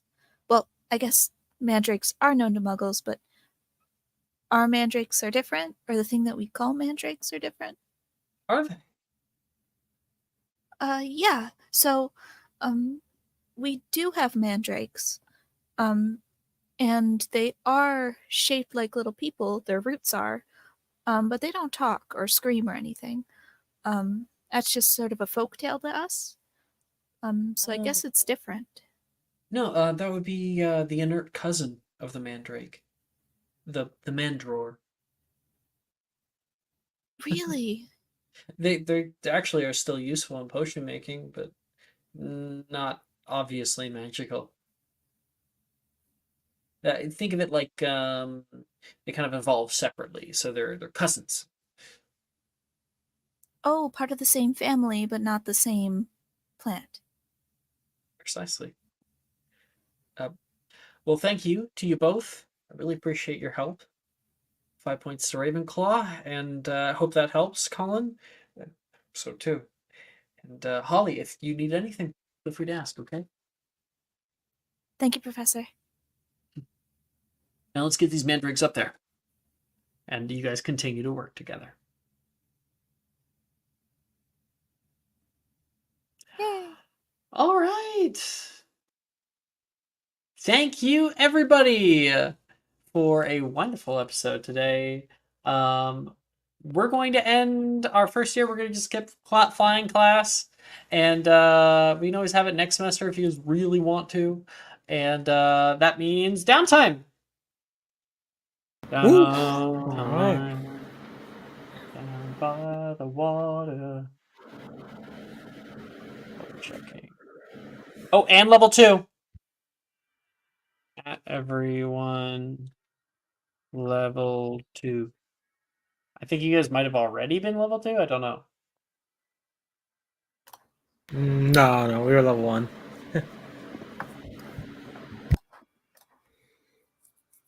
And I'll end stream there. Bye, stream.